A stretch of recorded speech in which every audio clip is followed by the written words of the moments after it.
Yeah, absolutely.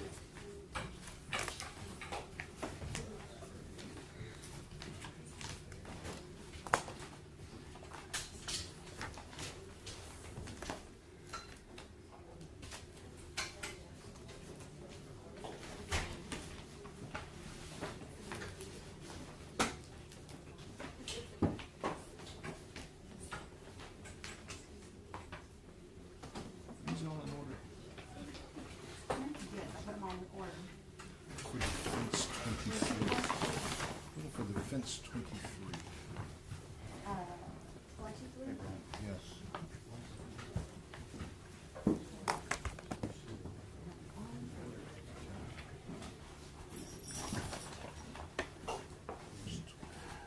That's two.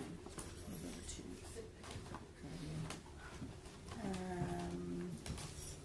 Right here.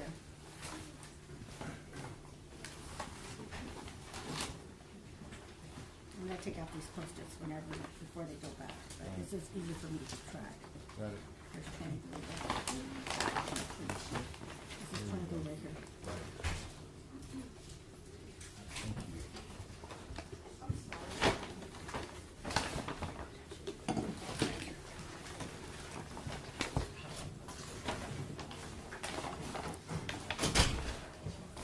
It's all organized.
Now I am going to read to you the law through this document, which I'm holding before you. It's entitled Charge of the Court.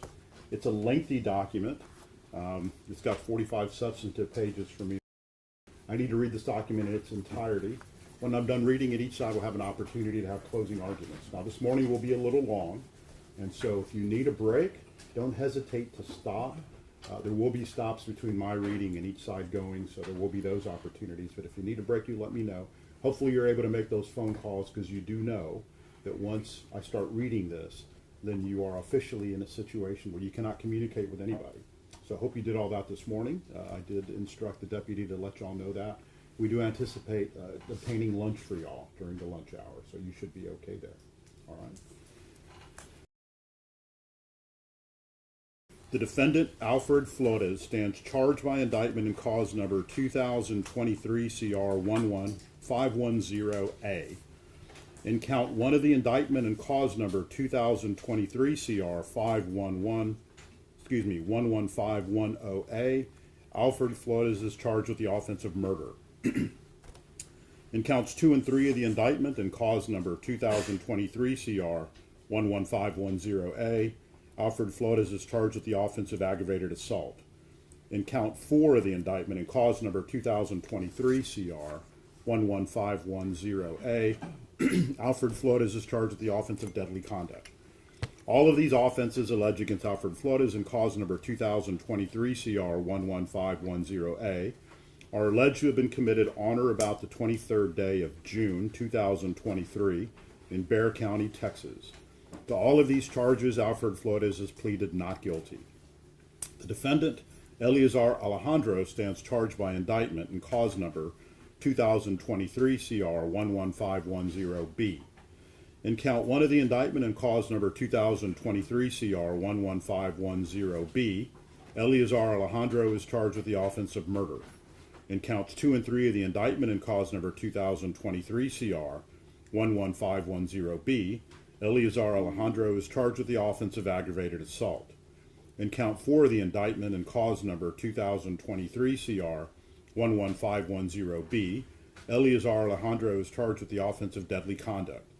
All of these offenses alleged against Eleazar Alejandro in cause number 2023 CR 11510B are alleged to have been committed on or about the 23rd day of June 2023 in Bexar County, Texas. To all of these charges, Eleazar Alejandro has pleaded not guilty. The defendant, Nathaniel Villalobos, stands charged by indictment in cause number 2023 CR 11510C. In count 1 of the indictment in cause number 2023 CR 11510C, Nathaniel Villalobos is charged with the offense of aggravated assault. In count 2 of the indictment in cause number 2023 CR 11510C, Nathaniel Villalobos is charged with the offense of deadly conduct. Both of these offenses alleged against Nathaniel Villalobos in cause number 2023 CR 11510C are alleged to have been committed on or about the 23rd day of June 2023 in Bexar County, Texas. To both of these charges, Nathaniel Villalobos has pleaded not guilty.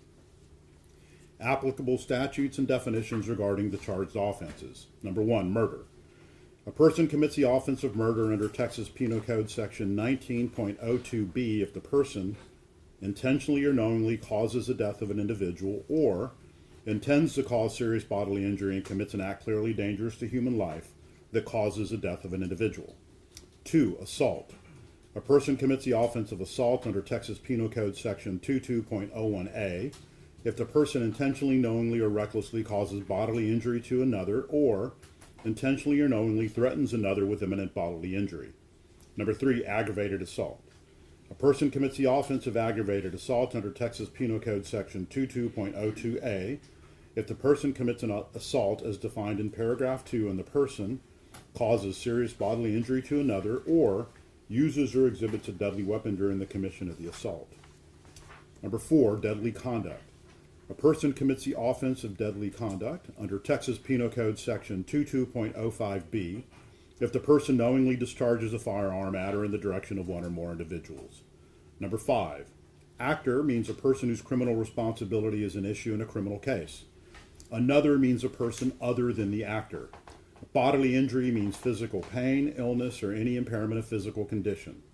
Conduct means an act or omission and its accompanying mental state. Deadly weapon means a firearm, or anything manifestly designed, made, or adapted for the purpose of inflicting death or serious bodily injury, or anything that in the manner of its use or intended use is capable of causing death or serious bodily injury. Element of offense means A, the forbidden conduct, B, the required culpability. Individual means a human being who is alive. Peace officer means a person elected, employed, or appointed as a peace officer. The following are peace officers: a sheriff, a deputy for the sheriff, a police officer of a municipality. Public servant means a person elected, selected, appointed, employed, or otherwise designed or designated as an officer, employee, or agent of government. Serious bodily injury means a bodily injury that creates a substantial risk of death, or that causes death, serious permanent disfigurement, or protracted loss or use of impairment of the function of any bodily member or organ. A person acts intentionally or with intent with respect to the result of his conduct when it is his conscious objective or desire to cause the result. A person acts intentionally or with intent with respect to the nature of his conduct when it is his conscious objective or desire to engage in the conduct. A person acts knowingly or with knowledge with respect as a result.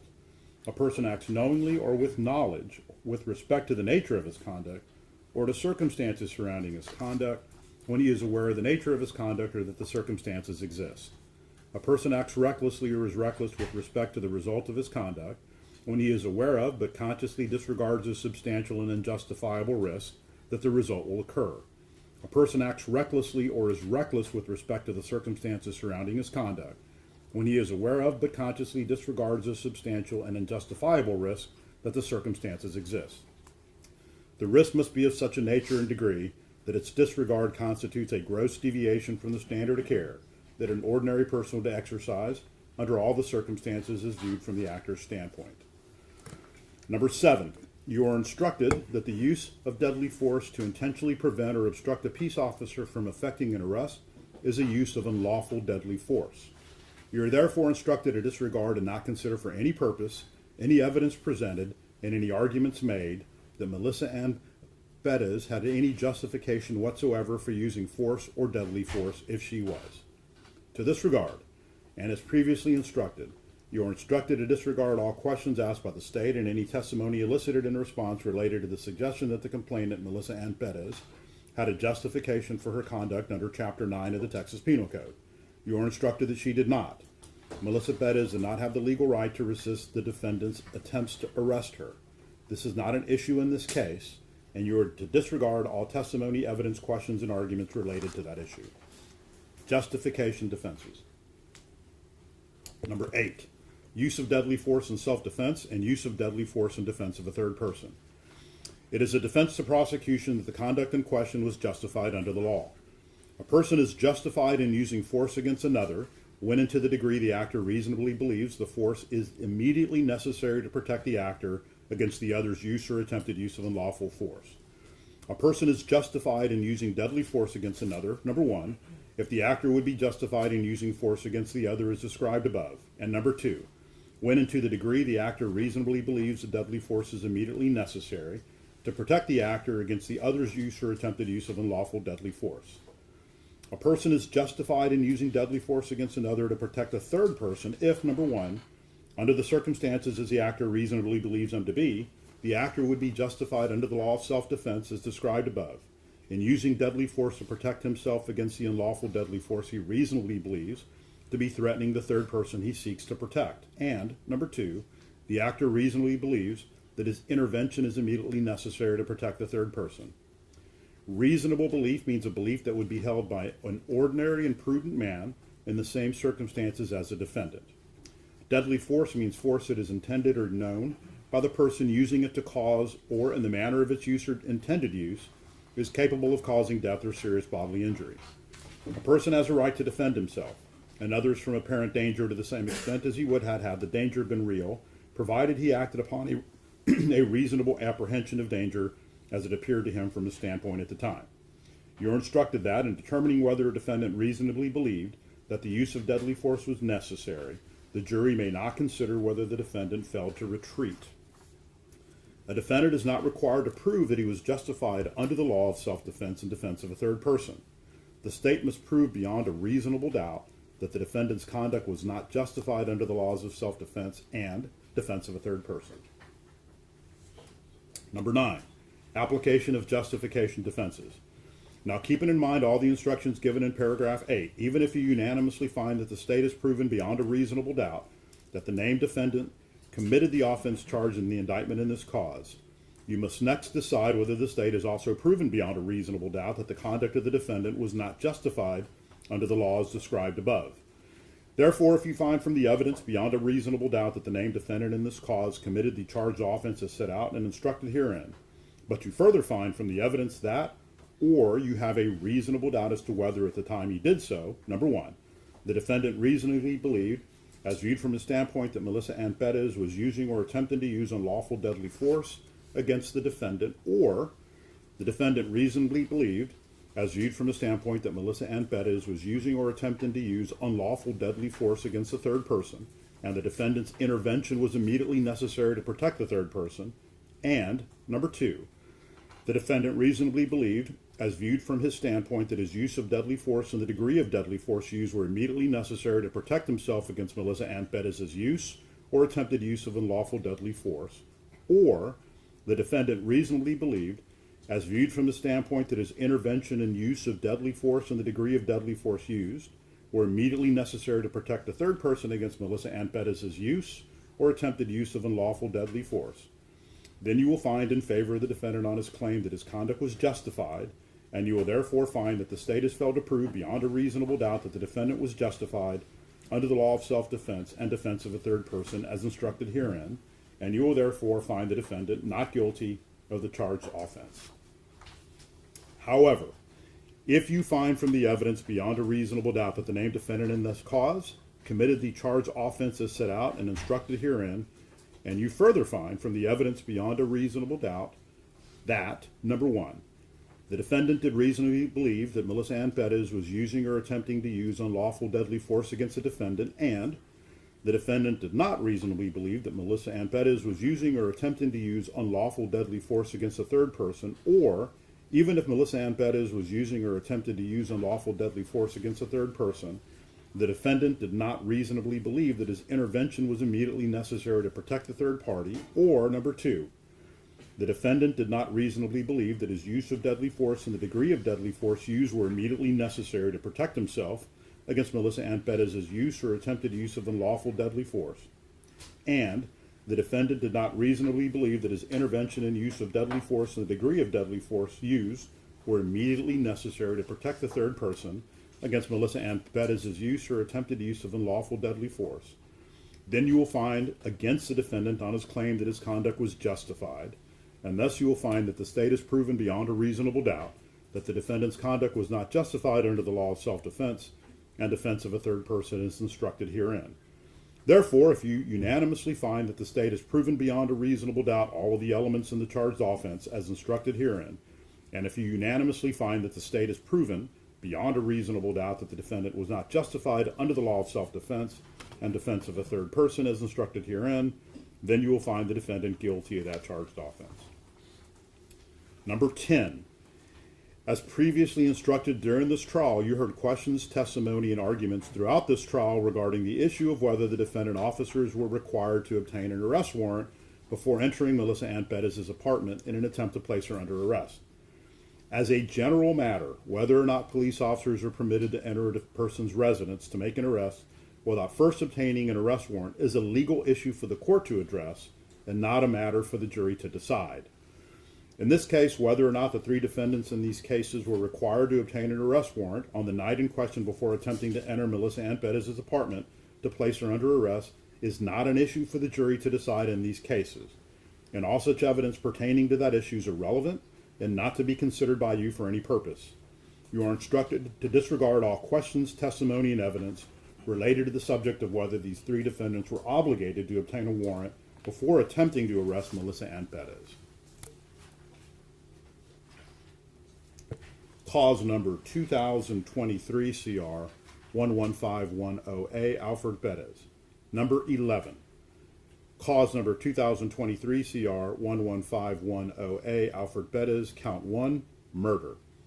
Now, if you unanimously find from the evidence beyond a reasonable doubt that on or about the 23rd day of June 2023 in Bexar County, Texas, the defendant Alfred Flores, with intent to cause serious bodily injury to an individual, namely Melissa Ann Perez, did commit an act clearly dangerous to human life to cause the death of Melissa Ann Perez by shooting Melissa Ann Perez with a deadly weapon, namely a firearm, or the defendant Alfred Flores had intentionally or knowingly caused the death of an individual, namely Melissa Ann Perez, by shooting Melissa Ann Perez with a deadly weapon, namely a firearm, and if you unanimously find that the state has proven beyond a reasonable doubt that the defendant Alfred Flores was not justified under the law of self-defense as instructed in paragraphs 8 and 9, and if you unanimously find that the state has proven beyond a reasonable doubt that the defendant Alfred Flores was not justified under the law of self-defense of a third person as instructed in paragraphs 8 and 9, then you will find the defendant Alfred Flores guilty of the offense of murder and charged in count 1 of the indictment in cause number 2023 CR 11510A. If you do not so find, or if you have a reasonable doubt thereof, you will find the defendant Alfred Flores not guilty of count 1.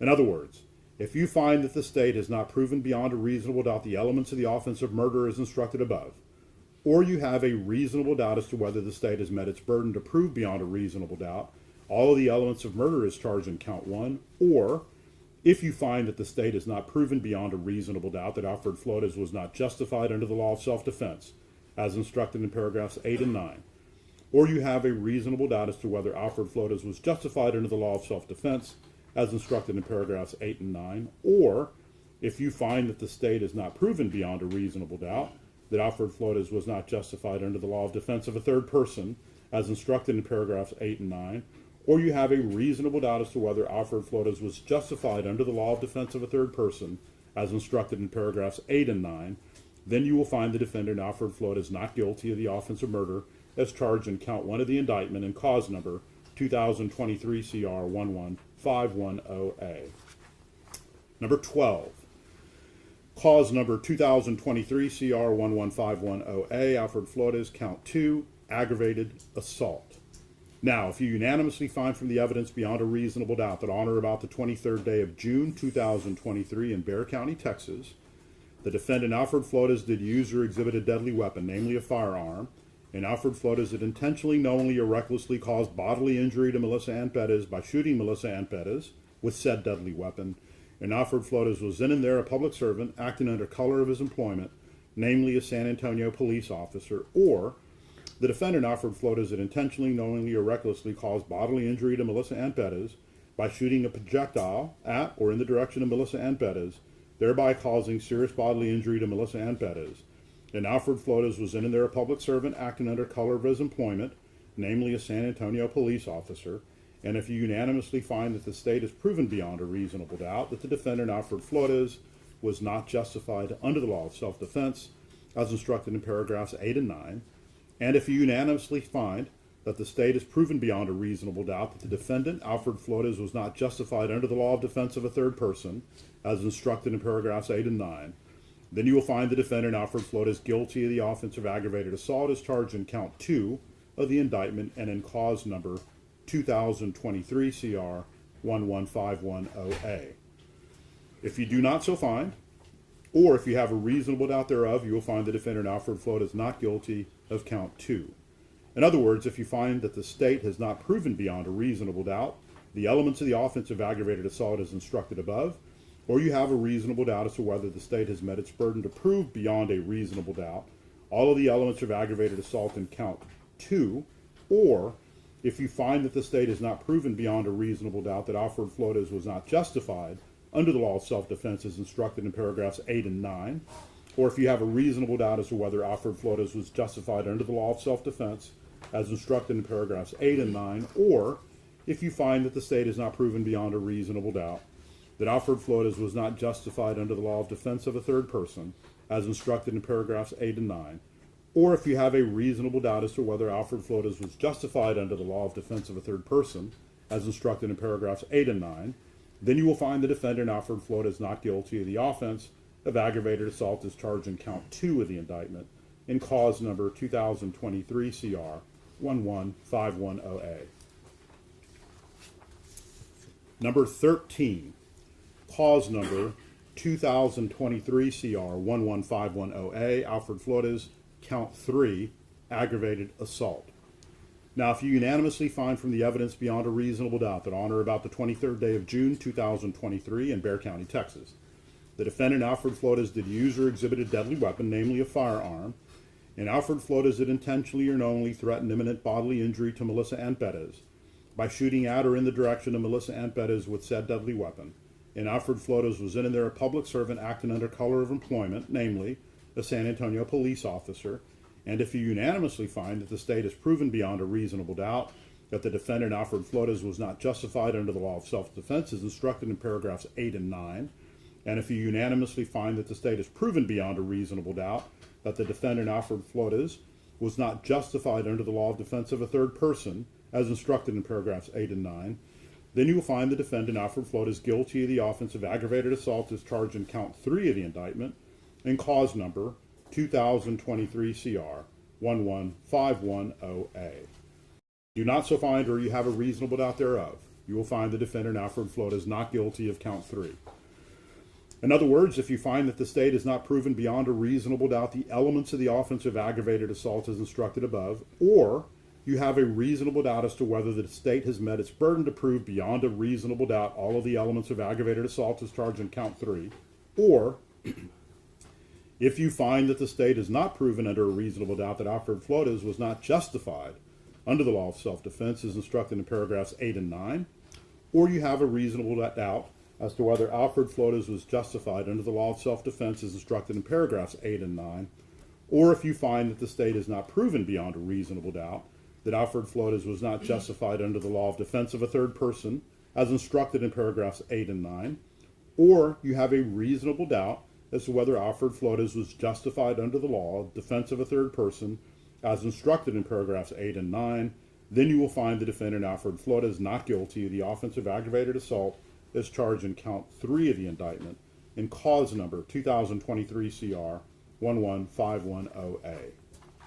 Number 14, cause number 2023 CR 11510A, Alfred Flores, count 4, deadly conduct.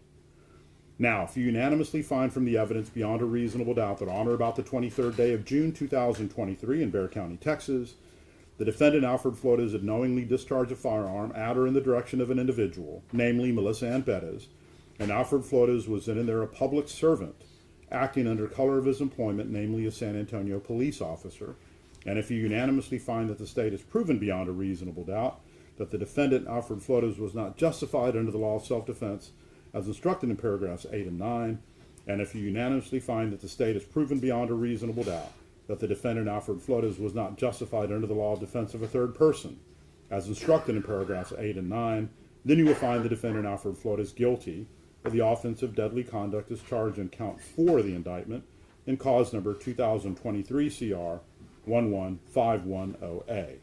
If you do not so find or have a reasonable doubt thereof, you will find the defendant Alfred Flores not guilty of count 4. In other words, if you find that the state has not proven beyond a reasonable doubt the elements of the offense of deadly conduct as instructed above, or you have a reasonable doubt as to whether the state has met its burden to prove beyond a reasonable doubt all of the elements of deadly conduct as charged in count 4, or if you find that the state has not proven beyond a reasonable doubt that Alfred Flores was not justified under the law of self-defense as instructed in paragraphs 8 and 9, or you have a reasonable doubt as to whether Alfred Flores was justified under the law of self-defense as instructed in paragraphs 8 and 9, or if you find that the state has not proven beyond a reasonable doubt that Alfred Flores was not justified under the law of self-defense of a third person as instructed in paragraphs 8 and 9, or you have a reasonable doubt as to whether Alfred Flores was justified under the law of defense of a third person as instructed in paragraphs 8 and 9, you will find the defendant Alfred Flores not guilty of the offense of deadly conduct in count 4 of the indictment in cause number 2023 CR 11510A. Do y'all need to find accommodations? Yes, Judge. Okay. Let's go ahead and take a short little break and let's go ahead and get them accommodations.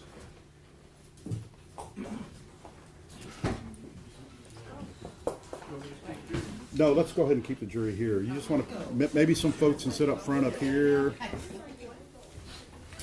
Hey, y'all squeeze in as much as y'all can. We gotta squeeze in because the space is limited, so. We just want to make sure everybody that wants to be here, they have a right to be here, so we make room for them. Right here.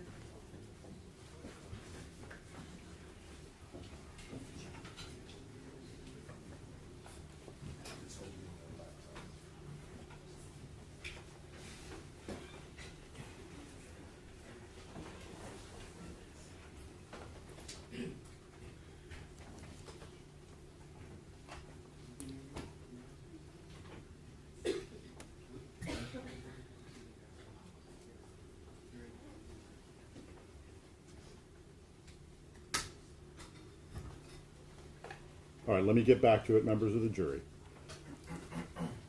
I'm on page 26, moving along. Cause number 2023 CR 11510B, Eleazar Alejandro. Number 15, cause number 2023 CR 11510B, Eleazar Alejandro, count 1, murder.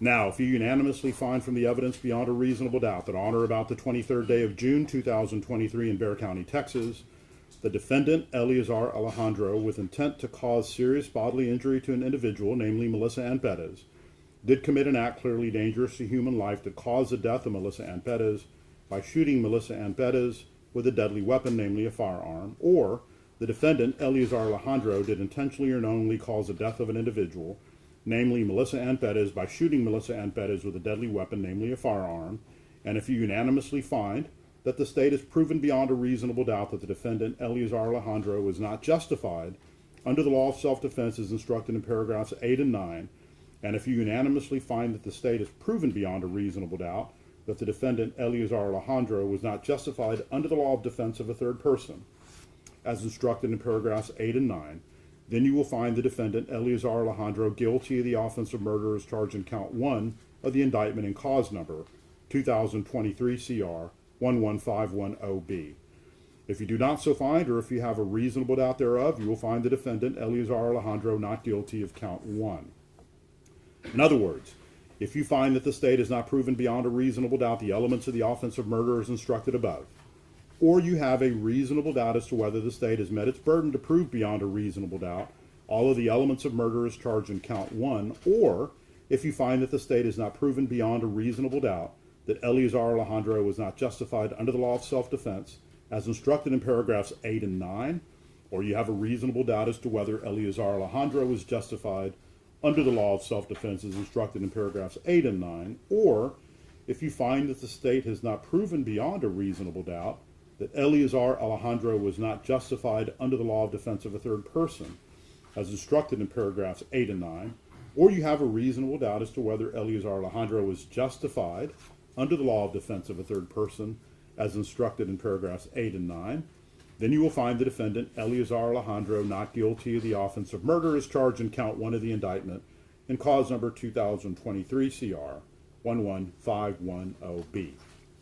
Number 16, cause number 2023 CR 11510B, Eleazar Alejandro, count 2, aggravated assault. Now, if you unanimously find from the evidence beyond a reasonable doubt that on or about the 23rd day of June 2023 in Bexar County, Texas, the defendant, Eleazar Alejandro, did use or exhibit a deadly weapon, namely a firearm, and Eleazar Alejandro did intentionally, knowingly, or recklessly cause bodily injury to Melissa Perez by shooting Melissa Perez with said deadly weapon, and Eleazar Alejandro was in and there a public servant acting under color of his employment, namely a San Antonio police officer, or the defendant, Eleazar Alejandro, did intentionally, knowingly, or recklessly cause bodily injury to Melissa Perez by shooting a projectile at or in the direction of Melissa Perez, thereby causing serious bodily injury to Melissa Perez, and Eleazar Alejandro was in and there a public servant acting under color of his employment, namely a San Antonio police officer, and if you unanimously find that the state has proven beyond a reasonable doubt that the defendant, Eleazar Alejandro, was not justified under the law of self-defense as instructed in paragraphs 8 and 9, and if you unanimously find that the state has proven beyond a reasonable doubt that the defendant, Eleazar Alejandro, was not justified under the law of defense of a third person, as instructed in paragraphs 8 and 9, then you will find the defendant, Eleazar Alejandro, guilty of the offense of aggravated assault, as charged in count 2 of the indictment, in cause number 2023 CR 11510B. If you do not so find, or you have a reasonable doubt thereof, you will find the defendant. In other words, if you find that the state has not proven beyond a reasonable doubt the elements of the offense of aggravated assault as instructed above, or you have a reasonable doubt as to whether the state has met its burden to prove beyond a reasonable doubt all of the elements of aggravated assault as charged in count 2, or if you find that the state has not proven beyond a reasonable doubt that Eleazar Alejandro was not justified under the law of self-defense as instructed in paragraphs 8 and 9, or you have a reasonable doubt as to whether Eleazar Alejandro was justified under the law of self-defense as instructed in paragraphs 8 and 9, or if you find that the state has not proven beyond a reasonable doubt that Eleazar Alejandro was not justified under the law of defense of a third person as instructed in paragraphs 8 and 9, or you have a reasonable doubt as to whether Eleazar Alejandro was not justified under the law of defense of a third person as instructed in paragraphs 8 and 9, then you will find the defendant, Eleazar Alejandro, not guilty of the offense of aggravated assault as charged in count 2 of the indictment in cause number 2023 CR 11510B. Number 17, cause number 2023 CR 11510B, Eleazar Alejandro, count 3, aggravated assault. Now, if you unanimously find from the evidence beyond a reasonable doubt that on or about the 23rd day of June 2023, in Bexar County, Texas, a defendant, Eleazar Alejandro, did use or exhibit a deadly weapon, namely a firearm, and Eleazar Alejandro did intentionally or knowingly threaten imminent bodily injury to Melissa Perez by shooting at or in the direction of Melissa Perez with said deadly weapon, and Eleazar Alejandro was then and there a public servant acting under color of his employment, namely a San Antonio police officer. If you unanimously find that the state has proven beyond a reasonable doubt that the defendant, Eleazar Alejandro, was not justified under the law of self-defense as instructed in paragraphs 8 and 9, and if you unanimously find that the state has proven beyond a reasonable doubt that the defendant, Eleazar Alejandro, was not justified under the law of defense of a third person, as instructed in paragraphs 8 and 9, then you will find the defendant, Eleazar Alejandro, guilty of the offense of aggravated assault as charged in count 3 of the indictment in cause number 2023 CR 11510B. If you do not so find, or you have a reasonable doubt thereof, you will find the defendant, Eleazar Alejandro, not guilty of cause 3. And count number 3. In other words, if you find that the state has not proven beyond a reasonable doubt the elements of the offense of aggravated assault as instructed above, or you have a reasonable doubt as to whether the state has met its burden to prove beyond a reasonable doubt all of the elements of aggravated assault as charged in count 3, or if you find that the state has not proven beyond a reasonable doubt that Eleazar, as instructed in paragraphs 8 and 9, or you have a reasonable doubt as to whether Eleazar Alejandro was justified under the law of self-defense, as instructed in paragraphs 8 and 9, or if you find that the state has not proven beyond a reasonable doubt that Eleazar Alejandro was not justified under the law of defense of a third person, as instructed in paragraphs 8 and 9, or you have a reasonable doubt as to whether Eleazar Alejandro was justified under the law of defense of a third person, as instructed in paragraphs 8 and 9, then you will find the defendant, Eleazar Alejandro, not guilty of the offense of aggravated assault as charged in count 3 of the indictment and cause number 2023 CR 11510B. Number 18, cause number 2023 CR 11510B, Eleazar Alejandro, count 4, deadly conduct. Now, if you unanimously find from the evidence beyond a reasonable doubt that on or about the 23rd day of June 2023, in Bexar County, Texas, a defendant, Eleazar Alejandro, did knowingly discharge a firearm at or in the direction of an individual, namely Melissa Perez, and Eleazar Alejandro was then and there a public servant acting under color of his employment, namely a San Antonio police officer, and if you unanimously find that the state has proven beyond a reasonable doubt that the defendant, Eleazar Alejandro, was not justified under the law of self-defense, as instructed in paragraphs 8 and 9. And if you unanimously find that the state has proven beyond a reasonable doubt that the defendant, Eleazar Alejandro, was not justified under the law of defense of a third person, as instructed in paragraphs 8 and 9, then you will find the defendant, Eleazar Alejandro, guilty of the offense of deadly conduct, as charged in count 4 of the indictment in cause number 2023 CR 11510B. If you do not so find, or you have a reasonable doubt thereof, you will find the defendant, Eleazar Alejandro, not guilty of count 4.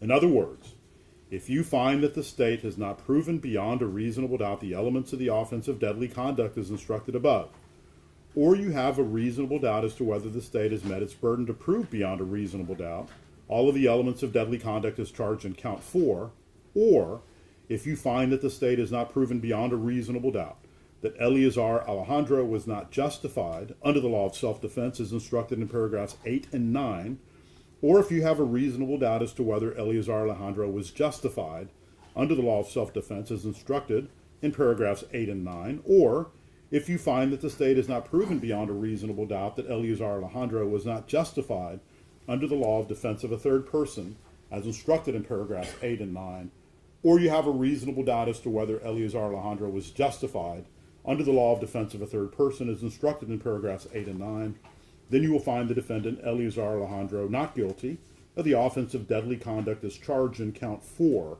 of the indictment in cause number 2023 CR 11510B. Cause number 2023 CR 11510C, Nathaniel Villalobos.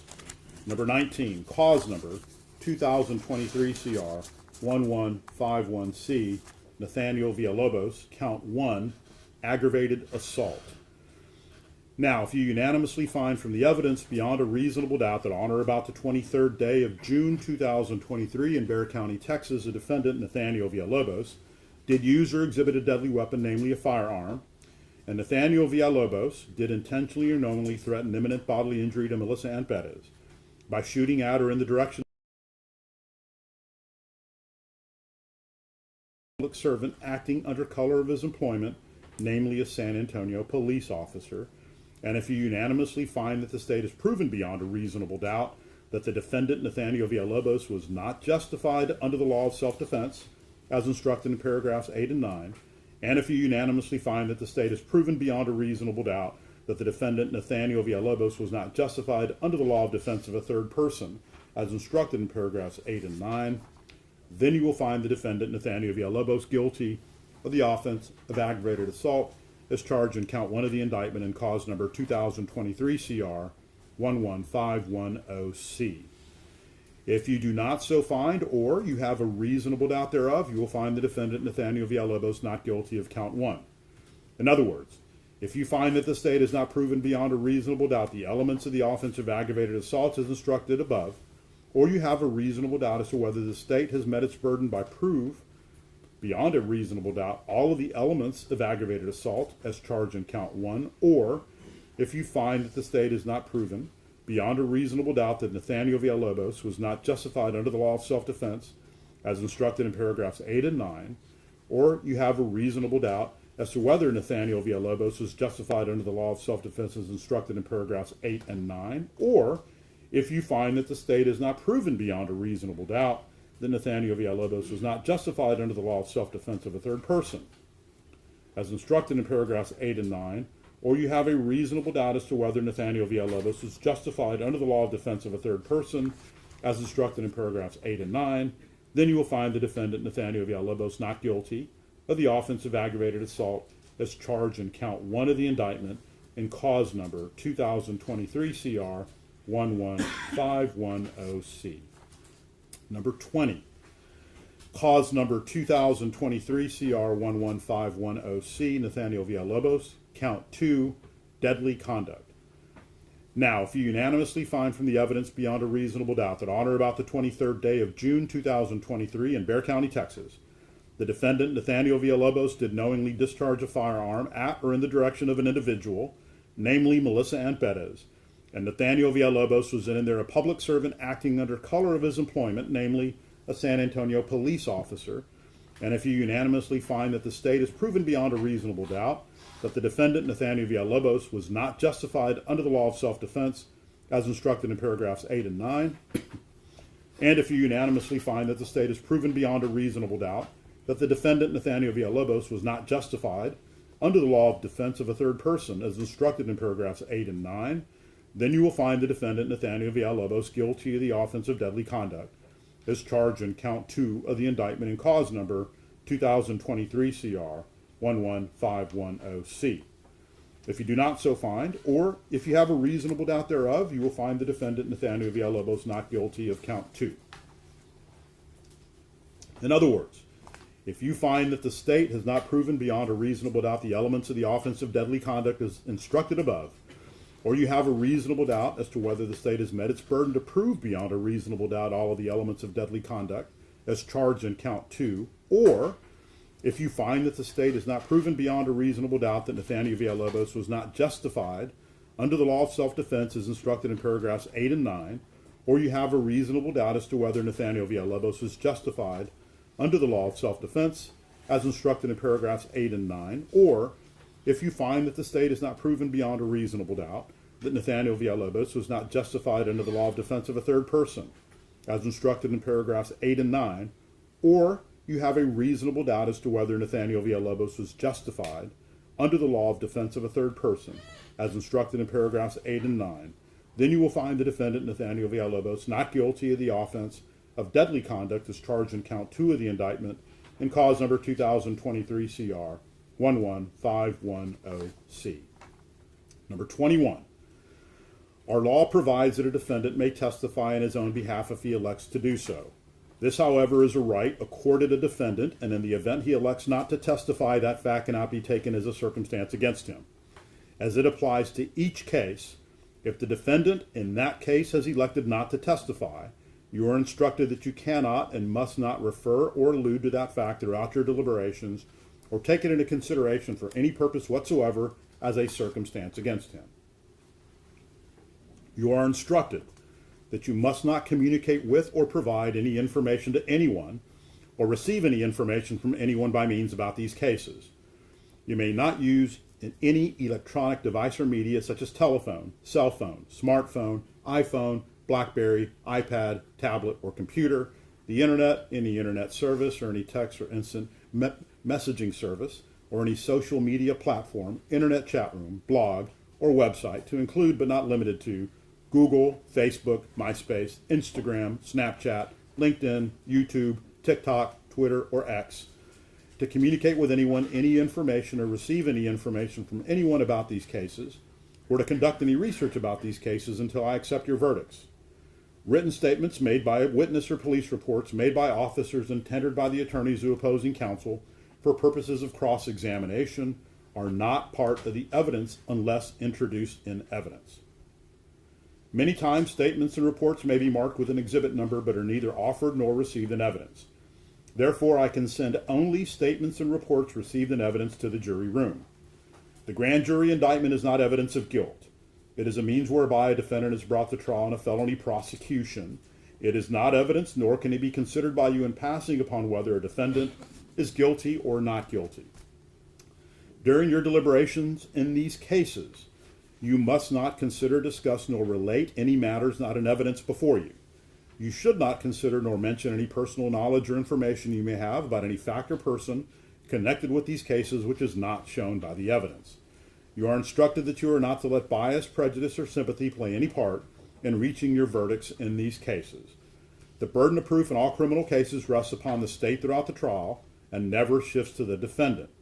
All persons are presumed to be innocent, and no person may be convicted of an offense unless each element of the offense is proved beyond a reasonable doubt. The fact that a person has been arrested, confined, or indicted for, or otherwise charged with an offense, gives rise to no inference of guilt at his trial. The law does not require a defendant to prove his innocence to produce any evidence at all. The presumption of innocence alone is beyond a reasonable doubt of the defendant's guilt after careful and impartial consideration of all the evidence in each case. The prosecution has a burden of proving the defendant guilty, and it must do so by proving each and every element of the offense charged beyond a reasonable doubt, and by disproving any and all justification defenses beyond a reasonable doubt, and if it fails to do so, you must acquit that defendant. It is not required that the prosecution prove guilt beyond all possible doubt. It is required that the prosecution's proof excludes all reasonable doubt concerning a defendant's guilt. In the event you have a reasonable doubt as to a defendant's guilt after considering all the evidence before you and these instructions, you will acquit him and say by your verdict, not guilty. You are the exclusive judges of the facts proved, of the credibility of the witnesses, and the weight to be given the testimony. But the law of these cases you must receive from the court is contained in these instructions and be governed thereby. You must disregard any comment or statement made by the court during the trial, or in these instructions which may seem to indicate an opinion with respect to any fact, item of evidence, or verdict to be reached in this case. No such indication was intended. After argument at counsel, you will retire to the jury room, select your own foreperson, and proceed with your deliberations. After you have reached a unanimous verdict to each case, which means all 12 of you must agree, the foreperson will certify thereto by filling in the appropriate forms attached to this charge and signing his or her name as foreperson. The forms are not intended to suggest to you what your verdict should be.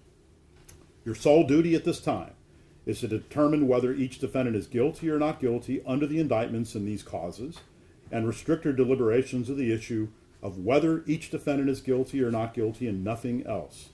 If the jury wishes to communicate with the court, they shall notify the bailiff. Any and all communication related to these cases must be written, prepared by the foreperson, and submitted to the court through the deputy. Respectfully submitted, Judge Ron Rangel, 379th Judicial District, Bexar County, Texas. And on the back of that charge is a separate verdict form for each defendant, and each defendant has separate counts. There's a verdict form for each count for each defendant. Now, before we begin with closing argument, does anybody require a break on the jury? All right, let's go ahead and take a super short break. We'll be ready when you are. All right for the jury?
We're going to take a break whenever you need a break.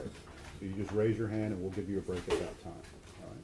State, are you ready to begin your closing argument? Yes, Your Honor. All right, you may proceed. Thank you, Your Honor. May it please the court and to counsel. Good morning to all of you. 10th of November, 30 days to the day that we stood here that Friday afternoon and we opened. I'd like to just have an abundance of caution, if anything. Myself, Mr. Luna, Mr. Escobar, said or did you found wrong and appropriate, we sincerely apologize. Nothing was ever intended. It may have been a comment in the heat of argument. I'd also like to take an opportunity to say briefly what this trial has not been about. I believe I'm the only member of the attorneys that has actually worn our nation's uniform and served on active duty, which I did so for 4 years at the military academy and 20 years in the Army. I followed that up with 23 years here in this office, serving the community that I moved my family to. I said myself, Mr. Luna, Mr. Escobar, we understand and honor the commitment anyone makes to serve their community and country. This is not an attack on law enforcement and those who have made that commitment. This is one incident in time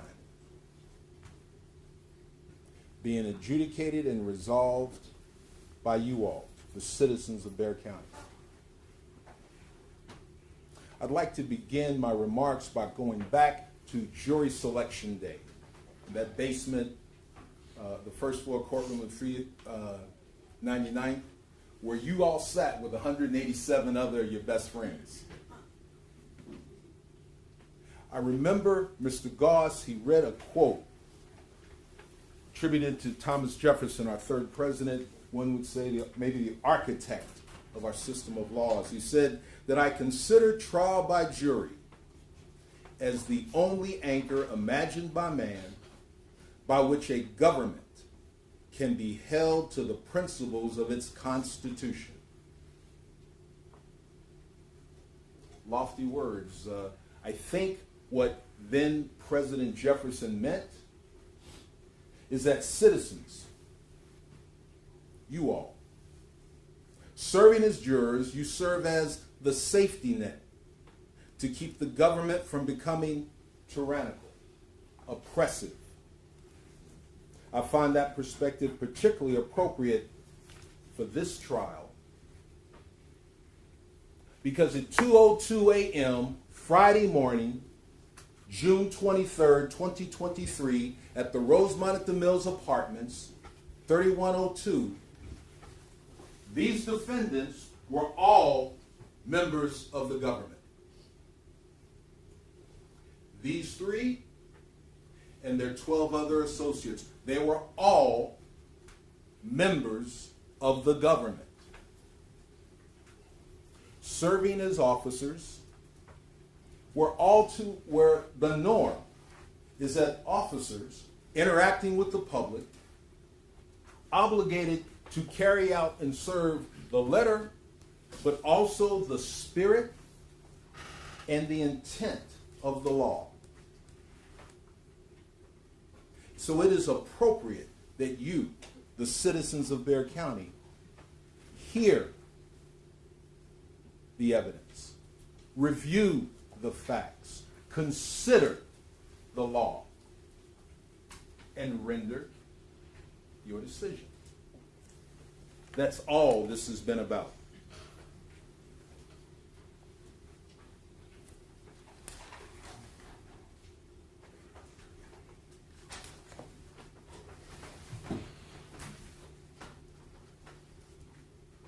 As a way of review, I would like to consider elements of States Exhibits 5, State 6, State 7, and States 8.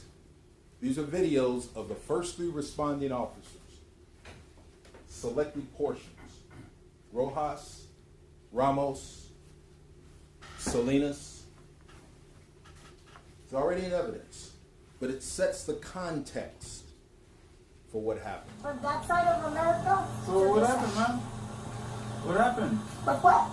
with the box in there? What do you want me to tell you? Your dog? You told us? Yeah. Now who you are? Yeah. What do you want me to tell you? The anger. So what happened? See, the second thing wears off, Uh-huh.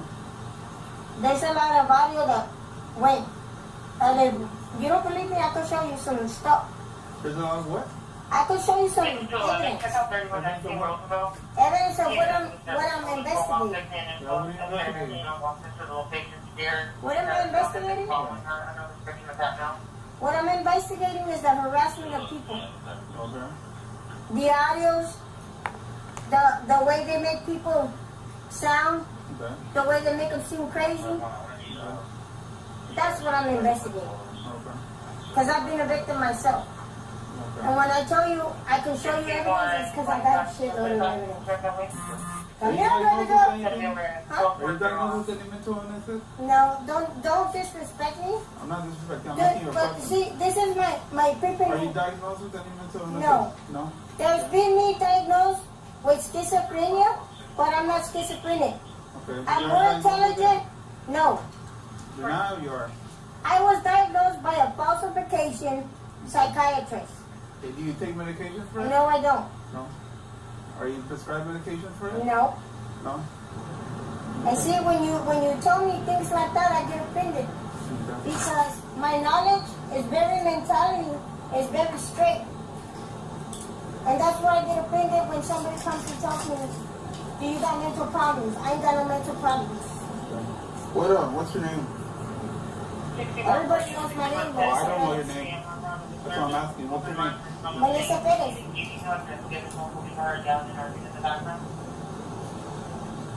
What's your date of birth?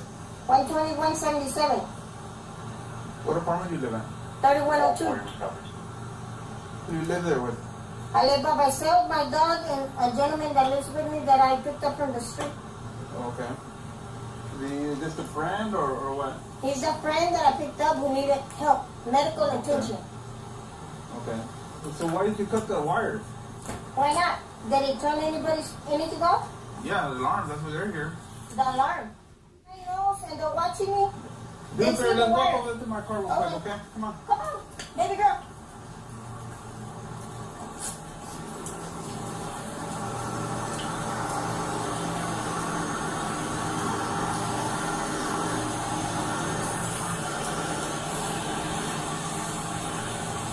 Right here. Right here. Yeah. Right here. Just there, stand right here in front of the car, okay? Are you gonna arrest me? No. Just stand right here in front of the car.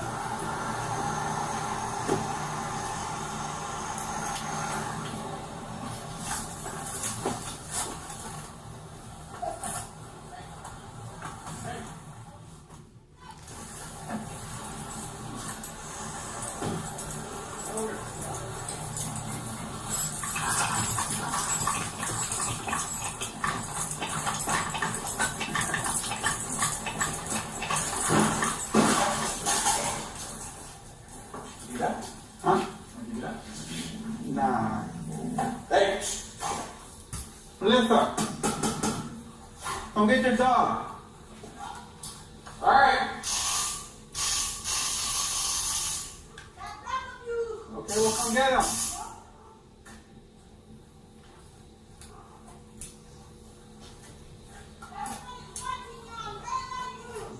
All right, Melissa, come here.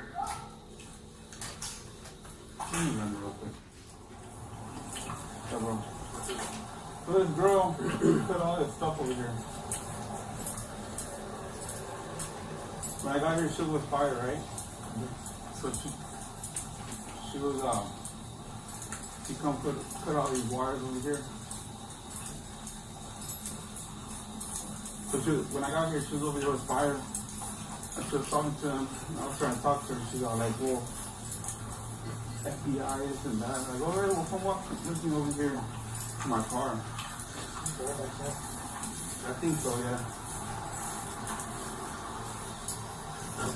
So she could only wire. So all the fire alarm. She came out. Nah. So fire service is going to be an apartment complex, not theirs. So tampering with fire alarm, possibly. Up there. Yeah. She's there. She's home from like. She's right here.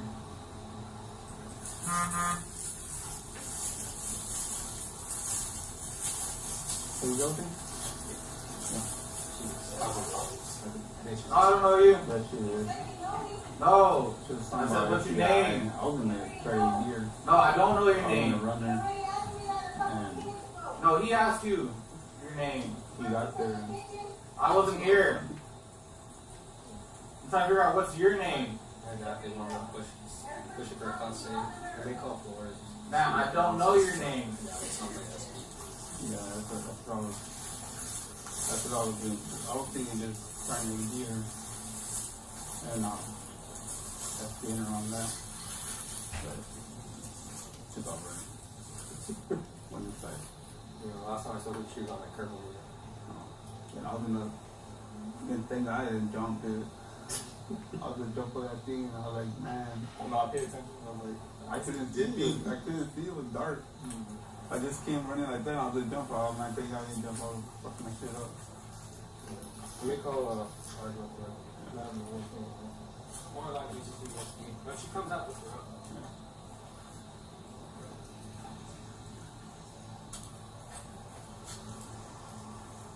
Yeah, bro. So, gotta have fun. Gotta have fun. I was like, what the hell? That's all I think of. That mine's bigger. That's what I think to it. Yeah.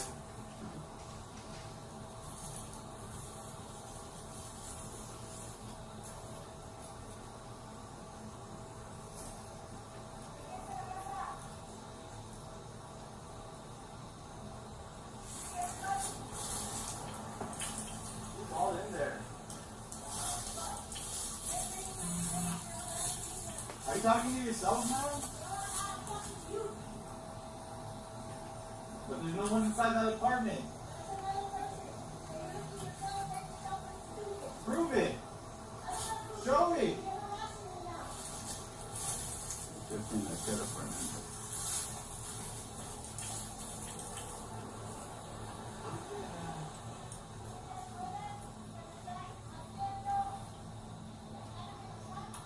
Do you hear voices in your head, ma'am?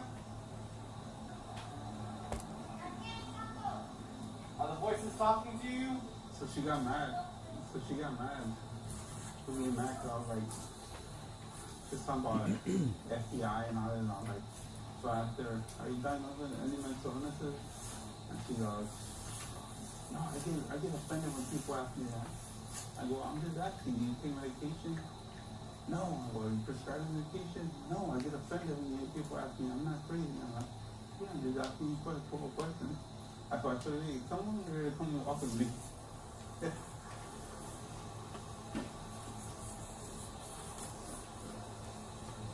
That white pressure like driving off fast through you. Oh, what? So that right pressure when you pulled up, right? Oh, yeah. It was like driving like fast, like through the complex. I thought it was stolen. Okay, provide us Gillette for a moment. Please Gillette. Just for you, Gillette. Complaint of air tap with connection to your phone. Ma'am, are you diagnosed with any mental illness? Following her.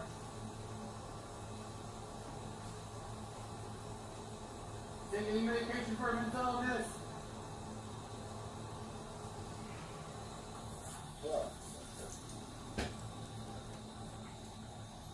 Are you schizophrenic? Bipolar?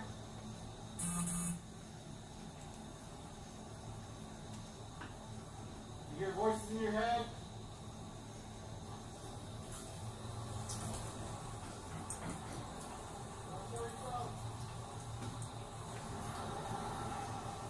Milk.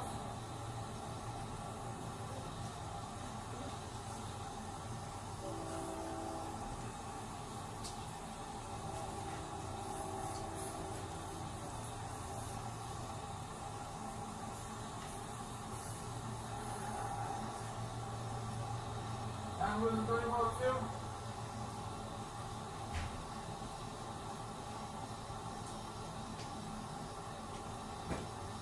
You said there's a range over on this man?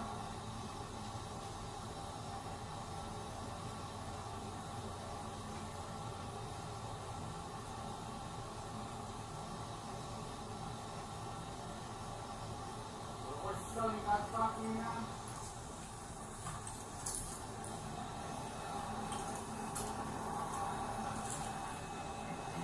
Your medication? Did you take any?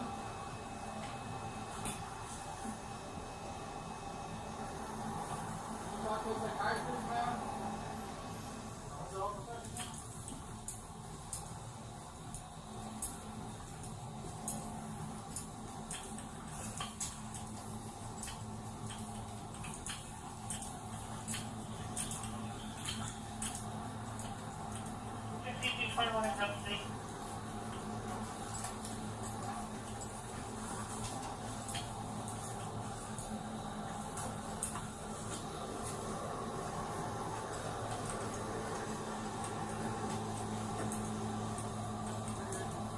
What's up? We're good.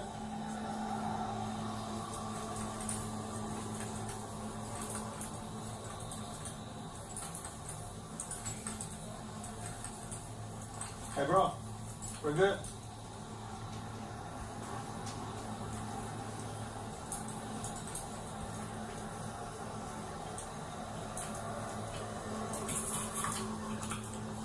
Cool.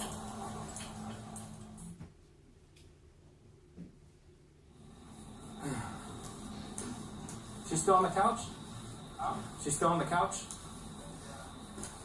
300 said we could go get her. He said we could go get her through the screen door. Go in there, get it? Bro. Floors?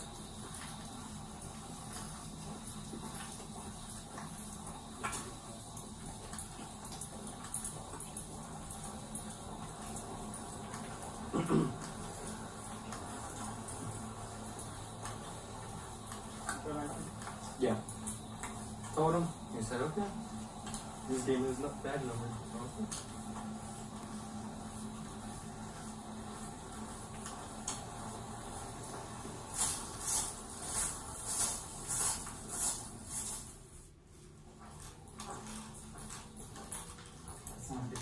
The door is like right about.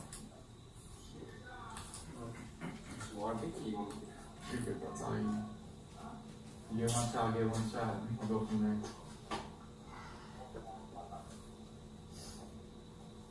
No stretchers?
I believe it important to review how the members of the government, and they're all members of the government, interacted with citizen Melissa Perez.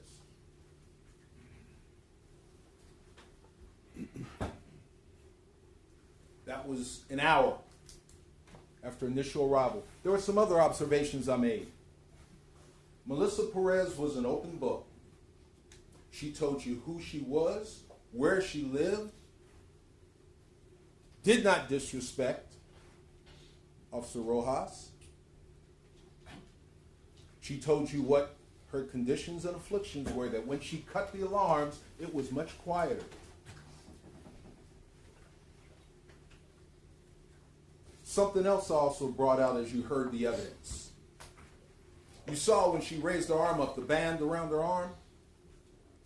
When questioned from Daisy, her sister, how she made her living, said she sold blood, she walked miles, she did what she had to do. And yet still opened her home to somebody that had less than her.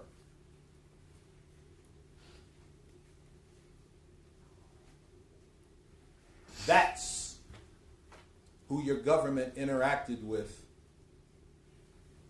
over an hour.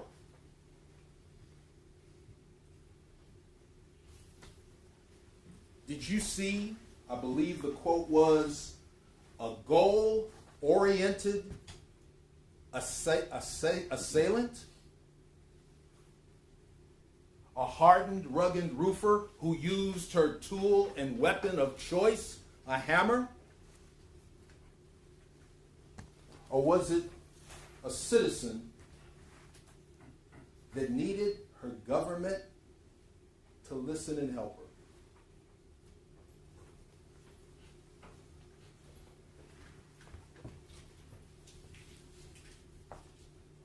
In state's portion of jury selection, Mr. Lunan laid out the elements for the offense of murder.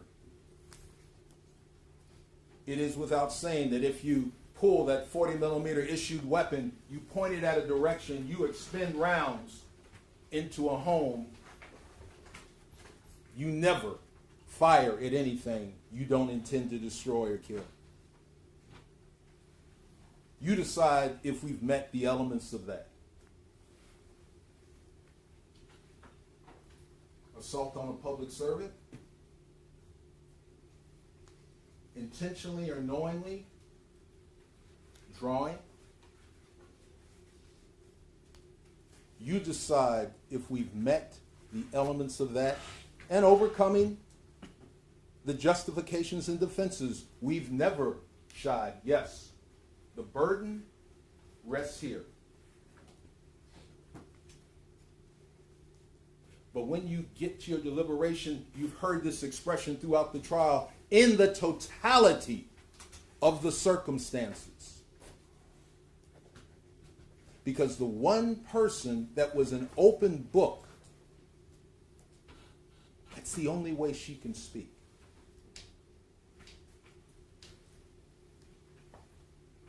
Deadly conduct, a lesser form of the aggravated assault by threats. Again, it is your decision, you, the community, that decides if we meet the burden.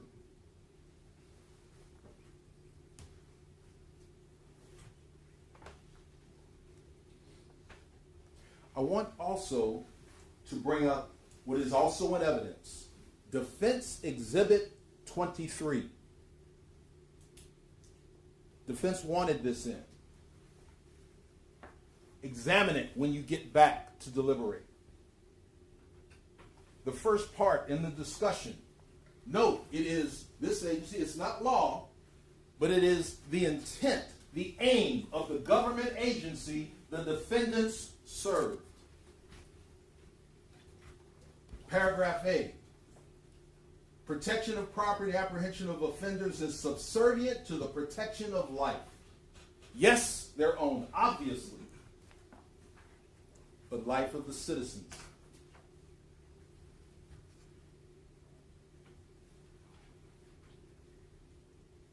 Paragraph D. Deadly force used as a last resort. The department places greater value on human life than on protection of property.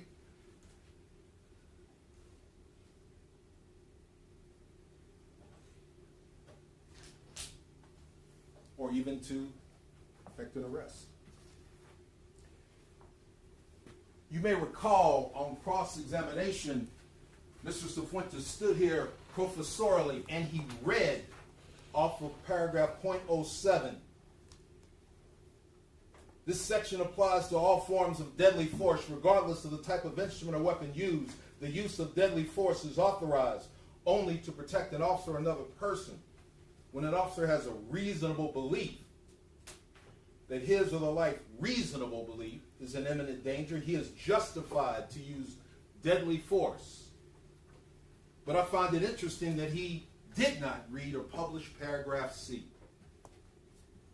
At the point when an officer, a government agent, should reasonably perceive the potential exists that deadly force may be an outcome of any situation, the officer must use reasonable alternatives if time and opportunities permit.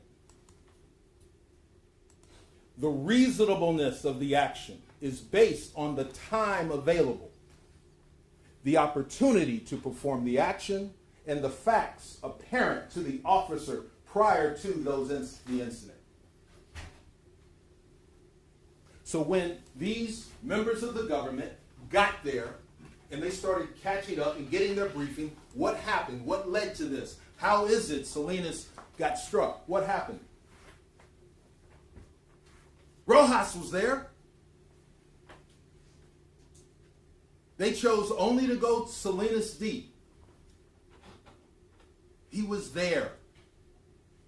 They could have inquired, how is it we're at this state right now?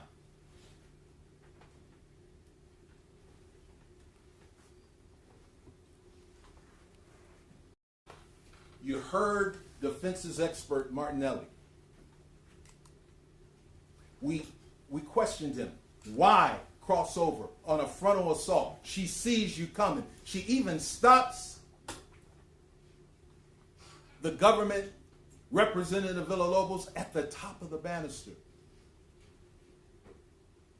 Did they have to proceed? Was the time available to consider other alternatives when they close the distance, which compresses the time, which compels the schizophrenic who's been harassed for an hour? And all of it took place within 15 minutes of their arrival. Who compressed the time? Who closed the distance? Who made the choices? Now,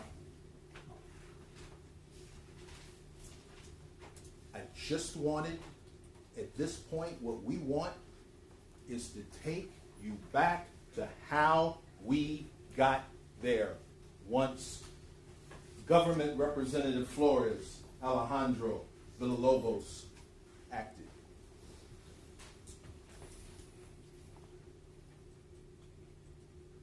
Defense is going to come in and make their arguments. Please give them the attention you've given me. That is how our system works. They will make vigorous arguments, I have no doubt. And Mr. Lunin will come back to give you the state's response and analysis. You are the ones who put a check on the government and how it interacts with our citizens. All of our citizens. This is not the end of the argument, but for my time, I thank you for your attention. Your Honor, the state will move to reserve the balance of its time.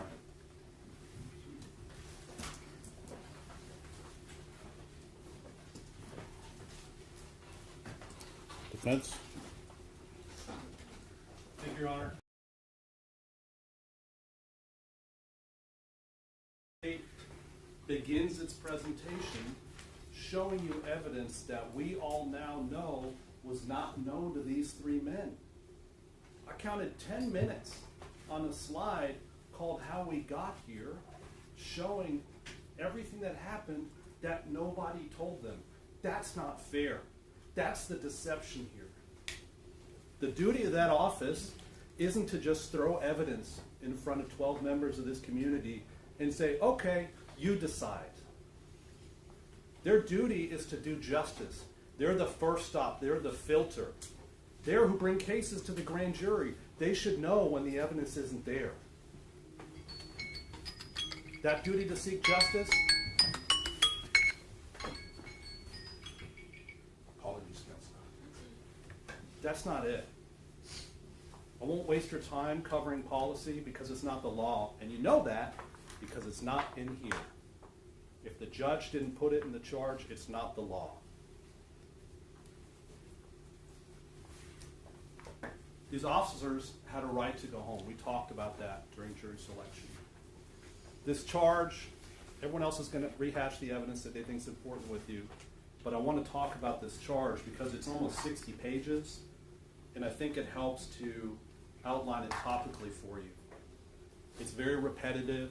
You'll see the words reasonable doubt and burden 100+ times in there. It's important. But these are the categories of that charge that I want you to be aware of. First is the accusations, followed by the definitions that the judge thinks you need to have, application paragraphs, so applying the charges to each defendant, special rules that the judge is giving you, and of course the most important part of that document is the verdict forms at the end. So starting with the accusations. You now know that Alfred Flores has been charged with murder, 2 counts of aggravated assault, and deadly conduct. Elazar Alejandro, the government accuses him of murder, 2 counts of aggravated assault, and deadly conduct. And of course, Nathaniel Villalobos, the government is accusing him of aggravated assault and deadly conduct. You'll recall from our presentation a month ago in jury selection the burden of proof and just how high it is. Starting at the bottom there with that presumption of innocence, as you go up, not guilty, not guilty, not guilty, not guilty, they have to get to the very top, a single reasonable doubt, and they're not guilty. And it's their burden to eliminate all reasonable doubt. That's their burden. And it can be hard to forget who had the burden in this case because almost all the evidence came from us. The truth came from us. It came from our cross-examination of their witnesses. It came from our offering more evidence, the real context of what these officers actually knew that day. That's their burden. And they didn't get there. And you'll notice this is actually part 1 of their burden. They have to meet it twice in this case. On murder, aggravated assault, and deadly conduct. Now the definitions is the next section of the charge. It's several pages, and it's going to define terms that you've heard over and over again, emphasized over and over again. Murder, aggravated assault, deadly conduct. Bodily injury, deadly weapon. How many times did you hear us define deadly weapon for you? You all don't need it in the charge. You know it by now. Same with serious bodily injury, right? The mental states that the state has to prove. The next section is the first of 2 very important admonitions from the court. You are instructed that the use of deadly force to intentionally prevent or obstruct a peace officer from effecting an arrest is the use of unlawful deadly force. Melissa using a hammer to attack officers trying to arrest her is unlawful deadly force. Period. It's in the charge. You'll remember when Travis Thompson testified, what would the world come to if you could just fight cops trying to arrest you? If that was allowed, he said, everyone would fight you. That's not the law. The second part of their burden is they have to disprove the defenses raised in this case. That's their burden, and the court tells you that. The state must prove beyond a reasonable doubt, again, that the defendant's conduct was not justified. That's their burden. And we have a similar chart that Jason showed you in jury selection. They have to get all the way to the bottom. Not guilty, not guilty, not guilty, not guilty. They have to show they were not justified beyond a reasonable doubt under self-defense or defense of a third person. For murder, aggravated assault, and deadly conduct. It's their burden. Even if, and I don't think you'll get there, but even if you think it's highly unlikely that these men acted in self-defense or defense of each other, it's still a not guilty. I can't say it enough. The court emphasizes you have to unanimously find And I know I'm being repetitive. The charge is repetitive because that's how important it is. The burden, the burden, the burden. Not just, here you go, you decide. They have to convince you and not just throw it at the wall and see what sticks. That burden, not guilty. We won't even concede that they've met that initial burden, but let's assume they did. They still have to disprove that self-defense. And what do you know, when we start cross-examining their witnesses and bringing you the evidence, it goes the other way with everything we brought you. And they have to defeat that evidence, and they failed to do so. We're the only ones who brought you an expert to say it was reasonable. It's their burden to show it was not reasonable. A single reasonable doubt is a not guilty. And there's way more than one in this case. The second admonition from the court. It's probably easy to forget because it's been almost a month. There's a lot of warrant talk early on. No warrant required in this case. You'll see it in the charge. It's not relevant to your decision. Whether or not anyone needed a warrant, they didn't need one. They had a right to arrest her. The next section, and this is really the lion's share of the charge. Of the 60 pages, I think it's 30 pages. It lists each offense for each defendant and each defense that they have to prove beyond a reasonable doubt. And it's, 4 times for Alfred, 4 times for Eleazar, and 2 times for Nathaniel. The offenses and the defenses. The offenses and the defenses. The offenses and the defenses. All of which they have to prove and disprove. Them, not us. The next section, and I want you to pay special attention to this section of the charge, it's special rules. We call them special instructions. The first one is a right all of us in this room have, and that's a right not to testify. It's a right not to testify. We talked about all the reasons. I'm sure you can imagine in this case, it wasn't necessary. The facts are clear here. Nonetheless, you are not to consider that in any way whatsoever. Respect that right. Another important rule, you may have noticed it when the judge read it, a grand jury indictment is not evidence of guilt at all. You may recall some testimony about the burden required to get past a grand jury. The evidence that the state elects to present, good, bad, or indifferent, they pick what to show the grand jury, and that burden is probable cause. Well, we know now what this government, their detective, thinks probable cause is. And he told you himself, nothing changed since grand jury. No new evidence. That right there tells you it's game over. They never got past that low burden of probable cause. Next rule. As Mr. Harris pointed out correctly, this is a tragic, tragic case. And we've done our best to be sensitive to Melissa's family and Melissa's memory. But the judge instructs you that you're not to let bias, prejudice, or sympathy play any part in reaching your verdicts in these cases. Okay? So when the government says, honor her memory, we're not trampling on her memory, but you cannot make a decision based on the tragedy itself. Okay? We all know now that's not who the police encountered that night. I want her family to remember her this way, but that's not who these men encountered. Okay? And it's not fair to hold them responsible for something that they had to do. They had a duty to do, given the circumstances they encountered. The judge reminds you once again, the burden in all criminal cases rests upon them throughout the trial. We don't have to prove our innocence, but we did. Everything we brought you. It's their burden. And I just cannot say it enough. They can't just show you videos and say, you decide. Show you videos, this is sad, she was sick, which they didn't know. You decide. That's not their job.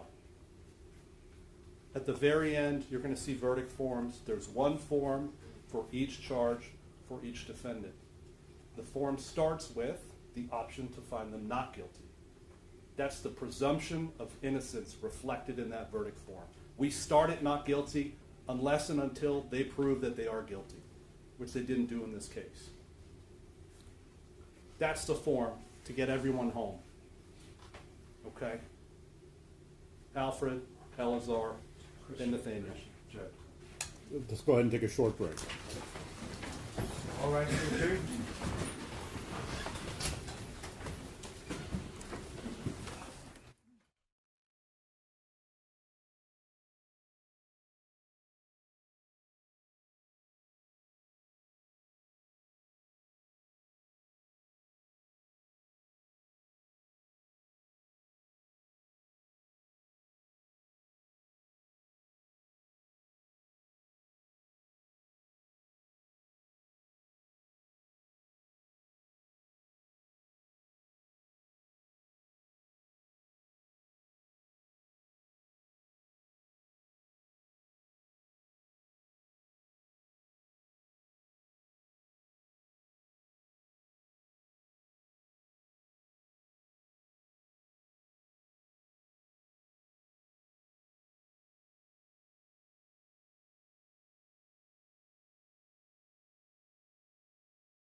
may be seated. Defense? Before I pass you off to Tom,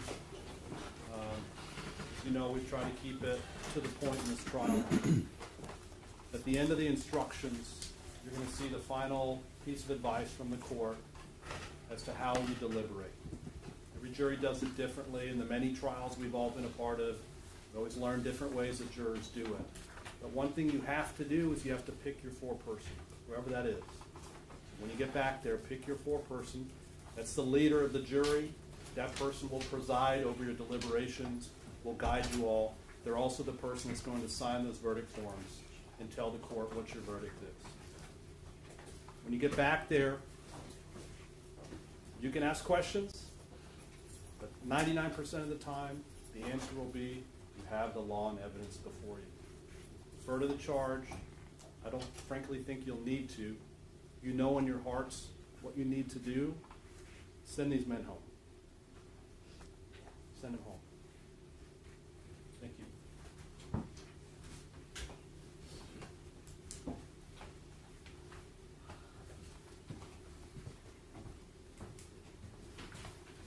Good morning.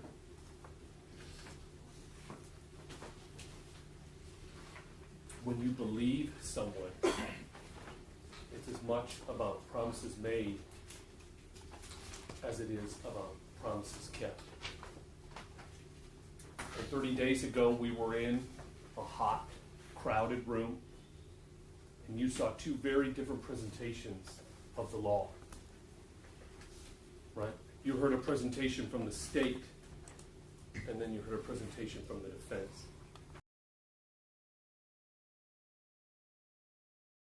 Promises. Believe me. Believe the law. Believe the facts. Believe the story we're about to tell. Promises made. Promises kept. And Jason got up and he showed you this exact slide. And he said, you're going to hear about self-defense in this case. That's going to be in the law. That's going to be in the charge.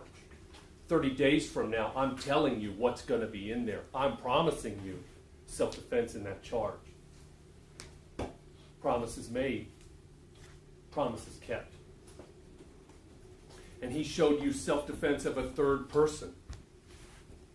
He told you it's going to be in that charge. You have a right in Texas, a right to defend someone if you believe their life is in danger, from real or apparent danger. And you have it in the charge. Promises made, promises kept. He told you about Hamill v. State. He told you about apparent danger. He told you the way the law is written in Texas is very specific, and it gives you the right to act if you reasonably believe the danger is real. Promises made, promises kept. But there's another saying that I want you to keep in mind during deliberations, and it goes like this: fool me once, shame on you. Fool me twice, shame on me. Because when these stories started being told, the government, this is the government, and they told you under 942, their slides were blue, Melissa Perez had a right to defend her home with deadly force against an officer making an arrest. Under 941, she had a right to use force to defend her property in the nighttime. They told you they needed a warrant. They told you there was no exigent circumstances. And then I got up, it was about 8 p.m., and y'all were very gracious with me, and I said, I find it very interesting no one talked about this law right here. Because it literally says you can't do that. And I don't know if you remember that or not. You're looking like you do, so I appreciate you right now. And that was a very long time ago. And you've had a lot of evidence to hear, to tell those stories. And I told you, and I put a sweet picture up of Judge Rangel, remember that? And I said, the judge is going to give you the law at the end of this case. That's what Christian told you, that big packet. He's going to give you the law, what applies, what promises were kept, and what's not in there. And he told you in this trial, you're instructed to disregard any testimony that Melissa Perez was justified. The law, the judge told you, you were instructed she did not. And then you'll see it in the charge. Fool me once, shame on you. Fool me twice, shame on me. And you also heard in the law that testimony and arguments about warrants, about exigency, not relevant, and don't consider it. Fool me once, shame on you. Fool me twice, shame on me. And I'll tell you why that's important. They have the burden. It's very easy to lose that here because the story, the evidence has been told by lawyers that used to be prosecutors, that loved doing this job and left for different reasons. We told you the truth. We promised you the law, and then we delivered it. And all they have promised at this point is nuh-uh. And that's very, very important to realize exactly how dangerous that is. When the government, when the state of Texas, who brings the indictment, who brings the charge, who has the burden to prove it beyond a reasonable doubt, and the burden to disprove justification beyond a reasonable doubt, is reduced to nuh-uh. Is reduced to policies that are not penal code.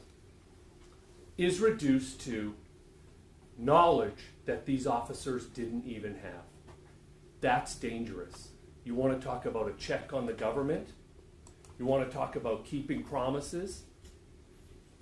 That's your role here today. Beyond a reasonable doubt never shits to the defense.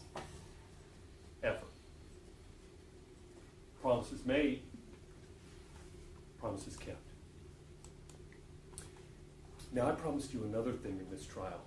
In that hot evening we spent together in the 399th, I promised you when you turned that spaghetti over, before you served it to your family, when you had to check your heart and check your soul before you were going to serve, take a bite of what this table was going to serve, I promised you a cockroach in the bottom of that pot. And that you would know in the pit of your stomach you could not do it. You know it's not right, and you know they're going to be not guilty. I'm not going to go through the facts all that much. These gentlemen are. I think it was pretty darn clear. But if that's what you're supposed to hang your hat on, that's not fair at all.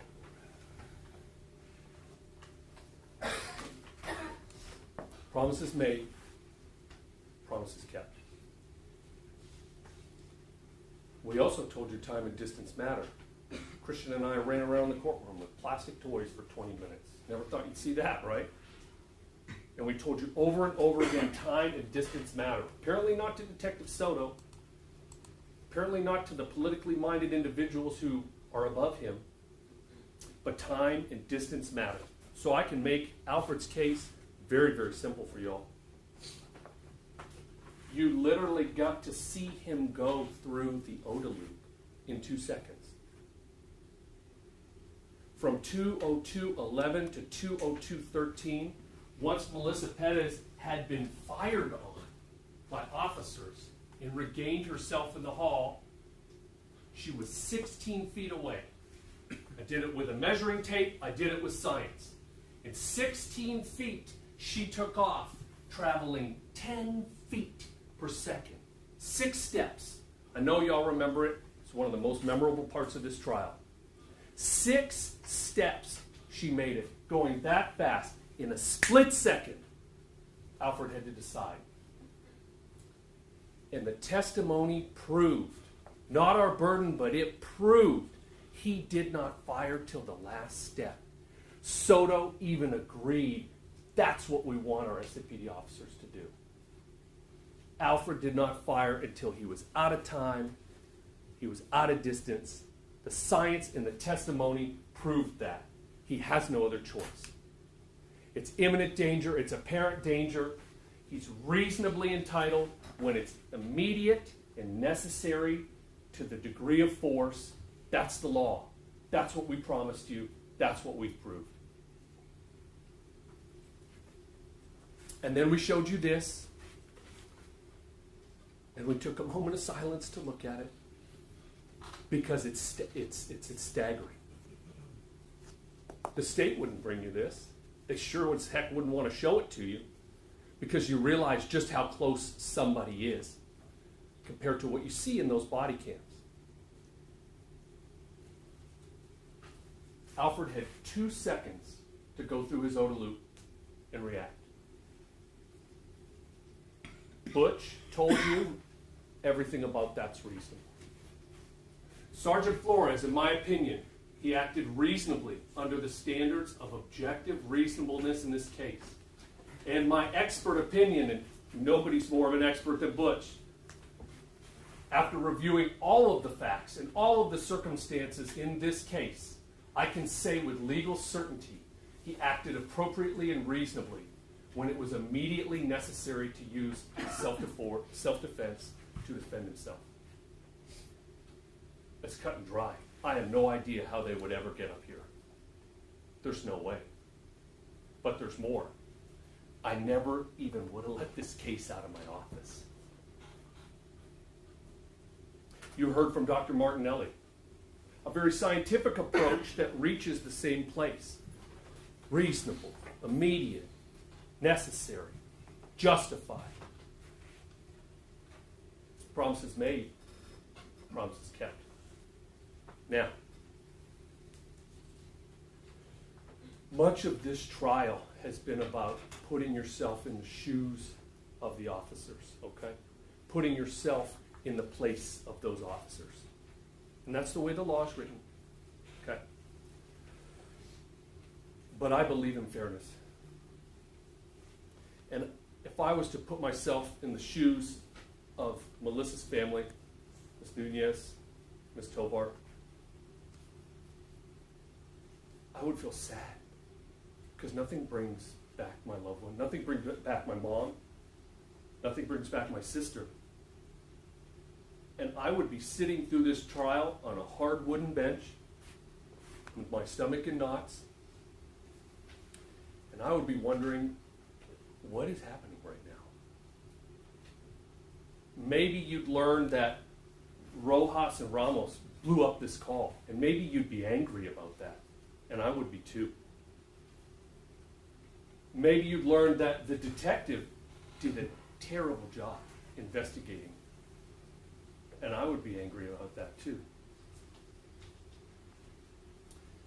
Maybe you'd learn that the facts weren't all presented to you 871 days ago. And I would be angry about that too. And maybe you learned that the dignity and legacy of your mom was traded for the personal political agendas of politicians here. And that's not okay either. Because what you were owed is what Lisa told us an investigation should be. Y'all were owed a patient, thorough, and thoughtful investigation. Butch told you you're owed the truth. It's a two-way street. That's what you're owed in this system. That's what's justice. That's what's fair. And so I would like to acknowledge y'all for your poise during this trial.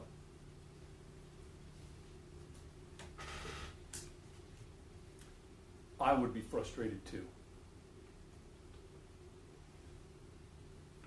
I was born a long way from here.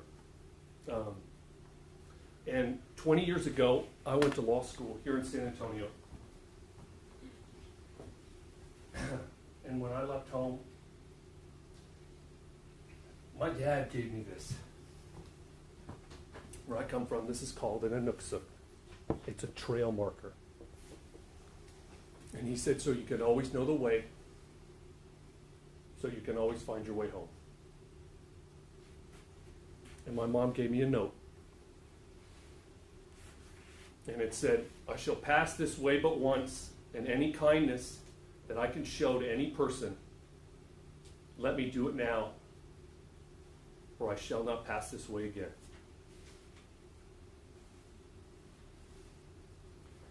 Nothing brings their loved one back.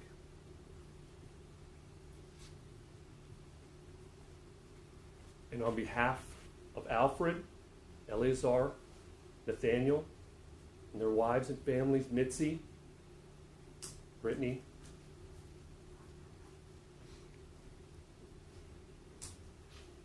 and Rachel, we're sorry for your loss.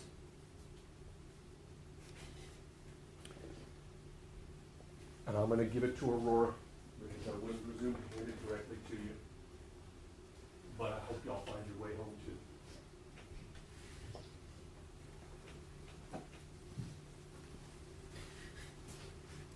I believe the evidence is clear. It's time for everybody to go home here. Thank you.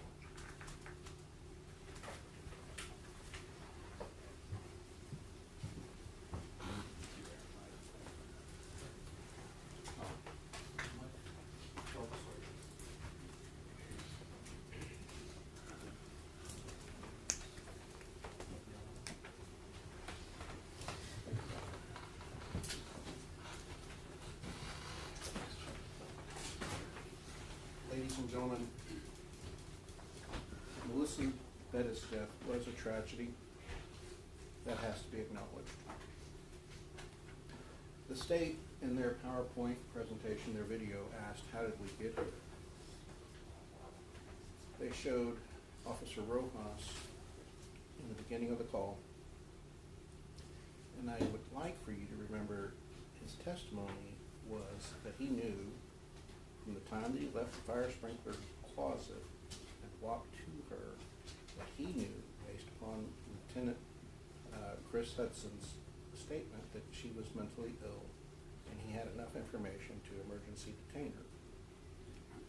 And for 2 minutes, he had the ability to arrest her and had the assistance of 3 firefighters, and his cover officer was on the way. So the question, how did we get here? We got here because Officer Rojas, how did he say it? I never got around to it. He told you he didn't do his job. And there were procedures in place where he could have emergency detained Melissa to get her the help that she needed. That's the tragedy, is that Officer Rojas didn't do his job. And as Tom told you, Rojas and Ramos and Salinas failed to tell these gentlemen sitting over here about that mental illness and her need to be emergency detained. So that's how we got here. Now, one of the things that's even more tragic is the SAPD and the DA's office failed to properly investigate this case. And one of the things that folks may have wondered is, why did I introduce the audit trails? The audit trails were important because, if you recall, Detective Soto told you that he submitted his prosecution guide and his chain of command checked off that they reviewed it in August. I asked him, did they pencil with it? And the fact is they did. And the reason you can know that they pencil whipped it is that if you take a look at the audit trails, the user audit trails for McManus, Karen Fox, the assistant chief, the deputy chief, Captain Van Geffen, Lieutenant Frisky, and Sergeant Galindo Villanueva, that if you look at those audit trails, they didn't look at any videos after he submitted his prosecution guide. They didn't verify what he put in his prosecution guide, and we know that what he put in his prosecution guide was false.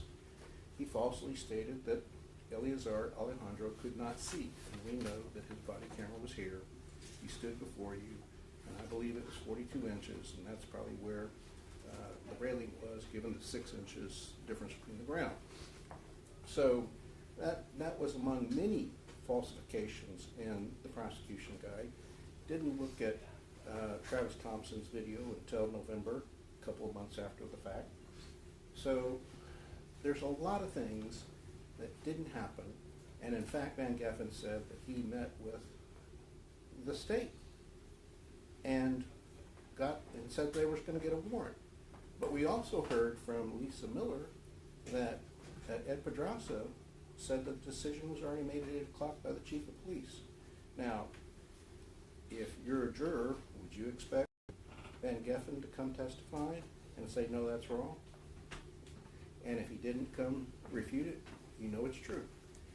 And if Chief McManus didn't do that, make a decision at 8 in the morning, you would expect him to come testify that that didn't happen. And we know he was in the crime scene for over a minute, and he didn't submit a report, didn't sign a log, didn't make himself accountable. These officers have to wear body cameras to show what they did, but McManus and Van Geffen and everybody else don't want to be accountable with body cameras or be accountable with their audit trails. So the one thing that's important in this case is that Alfred Flores, Eleazar Alejandro, and Nathaniel Villalobos were justified in what they did. And you know why we know that? Because the DA basically told you so when we heard the testimony from Officer Salinas. And what did Officer Salinas tell you? He told you that he knew that he would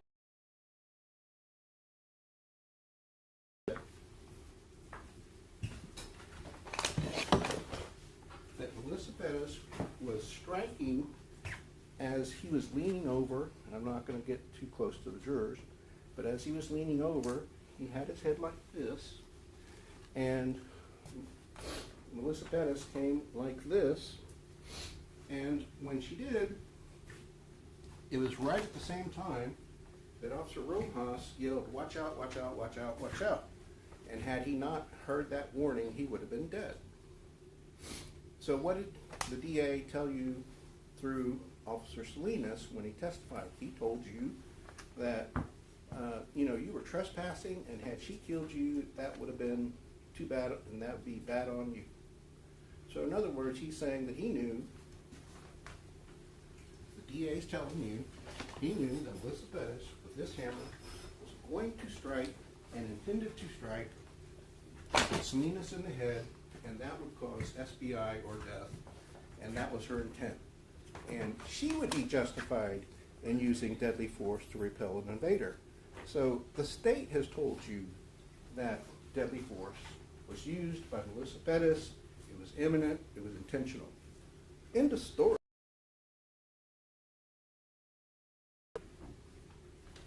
Now, what makes it worse is the state would have you believe that the totality of circumstances weighs in their favor.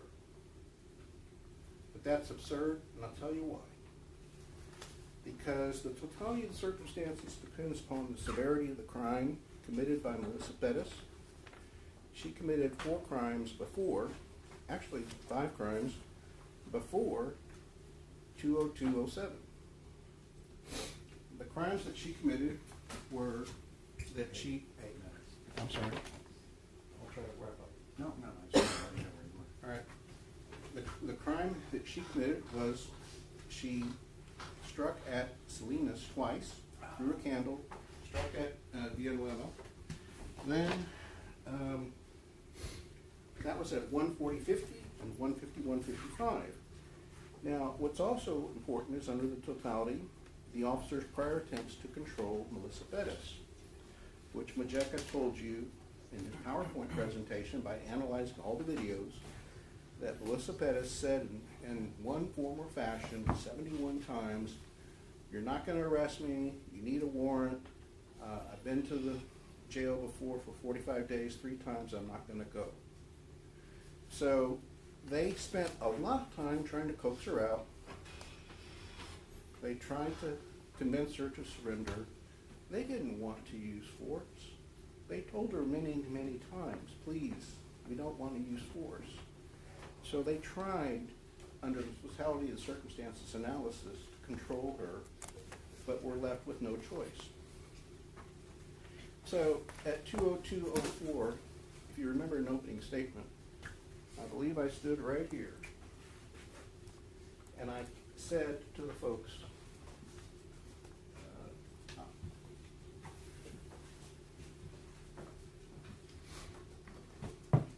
thank you, Christian. I said to you folks,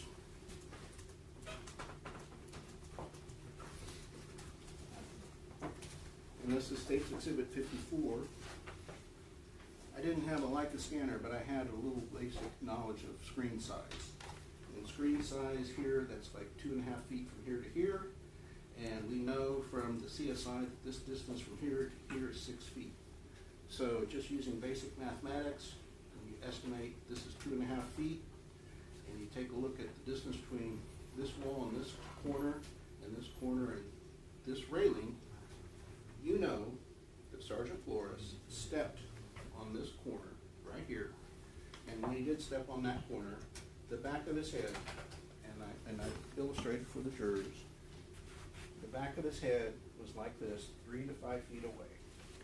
Now, his life was in danger, imminent danger, based upon the video, 3 to 5 feet away, hammer, you know that his life was in danger. Now, what happened thereafter, I believe that both Christian and Tom handled that very well, and I'm going to cede the rest of my time to my colleague, Mario Del Prado. Thank you.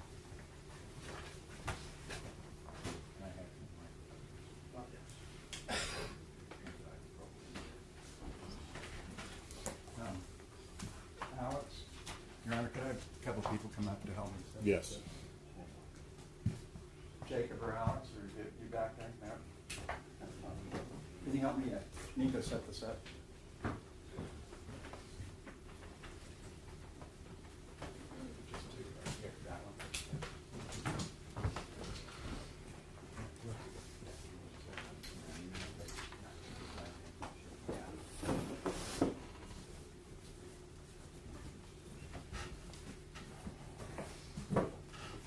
Yeah, that's fine. That's fine. Go ahead. You can, yeah, that's fine. Yeah, please.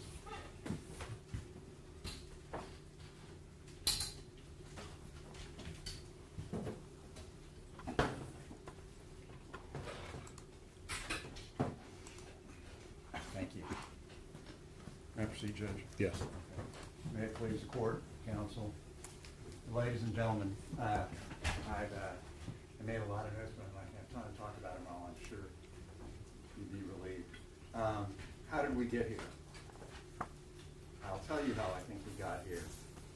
When I told you in jury selection, I said that when Mr. LaHood was the district attorney, he started a unit called the Criminal Integrity Unit, the Crime Integrity Unit, Conviction Integrity Unit, to prevent unjust convictions. And at the time, it was in the media. It was a great unit, and the leader of that unit said, you know, I hate to think that there are innocent people in prison, but we know there are. And that was the reason that they created the unit. So to ask yourself, how did we get here? How do innocent people get to prison? Well, you got to take some steps backwards. And when Mr. Harris had up there, how did we get here? And he started on June the 23rd. We got here because the morning of June the 23rd, Mr. Harris, the leader of the Civil Rights Unit, which, again, this was a big deal in the media. Joe Gonzalez, our progressive district attorney, said, I'm starting the Civil Rights Unit. Their only job is to go after police officers. Okay? So in 2023, what happens a couple of years later, here's the big chance. It's unprecedented. There's never been in Bexar County a prosecution of a San Antonio police officer for murder on duty. So now what do we have? Well, we have these three individuals. Not just one, but three. Okay? And you would think, out of common decency, common sense, fairness, justice, that the San Antonio Police Department would take their time in looking at this.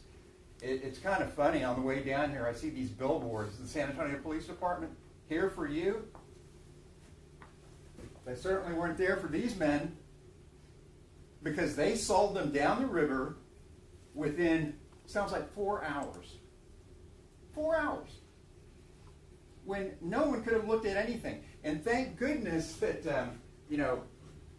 Ben Fuentes here, you probably noticed he doesn't care much for detail.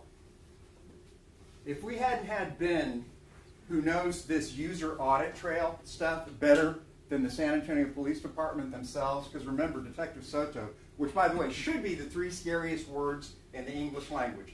If you ever have a loved one and you hear that and some crime has purportedly been perpetrated against them, and you hear Detective Ronald Soto is investigating, that ought to scare the hell out of you. That ought to scare the hell out of you. And what should scare the hell out of you even more is that these are 3 San Antonio police officers. What if you have a loved one that's accused of a crime, and you see the quality of the investigation, or lack thereof, the total lack of investigation in this case? If they're going to do that to their own, if they're going to throw these guys to the wolves with no concern, 871 days since this has happened, and all of y'all said, we all have a right to go home. Unfortunately, these men have never gone home. From that morning, they never got to go home. They're still living in a limbo created by these men. And it's ironic that Mr. Harris goes on and on about the government, the government, the government.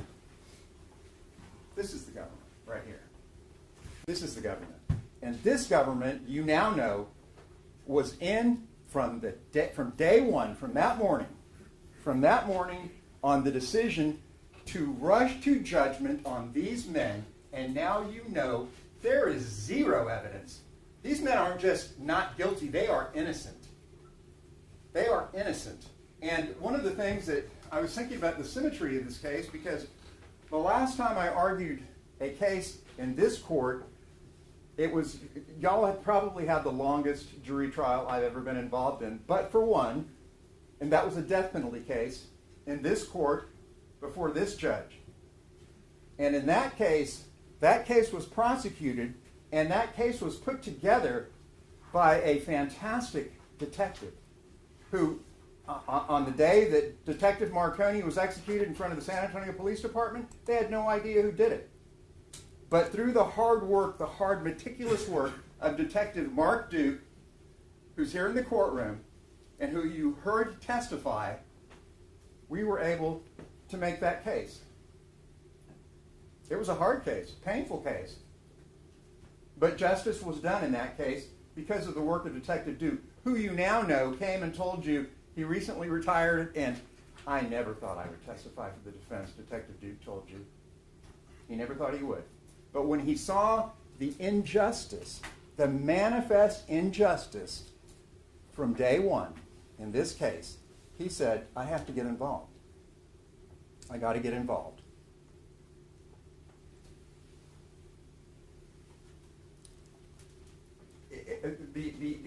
In my mind, the injustice of this is just so overwhelming. It is so overwhelming in this case. With the ease, did anybody in 871 days, did anyone ever stop to say, are we doing the right thing? Hold on. Are we doing the right thing here? No. And as Mr. Nesbitt said, and as many witnesses have said, this was clearly a political prosecution. Mr. Harris didn't do this on his own. the progressive DA Joe Gonzalez had to sign off on it, and he was in it for day one, right? Let's go. Because, hey, to a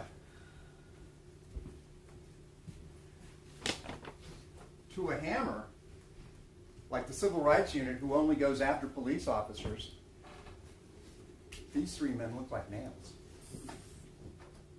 So they went after him. And the San Antonio Police Department administration, that was horrible what they allowed to happen to these three men. Once again, you'd think, let's put our most experienced detective on this case. What's the hurry? These guys aren't outlaws or desperados. Which also reminds me, the other symmetry to this case, when the last time I was in here arguing about a police officer being killed in a capital murder case and Detective Duke is involved, now we're here with Detective Duke involved again, and we're trying to see that justice is done, and to hear, my mind was almost blown. All of these men here, looks like a rugby over here, we're all former prosecutors. And when we heard that this prosecution unit told Officer Salinas if she had connected with this hammer and killed you, she would have been justified. She would have been justified. Think about that. Let that sink in. So if she had committed capital murder, she would have been justified. Let that sink in. Let it also sink in, as Mr. Nesbitt told you from the beginning, the language. Lunan was talking about excuses. Oh, you're going to hear excuses. Their job is to see that justice is done. For a prosecutor to refer to justification, which is in the Penal Code, Chapter 9, as an excuse is outrageous. But he told you that. And remember, he also told you when they were talking about exigent circumstances. So let's consider the things that they said we're going to come forward with to show you guys exigent circumstances. There were no exigent circumstances. They didn't like any of the officers talking about that. Even though, like Officer Thompson said, well, what about United States versus Santana? He knew his United States Supreme Court case law. Oh, we don't want to hear about that. And they didn't want you guys to know about it in voir dire either. Mr. Lunan didn't talk about hot pursuit at all as an exigent circumstance. So we know, what did they go over with you? There were no exigent circumstances. A warrant is required. She has to give them consent. Her property rights can't be violated. She can't, she can use force against them. She can use deadly force against them. You're not going to hear any of that or see any of that in this charge. And you got to think back, how did we get here? In the grand jury, when they're misinforming you of the law, and they're in front of a grand jury who just needs probable cause, and remember I talked to you in jury selection about the grand jury is the only people that can be present are the prosecutors, and that's it, and the grand jurors. So that's like a football game where there's only one team on the field. And man, they can run up the score. You're going to score every play. There's nobody out there against you. It's not an adversarial system.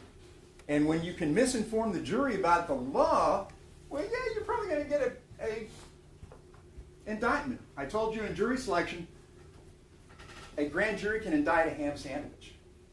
Well, for these gentlemen, these three good, decent, honorable servants are ham sandwiches. Because, as Soto told you, no more additional evidence was developed from that day until he came here before you. And if you think about it, and I'm sure Mr. LaHood and Mr. Gross are going to go over it in detail, but Detective Soto, I mean, think about the messenger in this case. Think about, they're accusing they want to send these men, they want to convict them of first degree murder and or aggravated assault where they could go to prison for the rest of their life And they bring you Ronald Soto, who had no experience, zero experience in officer-involved shootings. He told you that. He had zero experience in use of force training, and this whole case is about use of force. Zero experience. And if he could have gotten away with lying to you about watching all of the digital media, he would have, but for Mr. Cifuentes, and but for Mr. Cifuentes, now you know that nobody in SAPD brass watch these videos. You guys probably watch more of these videos than anybody at the San Antonio Police Department did.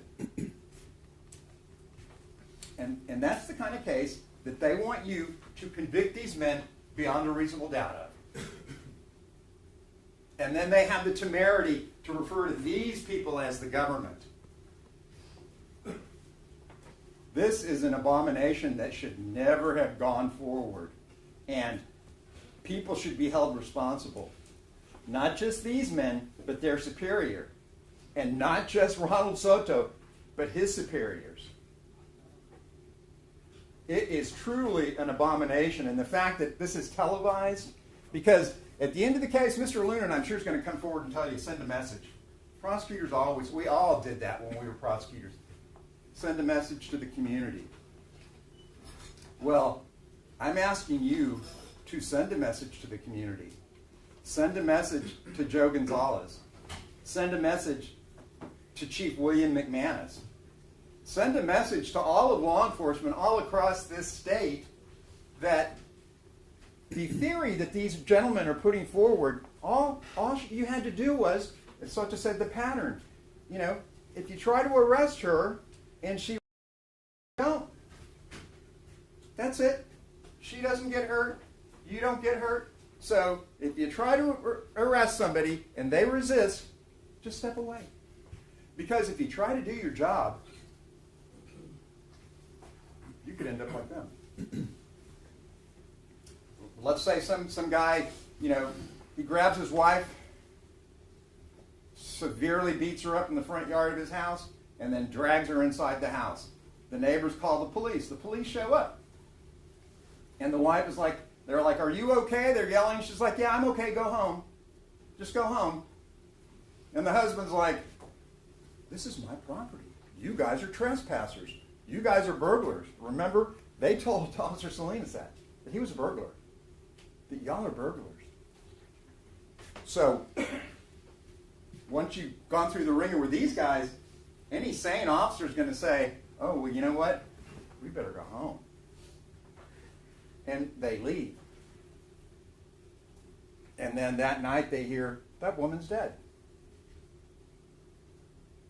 What do we expect from our officers? And one of my favorite justices, because I went to Holmes High School, Justice Oliver Wendell Holmes, in a self-defense case, famously wrote, detached reflection cannot be the presence of a knife or a raised hammer. Because life isn't simple. Reality happens quickly. Split-second decisions have to be made. And I'm sure all of you have probably had to make a significant split-second decision, but not of the nature and quality that these men did. Okay? We ask these men to run to danger, to run to trouble, when all of us are walking away from it. But they're damned if they do, they're damned if they don't. And the other symmetry in this case, besides me and Detective Duke, is you think about the first three officers in this case, and these three men, those first three, they're still working for the San Antonio Police Department. Rojas, who at least, you'd think he would at least have the moral decency to come to you and to say, because as I told you in opening statement, he could have ended this. If he would have done what he was supposed to, we would never be here. We would never be here. But he didn't. And he had excuses for that. But you would think a morally decent man would have come to you and said, you know what, yeah, I didn't have to arrest her or emergency detain her, but man, I wish I had. I wish I had. because this wouldn't have happened. But no, he didn't. Ramos, well, I already talked to you about Ramos in opening statement, about what kind of quality guy that is. He's still a San Antonio police officer. Salinas, he knew about her mental health history also, just like the first two did. But he never said that to Sergeant Flores or anyone else. And it's unbelievable when these guys come in and they say, well, Sergeant Flores didn't go ask them, didn't go question them. Do these men not have any responsibility? If you'll notice, and I told you in opening statement, they're all standing back and not doing anything. They're not doing anything. Remember, Rojas was so lazy that when he gets in there and that man, Mr. De La Rosa, it must take him 5 minutes to try to put his shirt on. Rojas just stands there and watches him. The man can barely make it to the bathroom. Rojas just stands there and watches him. But he's still in the San Antonio Police Department. These men, and you saw by their body cameras what kind of men these are. Protect and serve. You saw them out in the community helping those two different individual men, trying to help them out. No, we're not going to arrest you. I'll give you a ride. And it's funny how sometimes fate works. What if Alejandro had, the guy's mother did live on the northeast side, and he says, get in, I'll give you a ride, and he's taking her home. He wouldn't have been out there that night.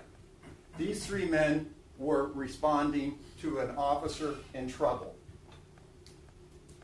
You know, the media still reports that they were responding to a mental health call. Even today they were responding to a mental health call. That's why y'all are in such a great position, because you've heard the truth. You've heard the evidence. Can you just imagine if there was a jury and all they had was Ronald Soto, who lied on the affidavit to another judge about what was there, who had absolutely no experience in officer-involved shootings, who had absolutely no experience in use of force training, who lied about watching everybody's body camera, who lied to you about making this decision on his own, because you know that's just factually impossible. He sat there and lied to you. Let's call it what it is. He sat there and lied to you. And we brought you 4 experts. You know how many experts they brought you? 0. 0. They want you to send these men to prison for life, and they brought you 0 experts. A big fat 0. Soto certainly isn't an expert. He doesn't know anything besides not being able to tell the truth or do a competent investigation. You get back to how important measurements are, and that Dr. Martinelli and that presentation by Angelos, that was eye-opening. So you can see Melissa Perez was actually like 3 times closer than it appeared on the body camera. That was extremely eye-opening. The measurements were extremely eye-opening and important, but Soto couldn't even be bothered to do that. Half of the apartment wasn't searched. And, and initially they talked to you about, oh, well, there was no evidence that she'd stolen anything because Soto didn't look, and we didn't even have to call him because it was admitted. Soto admitted it. The maintenance man, Kenji Uno, found all the stolen batteries she'd been stealing, as she said on the video, from the fire alarm systems. They were all in there. As a matter of fact, one of them sitting on the little table outside her front door. But once again, consistent with his bang-up job, Soto didn't notice him. And the great CSIs, they would have if they would have been told. But no, Soto's like, no, they're good. I'm not going to tell them anything. It's outrageous that there was no Leica system used that day, the next day, for a full year. They had to go back out because, once again, that investigation wasn't complete. So a year later, they go back out. CSI, Diaz told you, yeah, that's really unusual. I've never had to do that before, where I go back to the same place a year later. That's the quality of the investigation. If you'll recall, in jury selection, I told you that the roots of beyond a reasonable doubt are so important, right? And I talked about, held up the book, the theological roots of proof beyond a reasonable doubt, okay? Because jurors, they were drilling it into jurors that this decision is so important when you're considering the lives of not just one man, or two men, or three men, but your own immortal.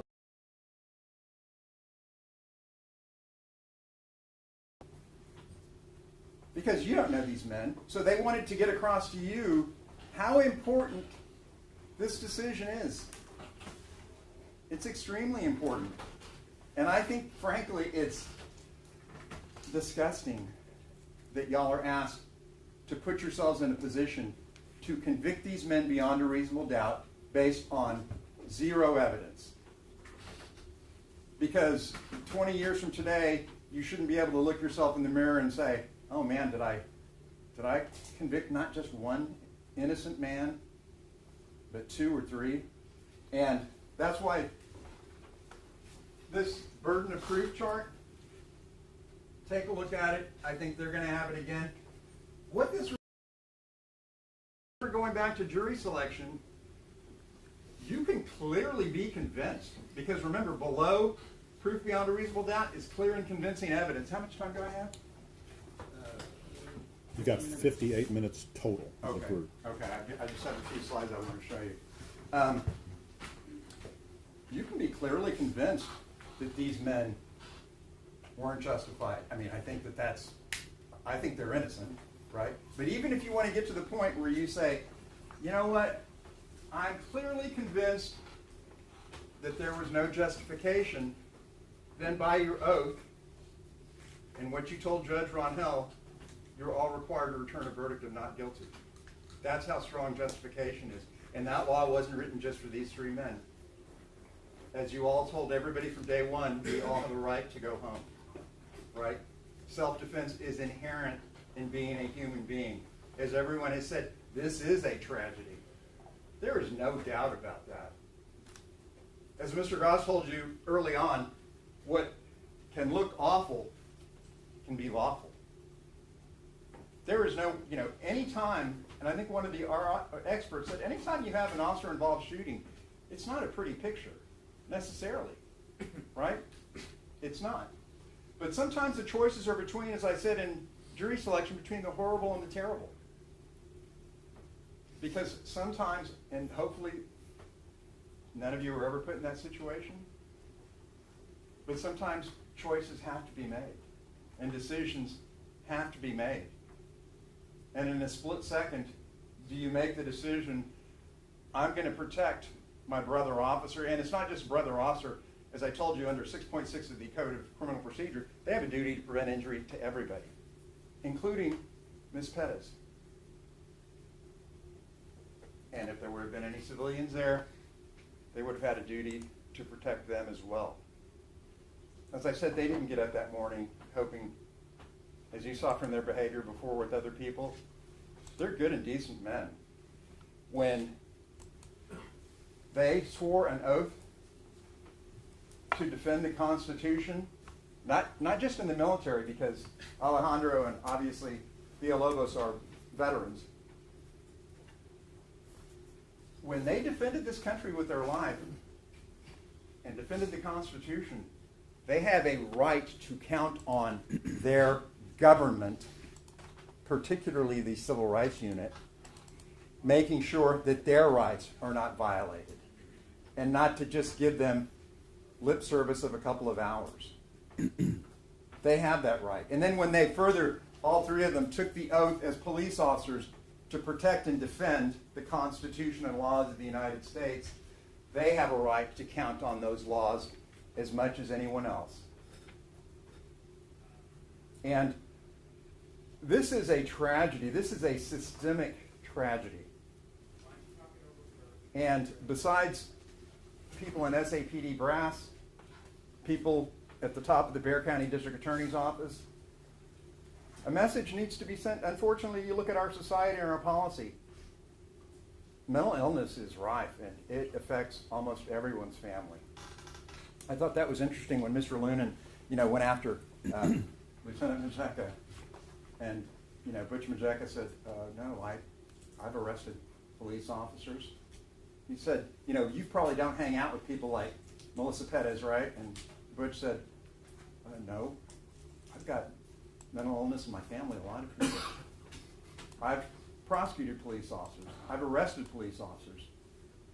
I've arrested my own cousin. I kicked my own brother out of the house for smoking marijuana. You look at those four experts, and frankly, I have never seen a team of experts put together like those people. And frankly, they were not touched by either one of these prosecutors when they were cross-examining. They were not touched. Their testimony and their grasp of the science and the evidence was unmatched, including Dr. Martinelli. And they all told you what a horrible investigation this was, and they all told you about the politics of SAPD, and they told you about Sergeant Pedraza, who said at 8:30 that morning, Chief McManus was already telling people this was a bad shoot. This was a bad shoot. And his captain, Pedraza's captain, telling him, because Pedraza, who works at the training academy, and I'll talk about that, was told to keep his mouth shut. Keep your mouth shut, because it's more important politically, because what McManus was worried about, remember, he'd established a mental health unit, and he was very proud of it. And it looks bad how this woman died. As the media said, she was just standing in her own apartment holding a hammer. That's all she was doing when these three men opened up on her for absolutely no reason. You know that's not the truth. You know that's not the evidence. But a lot of people believe that.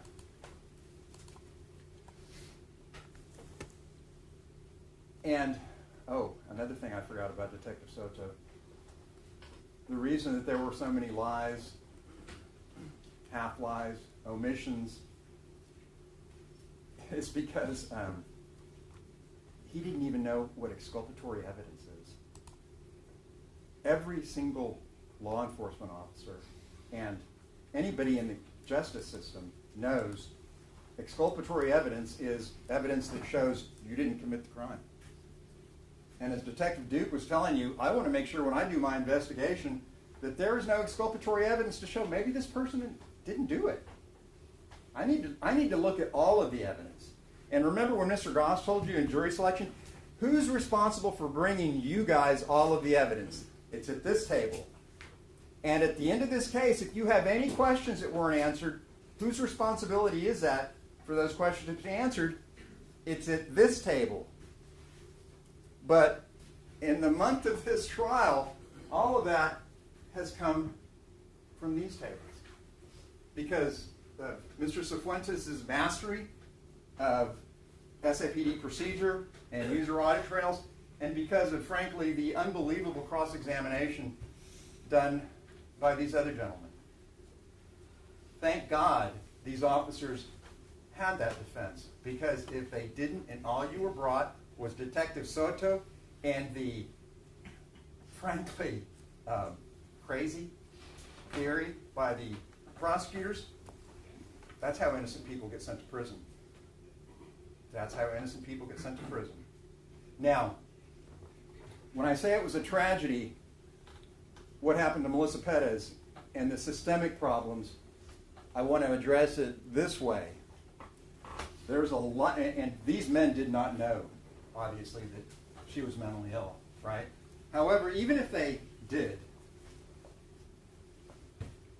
somebody comes at you or one of your loved ones with this, and I'm not going to raise the hammer tomahawk style to you, but when I get this close to you, and maybe you're sitting in your living room behind and there's a big open window there, and there's a big old glass door there, and I'm running at you with this,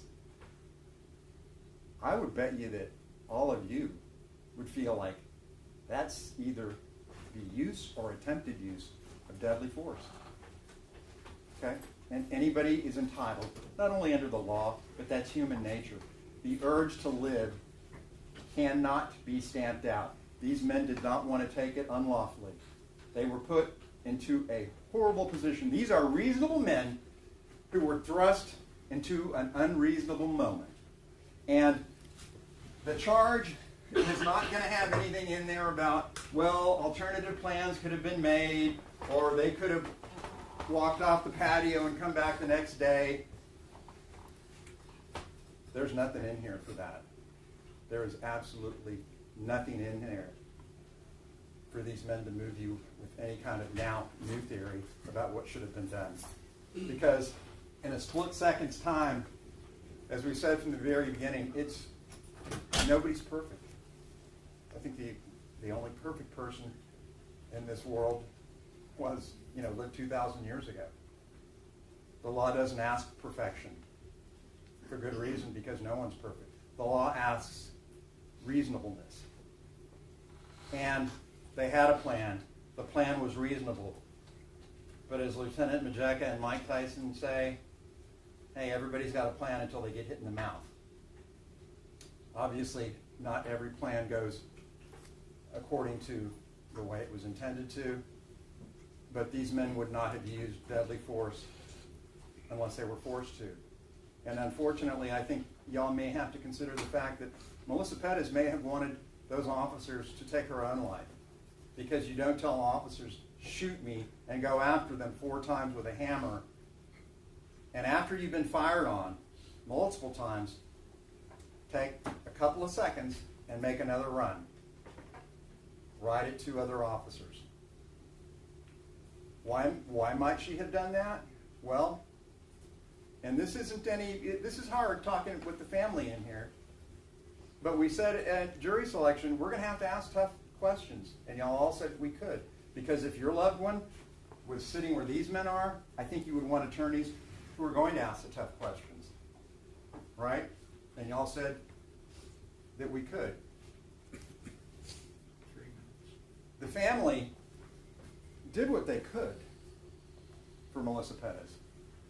But like a lot of us, whether it's mental illness or drug addiction or whatever, there comes a time when there's not much more you can do, and you get tired, you get frustrated, life moves on, you've got children and things to take care of. But you heard from the family they hadn't had any contact with her. Daisy Nieto for months, her own daughter for well over a month. Maybe Melissa Perez was like, I don't know. We don't know. I don't know. It is very significant, though, the last couple of things I want to leave you with is that on that 4th emergency detention call, because the family themselves, when they couldn't handle Melissa Perez, who they told you was violent and aggressive and unpredictable and didn't like being questioned, when they couldn't handle her, people who knew her and loved her, what did they do? They turned to the San Antonio Police Department. What do we all do when we can't handle something and it becomes overwhelming? When it becomes dangerous or chaotic? We call the police department. And now we're expecting them to make perfect decisions. Not reasonable ones, but perfect. That 4th call, about a month before June 23rd, Daisy Nieto calls the San Antonio Police Department. Once again, Melissa's experiencing audible and visual hallucinations. Daisy's worried about her mother. And Melissa knows the police are coming, she leaves. Because it wasn't about protecting her property. It was very clear, as Sergeant Miller told you, she just did not want to be arrested. And she could not say that enough. She was not going back. She was not going back, and no one was going to arrest her. But when San Antonio Police Department gets there, she's not there. Okay? Now, 2 things. This was a month before she died. The family could have said, hey, we know where her address is. Can you go do a welfare check on her to make sure she's okay? No. The police officer who responded, did he say, hey, I can go, or I can call somebody if that's in a different district to go make a welfare check on her? No. But let's dump on these 3 men. The last thing I want to tell you is this. One of my mentors had a great story about, he called it the wise old man and the smart aleck or smart ass little kid. And the smart aleck kid says, I'm going to show this wise old man up. I'm going to show him he's not so smart. And he goes up to the wise old man and he says, wise old man, the bird in my hands, is it alive or is it dead? Because the kid's thinking, if he tells me it's alive, I'll crush the life out of it. If he tells me it's dead, I'll open my hands and the bird flies away. So he goes up to the wise old man. Wise old man, is the bird in my hands alive or is it dead? The wise old man says, my son, the bird is in your hands. We've been shepherding these three fine, good, decent, excellent officers since that day. And now we pass them into your hands. And I ask you to seriously consider the origins of what beyond a reasonable doubt means. And I know you will, because this has been a long time, and all of you have paid exquisite attention to this. And as it's been said before, if any of us have said anything that's angered you or thought was ridiculous, please don't hold it against these three men. Hold it against us. Okay? But thank you for your time. Thank you for your attention. And please do the right thing and send these men home, finally. Tell the DA's office, tell the San Antonio Police Department, society has a lot of problems, but don't put it off on these men to be the answer to all of them. Thank you very much.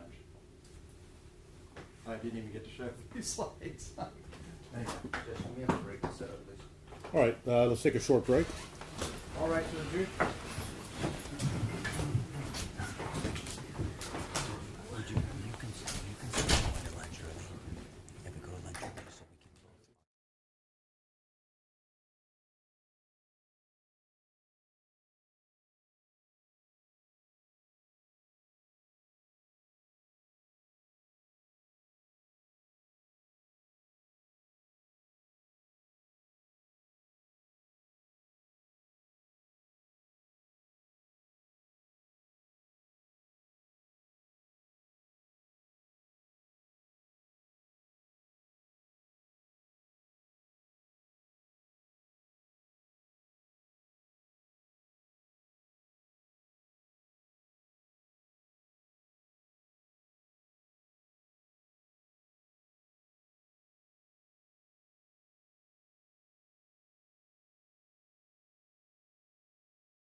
All right, welcome back, members of the jury.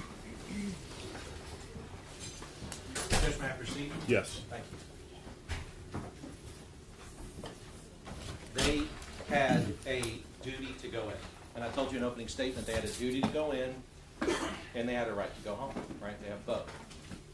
I want to talk about the duty because from even the state's witnesses that you heard, Officer Chernak, even Detective Soto at times, talked about the duty to go in. And what is that duty? The duty is that when we don't have to go in, when we don't have to deal with whatever's happening in this community, when we don't have to do it, we ask them to. We ask them to. We ask them to. We ask them to. We ask them to. We ask them to. This whole courtroom is full of people who have a duty to go in when we don't have to. And that means something. It's important. It's important for us to live as we want to live in a community that's safe, to live in a community that we can raise our families. I mean, I raise my kids here. I worry about, just like all of us worry about, what's going on out there and what can happen to them, right? Like, it's important. It's important that we tell them that when you have a duty to go in, we also give you the right to go home, because these are men and women that put on that uniform, and they all have spouses, right? And so when we talk about the right to go home, their husbands and their wives will not let them do their duty to go in if we don't guarantee them the right to go home. It won't happen. You can ask any one of them. They don't let them out there. They would never let them out there. If that were my wife, I would not let her. If I was out there in uniform like that, my wife would never let me not come home to our kids. Never let my 2 kids not have a father. So we have to balance that, right? That's what this whole trial's been about. How do you balance the duty to go in with the right to go home? How did the state do it? The government. And they are the government. They are the government. How did the government do it? They said, well, they didn't have a duty to go in. They told you that. He had to tell you they were wrong. Right? I mean, that's the first thing that they did. The first thing they came up and told you.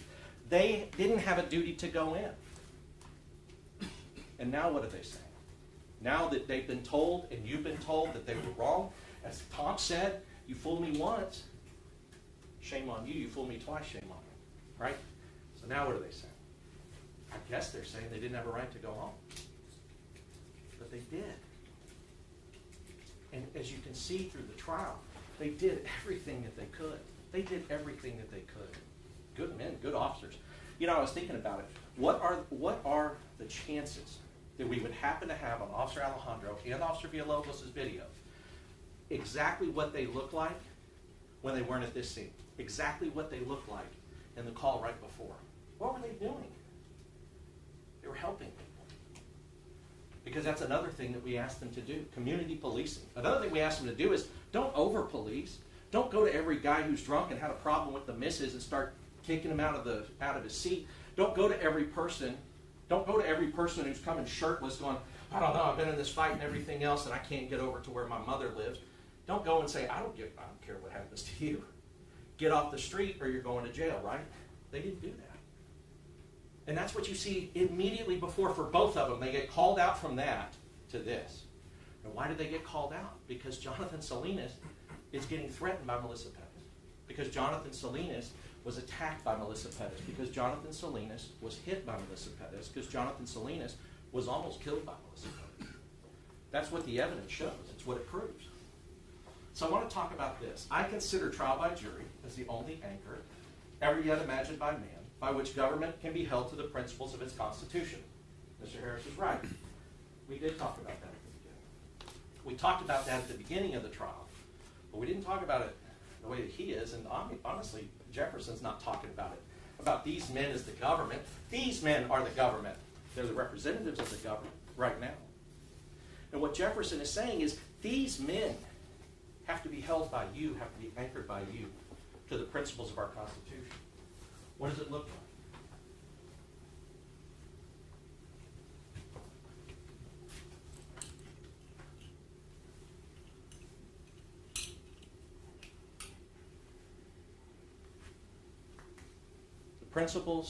The principles of our Constitution. The right to trial by jury, the right to never be convicted unless the government can prove beyond a reasonable doubt that you were guilty without justification. These are the principles. This is the anchor. It's you. That's what he's saying. This is you. This is the ship anchored to the principles. This is our government, them, and all of us that are on the ship with them. So what does it look like? This is how the world is supposed to be. The government and all of us are supposed to be anchored to the principles of our Constitution. That's what it's supposed to look like. Well, what's the first thing that they did? The first thing that they did was they said in their closing argument, let me show you 3 other officers who did some bad stuff. That ship starts sailing out into the harbor. It's losing its anchor. Because when they do that, when the government takes 3 officers who they had nothing to do with, and they spend 20 minutes in a closing argument after we've had a 4-week trial, they spend 20 minutes talking to you and showing you these 3 officers that they had nothing to do with. That ship is going. That ship's moving out. What else? Detective Soto. When they bring Detective Soto and he makes assumptions, and the ship keeps going out. And it's going to keep going out, and it's going to keep going out into open water. And God help us all if our ship gets out into open water, where there's no anchor for our government to the principles of its Constitution. That's what this is about. It's not about what Mr. Harris said. One thing he did say is hold the government accountable. I guess meaning these guys. These guys. Them. And look, as Tom said, I sat at that table for 10 years, proud to sit at the table. I was. Did some good things. He was the elected DA. He hired me over. I was proud to work for him. We did good things. We didn't never do anything like this. Never did anything like this against men like this, who were in that position, who had every right to go home to their families. Elazar Alejandro just found out on Saturday the baby that his wife's carrying is a boy. That's what's happening right now to him, right now in this trial. That baby's father is on trial for murder. Murder. For what we have seen. Where did that start? It started with Chief McManus. Didn't like that there was a mentally ill woman that got shot. We don't like it either. Nobody does. What Tom said to the family, I agree. You know, and really going along with everything, if there's anything that we've done that's been offensive, you know, and I'll give you an example. The state had an expert back here, Chuck Joyner, right? And I was doing something in cross-examination, and I had been upset with their expert's opinion and their expert's ideas and their expert's conclusions about these men. I've not liked it. And there was one point when I looked back at him, and he was sitting right there, and I looked at him. But then Melissa's family thought I was looking at them, and I wasn't. And I apologize, because I wasn't. I was looking at him, because I'm passionate about that. I'm passionate. But if anything like that, if there was anything that would happen that you thought, oh, I don't like what he did, or what he did, or what he did, or what he did, you can't hold it against them, because see, that's what they're trying to do. I don't like what Ramos did. I don't like what Rojas did. I don't like what Salinas did. Salinas never should have gone in the window in the first place. Who cares? At this point, they didn't know that. They don't know anything that's going on. But you hold it against them, and this keeps going out that way. What are you doing when you do that? What are you doing when you play 20 minutes of that? What's happening when that happens? We know what's happening. They're trying to hold the actions of others against them. We all know that's not fair. We would all argue against it if it happened to us. When we were kids, if we had our siblings, and our parents blamed us for something that the sibling did, it's not fair. But now we're all grown, and they're grown, and they're grown. What they're doing is wrong. Because now it's not just about who gets a spanking, who goes to timeout. Now it's about who goes to prison, who's a convicted felon, right? Remember, there's no probation for murder. You convict those men of murder, you're sending them to prison. That's what they want you to do. That's what they're asking you to do. But it could be State of Texas versus Maria Salinas, Travis Thompson, Sergeant Rivera. I told you in opening. If the people in the front were in the back, and the people were in the back were in the front, these chairs would have been filled by 3 other good officers. Maria Salinas, good officer. Travis Thompson, good officer. Sergeant Rivera with the beanbag shotgun, if he's in front and he shoots the beanbag shotgun and kills her instead of Sergeant Flores being there, We're all sitting, 3 different people sitting here. But the facts would not have changed. The facts would not have changed. One of the things Detective Duke said from the beginning is, how do 3 people make the wrong decision at the exact wrong time? I mean, at the exact same time. How do they do that? And then 4 other people behind them are doing it. How does that happen? It's because it wasn't. It's because everybody there reasonably perceived this as immediately necessary in order to save themselves or another. That's it. You don't need anything else. Why do you think that they say, hey, they've never tried 3 officers at the same time? It's because when 3 officers are doing something, it's reasonable and immediately necessary. There's no cowboys here. There's no people that were cocked off and popped off and trying to just hurt somebody. These are all people that were doing what they could to try to get her into custody safely when Rojas didn't do it, right? And to protect each other. So this whole thing, how we got here, that is how we got here. How we got there and how we got here is that they wanted to make you believe that 3 other officers who had nothing to do with these 3 officers, that their actions can be attributable to them. The prosecutor's opening statement was all about how 2 hours had passed. And then you figure out, well, no, actually for them, 15 minutes had passed. That was it. 15 minutes. They're getting on the scene trying to figure it out. For 2 hours, she has not been cooperative. For 2 hours, they couldn't get her. And everybody told you that they had to. There was no situation where those officers were going to leave. And they can argue, well, nobody was threatening the old man. It's debatable. When she's in that kind of situation, you never know what's going to happen. But regardless of that, you can't assault officers and just everybody go home. You can't do it. It's not how it, I said in opening, it's not how it works. It would be crazy if that's how it works. This room would be empty and nobody would be in a uniform if that's how it works. And then where would we be? That's ultimately what Officer Chernak, he said we had a duty to go in. He said, Jonathan Salinas, I would have done the same thing. Our plan was to get her into custody safely. Our plan. Chernak's plan, Sergeant Flores' plan, Officer Villalobos' plan, everybody who's trying to come up with something. You know, no good deed goes unpunished. They're all trying to figure out something. And the people who tried to figure out something, as long as they were on the front lines trying to get this done, putting themselves at risk. You know, I mean, I can't imagine, you know, Officer Villalobos' wife, I mean, Mitzi's sitting right there, I can't imagine when she sees her husband sticking his head into a window to unlock a door and almost getting killed for it, almost leaving that child without a father, their little boy without a dad. I can't imagine how that feels, because I would think it says, hey, don't stick your head in any more window. Don't do it anymore. Why? What did it get him? It got him into this chair. It got her into that chair. She sat here the whole time too for her husband. And what did it get? Right? So that's what happens. If we do this, if we send that message that they want you to send, I guess, to the police, what the message you're going to send is, don't ever go in. Don't ever help anyone. Don't ever make an arrest. Leave. Officer Chernak told you to do what was necessary. Look, I mean, looking at his plan going in with a taser like that, I think we've shown it would have been probably disastrous for him.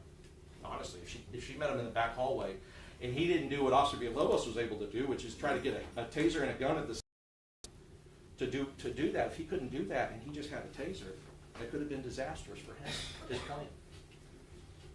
But he was still trying to make a plan, and he wanted it to be non-lethal, and so did Sergeant Flores, and so did Officer Villalobos. That's why they went in when she dropped the hammer. Mark Duke. So there's the art of investigating and the science, right? We showed you 2 different things, the art and the science. So Mark Duke talked about the art of investigating. The ability to communicate is the best tool a homicide detective has. And you heard that Detective Sutter didn't interview anybody. Neither did anybody in command staff.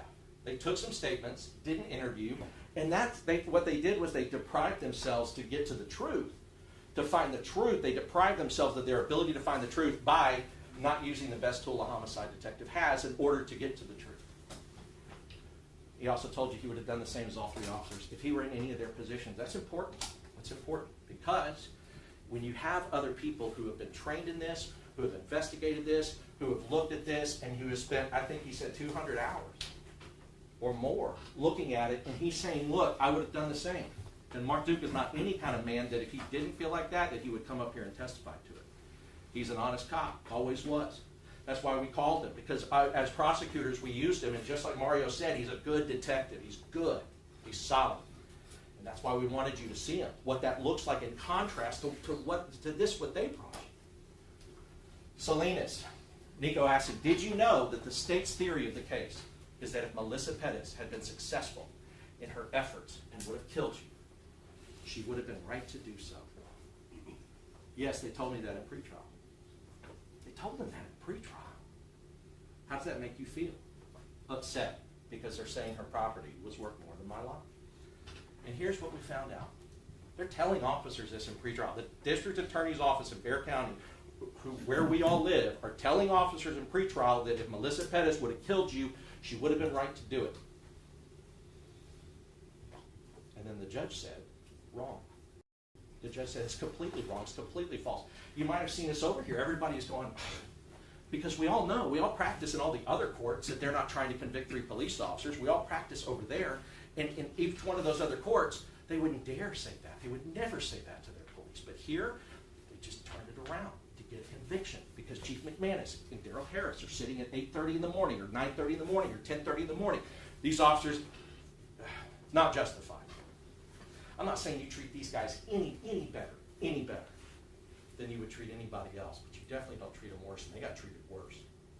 There ain't nobody is going to take that kind of evidence on that kind of case when they are involved in this kind of situation and file those charges when they did, unless there's what they call that high jingo, that political nonsense that put 3 men in a chair for murder, 3 men mug shots for murder, 3 good men mug shots for murder. And it doesn't matter what you do today, those mug shots never go away. Never. They'll be up there forever. But you can at least rectify that harm. But what does it mean with Officer Salinas when he says that? What does it say about their prosecution? From the very beginning, you'll notice they always said, warrant, need a warrant. She was justified to protect her property. Warrant, need a warrant. She was justified to protect her property. Warrant, need a warrant. Justified to protect her property. Until the judge told them to stop it and cut it out. But until the judge told them to do that, that's what they were talking about. What did they not talk about? They never said at the beginning that Melissa Perez was not presenting a threat of immediate and necessary deadly force that they would have to defend against. They never said that. It's because they knew that she was.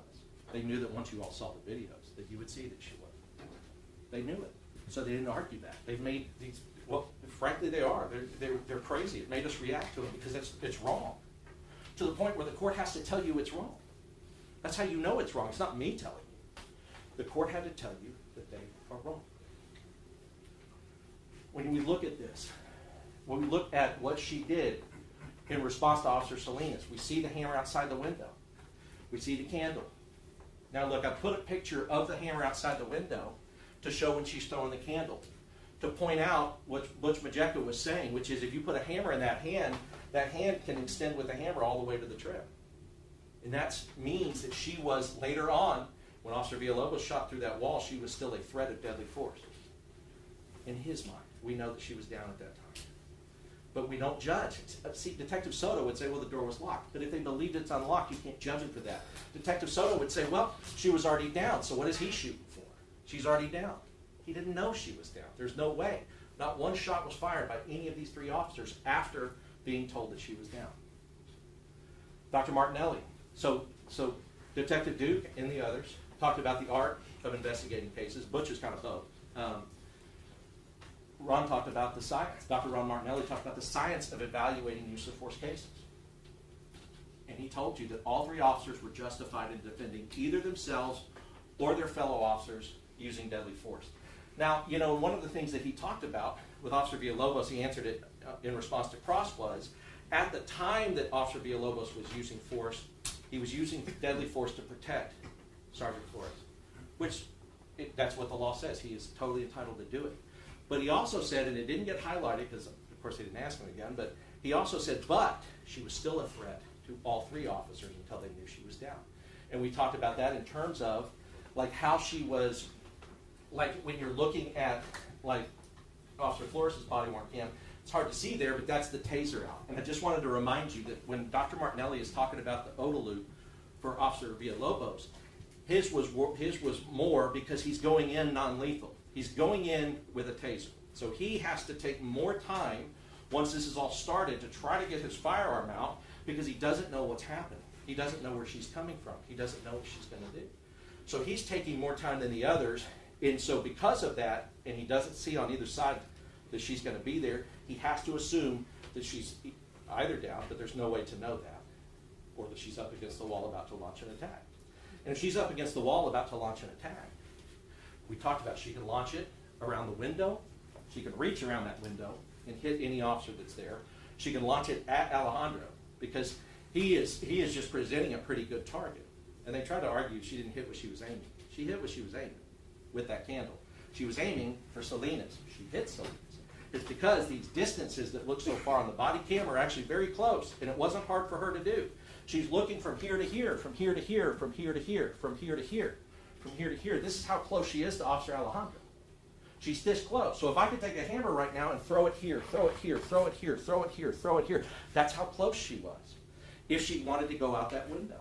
We obviously know about the door, the dangers that that door presented, and we talked about it. Here's Officer Villalobos unlocking the door.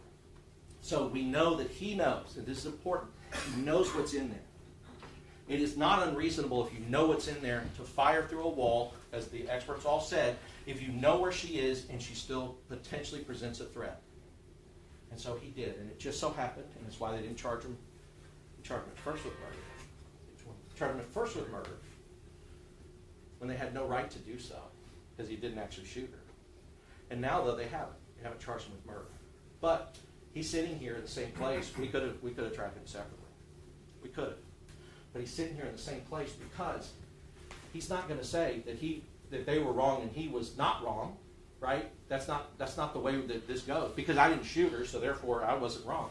No, he's going to say, I used the force that I used because I had a duty to go in and a right to go home to my family. And I know they have that same duty and that same right. And so if Officer Villalobos had shot her, it would have been justified. Officer Alejandro, if he had shot her, justified. Sergeant Flores, we talked about, we know that that's the one bullet, completely 100% justified. Completely 100% justified. Because beyond a reasonable doubt, if the burden's too high, they were never going to be able to get there on these facts. The way they get there is if, she's no threat. But look, every time that she was no threat, every time she had gone back, every time she didn't have any weapons, anything else, nobody shot her. They're doing what their training says. We're not going to shoot a woman. We're not going to shoot a woman. I don't care if she's drunk. I don't care if she's angry. I don't care if she's abusive. I don't even care if she's attacked an officer. We're not going to get revenge, because this isn't about revenge. This is about doing the right thing at the right time. We're going to try to get her into custody safely. And they tried. But they didn't. It just points out that she's using that wall there, and then you see the numbers that Tom and Butch talked about. I mean, this is where the shots were fired, right there. So Officer Villalobos, even in that situation, was reasonable in that if she were still standing up ready to launch an attack, and the next one is going to come, they don't know where it's coming from, if she were still standing there, he would have shot her in the place that he is trained to shoot her. But she wasn't. She was already down. I want to talk about this. We talk a lot, and y'all have already seen this, 3.7 feet, 3.7 feet to the door. And we talked about why that's important. But if you look here, right, that's why we're talking about it. Right here, 3.7 feet, we saw that she was moving at almost 7 feet per second. Dr. Martinelli told you that half a second from that point, and that is Sergeant Flores' first shot. Half a second from that point, she's there for all they know. Because for them, the door is unlocked. And we talked about what that means. If she is there, Sergeant Flores can't shoot her because he might shoot Villalobos. Villalobos can't shoot her because he might shoot Sergeant Flores. Alejandro, look where he is. He can't turn his weapon over there in their direction and start firing. So at that moment, this is the last possible second. Just like Tom said, it's the last possible second. The last possible second. Until they're in a crossfire and they all have to drop their weapons. And if they all have to drop their weapons, they're in a melee with a woman with a hammer. So she has the weapon. They would all have to disarm themselves. And they would, because they're all trained, and that's why I kept saying, they're all trained about crossfire. They all know that, once there's an officer there, I can't shoot. And once they can't shoot, then they have to reholster. I mean, they don't want to drop it because then she can pick it up, but they have to do something to not shoot, or they're just holding it in their hands and down while trying to one-handedly fight a woman with a hammer. It's the last possible second before, as far as they know, this occurs. And if that occurs, then somebody's getting hurt. And it's not just Melissa Perez. One of those officers are going to get hurt because of what happened. And if they didn't pay attention to their training, which they all did and showed you they did from the beginning, but if they didn't, and they weren't a crossfire, if Alejandro panicked and shot over there, or Flores and Villalobos start shooting at each other, basically trying to get her, trying to protect each other from her, and end up shooting each other. Those are the kind of tragedies that they're trained to avoid. So Sergeant Flores waited till that moment. Now you saw that Officer Alejandro shot earlier. It's because, and his shots were completely justified. It's because when he sees her running across that room with that hammer, he knows that this is the eventuality, that this is the place, that this is what can end up. They all believe that door's unlocked. So when he shoots her, he shot her when she started raising the hammer, knowing that he had already shot at her, knowing that she had already attacked Sergeant Flores, knowing the window and all of those things. But now you have Sergeant Flores, who is shooting before that eventuality. That would be a disaster. Now, Detective Soto said, well, the door was locked. They didn't know it. And just like everything that they've done, they take these facts that they couldn't possibly know. She has mental illness. She said that. She said this. She said that. Look what, I mean, I can't believe that they played Ramos doing that to her again, stirring her up like that. Because trying to do that is trying to get your emotions to hold them accountable for that. It's not fair. It's not fair. This thing is floating out. The anchor is untethered. It's going. And it's going to continue to go, and it's going to fall right off that edge. That's what's going to happen to us if we allow them to do that. Like Mr. Looney, he's going to get up. Remember, whatever he argues, whatever he says, whatever he argues and whatever he says, he is the man that told you from the beginning that they needed a warrant. And the judge had to tell you that is not true. He's the man that told you from the beginning that she had a right to protect her property. See, as lawyers, we do have a duty, a sacred duty to the law to explain it properly, to not try to confuse you. Because I know that weighed on some of your minds. I know it weighed on some of your minds that, gosh, did they need a warrant? I mean, if they needed a warrant, is that right? Gosh, can she protect her property? And were they there lawfully? And the judge had to tell you, no, that's not.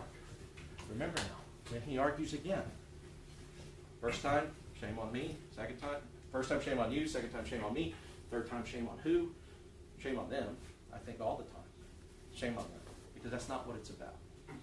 And shame on them for saying how we got here and then just playing you a bunch of videos of the Three Stooges at the beginning. Honestly, I mean, the three people who should not, I mean, Salinas being the least, but you got Rojas and Ramos. Rojas does his job. They don't have to go out there. That never happens. Ramos doesn't do what he did, and she's not maybe in that kind of situation where she's willing to start killing officers with a hand. And then Salinas, who is going in, and remember, you heard that Salinas called Night CID, talked to Night CID, and he testified to this. He talked to Night CID, he called Sergeant Flores, he said, I called Night CID, we're going to go in, and Sergeant Flores said, okay, keep me up there. From the beginning, they're the ones that told you, no, Sergeant Flores is the one that told them to go in there, that told him he has to go in. Sergeant Flores demanded he go in that screen, demanded he go. Didn't happen. So the people that tell you those things should not be able to argue to you now to try to get this conviction that should never even be here in the first place. To try to do this, it should never have done it. And I could tell that there was a lot of times that you guys are tired of this. You've heard it from every angle. You've heard every possible way. You've seen everything from every angle. The thing about it is we can't read your minds. I don't know what's got you. I don't know where you are. I don't know where any of you are. I can't see it. I can't see it, and they only have one chance. They only have one shot at this. So we presented everything. If it was expert overload because we had them all and they didn't have any, I'm sorry. But who was I going to leave out? Who was Nico going to leave out? Who was Ben and Mario? Who was Tom and Christian going to leave out? Because we can't afford to leave anybody out. But you can tell them how you were thinking, and if you think that this was too much, if you think that you were done a long time ago, you tell them that with your verdict. Because we had to bring you most of it. But I'll tell you what, because we all know cameras are here, everything, and cameras don't matter, but you go back there, You go back there and you come back in here quick, that tells everybody something. It tells everybody you should have done this in the first place. It does send that message. And I'm encouraging it. Because the only thing you're going to hear left from Mr. Loonan, you're going to hear from a person that didn't tell you the truth about the law. It wasn't right about it. The judge told you it was wrong. That's all you're going to hear left. I mean, Nico, you're going to hear from him, and he's going to go through a lot of this other stuff as well. But as far as from their side, that's all you got left. And you can tell all of them. You can tell all of them. And I tell you what, these women right here in the front row, every second you're back there is going to be torture for them. Their stomachs are going to be like this every second, every minute you're back there. And every minute that you give them back, every minute you give them back, and you come back out here and you say, you never should have done this, because you've seen all the videos. If you don't need to go back there and watch 20 hours of videos. You've seen them all from every angle. You've seen every possible thing that anybody could show you. The state rested without calling any expert, without calling anybody at use of force. The only person maybe close is Chernak, 32 years. He's had a lot of experience, and he said, I would have done the same thing. He said that we had to go in, we had the duty. They had a duty to go in, they had a right to go home. We're asking you to send them home. May it please the court. Opposing counsel. Mr. Loonan said something at the beginning of this trial that was accurate, but it wasn't true. And he said it during one of our heated exchanges. We had a number of passionate exchanges, I like to say, and he said it, and it stuck with me. He said, you just don't like the law. And I gave some response, but I thought about it as time went on. I said, David, you know better than that. I worked with you when I was district attorney. I worked with you, Daryl. You know that's not true, but it was accurate. Because I don't like the law. I love the law. I love the law when I was responsible for this table. I love the law when I'm sitting at this table. I love the law when I was prosecuting people and making capital murder decisions. And I love the law when I'm defending somebody from not going to prison for their life because the government has gone out of control. I love the law. And you know why? Because for me, the law is our last hope. We live in a world where we can't agree on anything. We definitely can't agree on politics. People have a different opinion about religion. We can't agree on everything. But most people agree that we should have a system that says innocent people don't get accused and innocent people don't get ripped from their families and their children and not have ability to raise their kids and go to prison. Everyone can agree on that. And that's why I love the symbol of our justice, Lady Justice. I think she's beautiful because everything about her means something. And it goes back to ancient times.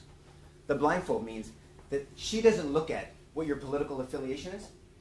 She doesn't care that somebody is Hindu or Buddhist or Islamic or atheist or that I'm a Christian. She doesn't care about any of that. She looks at the law, she looks at the facts, and she merges them together to find this elusive concept called justice. And the sword. The sword means that justice systems can be harsh. We have capital punishment.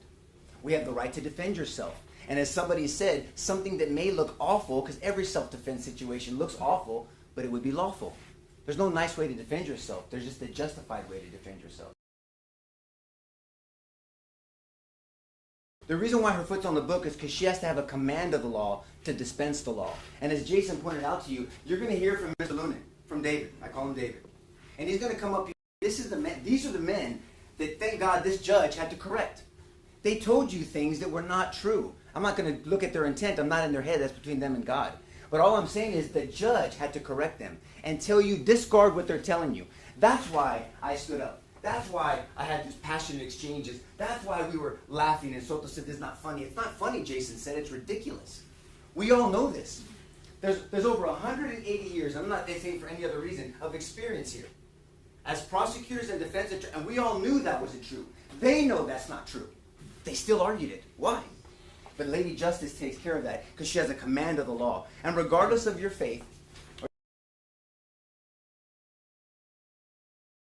and our justice system should crush out evil. And that's what she's supposed to do. But the scales. She has to balance it all out. She keeps the blindfold on. She doesn't do this depending if she's dealing with an officer or a citizen or a carpenter. Doesn't matter to her. She doesn't care about those stupid cameras. She doesn't care about politics. She's got to balance it all out. And what happens in a jury trial, and why I'm so passionate about a jury trial, because I've been through this. I shared with you in Vordaer.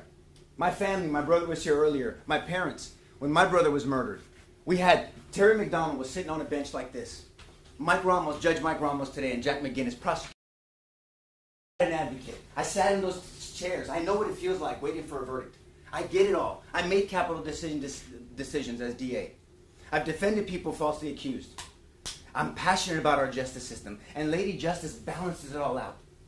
And in a jury trial, in a system of the people, by the people, and for the people, she takes those scales and she hands them to you. And now you have the scales. And that's why I'm so passionate. I'm in a dilemma because, as everybody has said, Mario and Jason and other people have said, because it keeps me up at night. If I look like I haven't slept in 4.5 weeks, because I haven't. Because it wears on me. It wears on me. Did I do enough? Did I argue too hard? Did my passion, that's my strength, if it took it out of control, and did it make a difference and make you look at them differently because you're mad at me? I think about that, and I harbor that in my mind. But I can never apologize. This is my dilemma. I can't apologize to you, Mr. Hernandez. I can't apologize to you. Because then I'd be a fraud. Because then I would be looking at you like these men looked at you, and I'd be telling you something that's not true. So because I cannot apologize to you, I can only humbly ask for grace. Just extend some grace to me. You can cuss me out later if you want to, but please don't hold it against them. And so I told you at the beginning of this trial, this is an upside down world. An upside down world where the government is supposed to wear the white hat. The government is not supposed to be reprimanded by the judge and corrected by the judge mid-trial. The government is not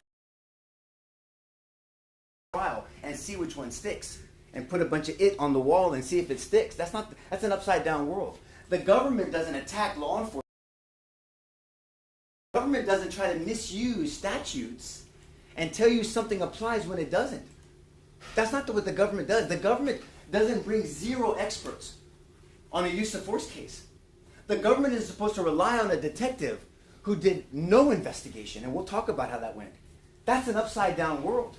And where we, as I think it was Christian made the point out, we may seem like the government, although we've served in that role honorably, but we're prosecuting the case for justice. And we're bringing you evidence to consider. And that's why it's upside down. And so at the beginning, if you remember, I went through it, all of us kind of went through these 3 scenes. There was 3 separate incidents. And we all mentioned it before. I thought it interesting that Mr. Harris, I was counting it, 20 minutes and didn't talk about use of force. He sat back here, because I was wondering where Darryl went. He sat here and let you stare at a video that had nothing to do with these 3 men. For 20 minutes. We've been here 4.5 weeks. And you played it. So this was not closing arguments, it was closing videos. But about men that aren't sitting at these chairs. So you have to keep those in mind. Because once Officer Salinas is... You noticed Officer Chernak? He sat here. And look, I had notes. He was being a little stickly at first, which I appreciated. And Jason kept asking him questions. And as soon as for the first time he saw that video, Mr. Autry, he saw that video for the first time. And his whole demeanor changed. I would have done the same thing. If Maria Salinas pulled her gun, it was justified. Everything changed when he saw that video. And once she swung the hammer, unfortunately, at Officer Salinas, other than Ramos irritating the crap out of me, and Rojas maybe irritating you also, that's irrelevant. All of that's irrelevant, because they're responding to an E-tone. All they know is they're an officer in trouble. You heard evidence and evidence from all our experts about an E-tone and what that means. And so that's all that you focus on. It's from this way forward, but they want you to focus on Salinas' back. And it has nothing to do with these men, and they know it. The defense, we brought you 5 experts. We brought you 5 experts involved on officer-involved shootings. You heard from Duke, Mark Duke. I've never thought I'd testify for the defense, but he couldn't sit back. He's a good officer. We prosecuted with him. He did a damn good job every time he did it. And he looked at this case. And none of them were hired guns. It wasn't like we went to him and said, hey, will you come testify for us? Will you you heard from everyone. We asked them specifically these questions. Evaluate this evidence. Let us know your opinion. This is a terrible prosecution. This is a horrible investigation. Will you testify for us? Yes, I'll testify. Every single one of them. Lisa, you heard from Lisa. Well, I'm going to talk to you what the government brought you. You heard from Lisa. We're going to talk about Butch. I'm going to show you some videos from how Lisa testified. And then Lieutenant Butch Majeka. And then, of course, Dr. Martinelli. So they brought you one. Who did they bring you? Soto. Soto.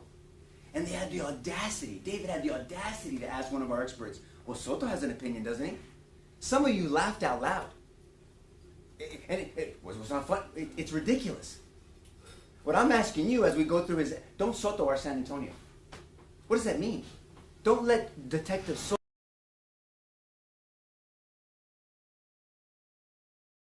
be the pillar that they rely on to prosecute men and peel them from their families.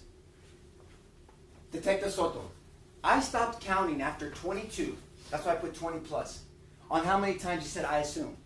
Where's that in the penal code? Soto assumes. It's nowhere in the penal code. None of our experts said they assumed. They looked at law, fact, and even science and applied them appropriately. I didn't think. He said that many times. I put what I needed to get probable cause. That's not your goal. You put what you needed to. We're going to talk about his testimony, about him making a decision, and then that meeting with Brass. And then remember, nobody brought in Captain Van Geffen. And then remember Captain Van Geffen, who did he meet with? Who did he meet with? Mr. Harris. Remember that? So maybe we should have called him as a witness. Because we made that. You heard that about that. We'll talk about that. I'm willing to concede I did not write it correctly. He said that about numerous things. His prosecution guide, his affidavit, to the warrant, to the arrest warrants. He said that numerous times. I did not consult. Listen to this one. I did not consult. They did not call any use of force experts.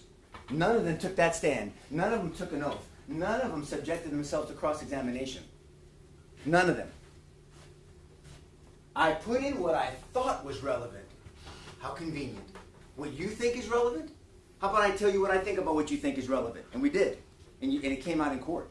Look, we're in a situation, folks, where we're just thinking, what do we put in closing to remind them? Judge, I'm going to need some more time, Judge, with all due respect. How much? 15 minutes. 15. I'll give you an extra 15. They can have an hour, Judge, if they want it. So what I thought was relevant, what you think is relevant, I don't know what exculpatory evidence, and I think Mario mentioned that to you. That's just bare minimum. Everybody, every officer, not even a detective, everybody knows what exculpatory evidence is. Every prosecutor, paralegal, everybody knows. Advocate knows, but he didn't. I just looked at whatever I saw in body cam. That's your extent. I didn't interview anybody. I didn't interview people in front. No one called Marina Salinas. Remember we said at the beginning, if you have any questions at the end of this trial, who owes you the answer? The government does. The government that Thomas Jefferson was talking about, the government, not three individual officers, the government. The apparatus of the government, the ship of the government. And this is what you saw in body cam. You heard experts talking about that. Angelos talked about this. That was our fifth expert. He talked about how the human eye versus the body cam and how it looks and how it's lower versus the eye level. And they were trying to say, well, Soto said that when Maria Salinas, I didn't see him swing at Villalobos the first time. But she's talking about it. Vince Gomez, who they didn't call, talked about it. Officer Young, they didn't call. Where's Sergeant Rivera and Sergeant Robertson? Sergeant Flores wasn't the only sergeant at the scene. This wasn't his plan. Where's all these people? But they call Chernak on the side. They don't call Ramos. I don't blame them. It's embarrassing. They call Rojas. Who Rojas on the stand. I had to stop him. He admitted, because he was so delusional from what they were telling him during pretrial, he admitted to burglary habitation. Do you remember that? And I said, you didn't do that. Stop. He admitted on the stand under oath that he committed burglary habitation. He was a party to it. Insanity. And that's why you saw passion from this table. That's why. But this is the reality that our experts explained to you. They could have done this. Butch Majeka, 40 cases. He works in Kendall County. 47 years experience. He's been involved in prosecuting police officers. He's not a hired gun, because no disrespect, Ben, but if you think a Happy Meal is hired gun, he's here for free. He's been here with you, sitting in that corner. You've seen him for 4.5 weeks. And all of the other officers that have impeccable reputations want to throw it all away in public for the nation to see, just so they can save officers that are really guilty, that they don't believe the testimony they shared with you. That's what you want them to believe, David. That's crazy. He's going to try to push that to you in a second. All officers, listen to this, all officers. Villalobos, Alejandro, Sergeant Flores. All three officers were justified in using deadly force at the time they used it because it was reasonable and immediately necessary, Chapter 9, to defend themselves or a fellow officer from Melissa Perez's unfortunate, he didn't put that, I'm putting it in there, unlawful use of deadly force against them. Sergeant Miller said the same thing. Mark Duke said the same thing. Dr. Martinelli said the same thing. No rebuttal evidence. Nothing. The cross-examinations fell flat because they don't have the truth on their side or the law. Play this for you really quick. How do you play it?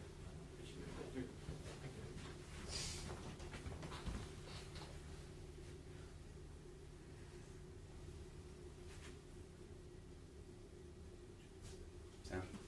Sound should be. No. There we go. Start again. Thank you, brother. You just back out of it real quick.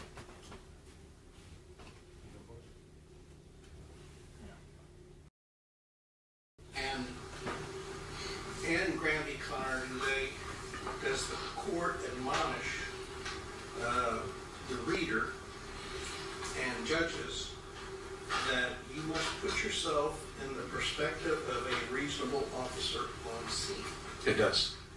And in your review of this case, did Detective Soto fail to put himself in the shoes of Alfred Flores, Eleazar Alejandro, and Villalobos?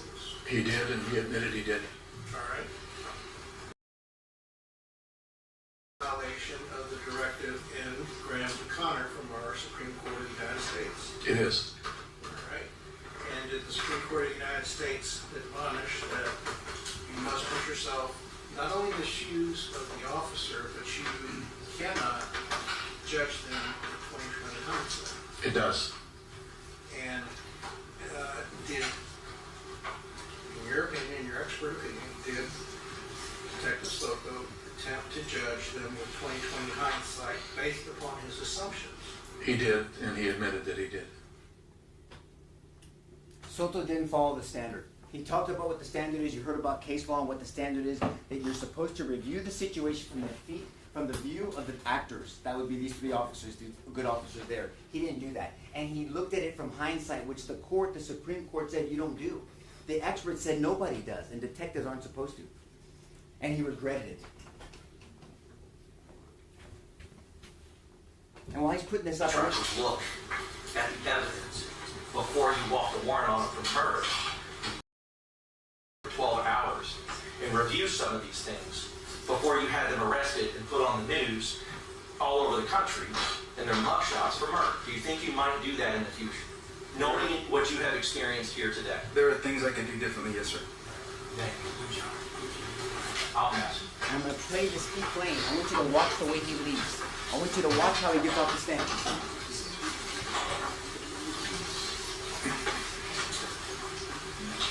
Questions, Your Honor?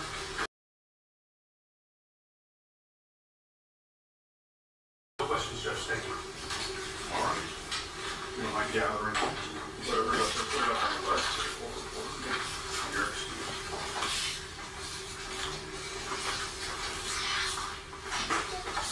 Watch.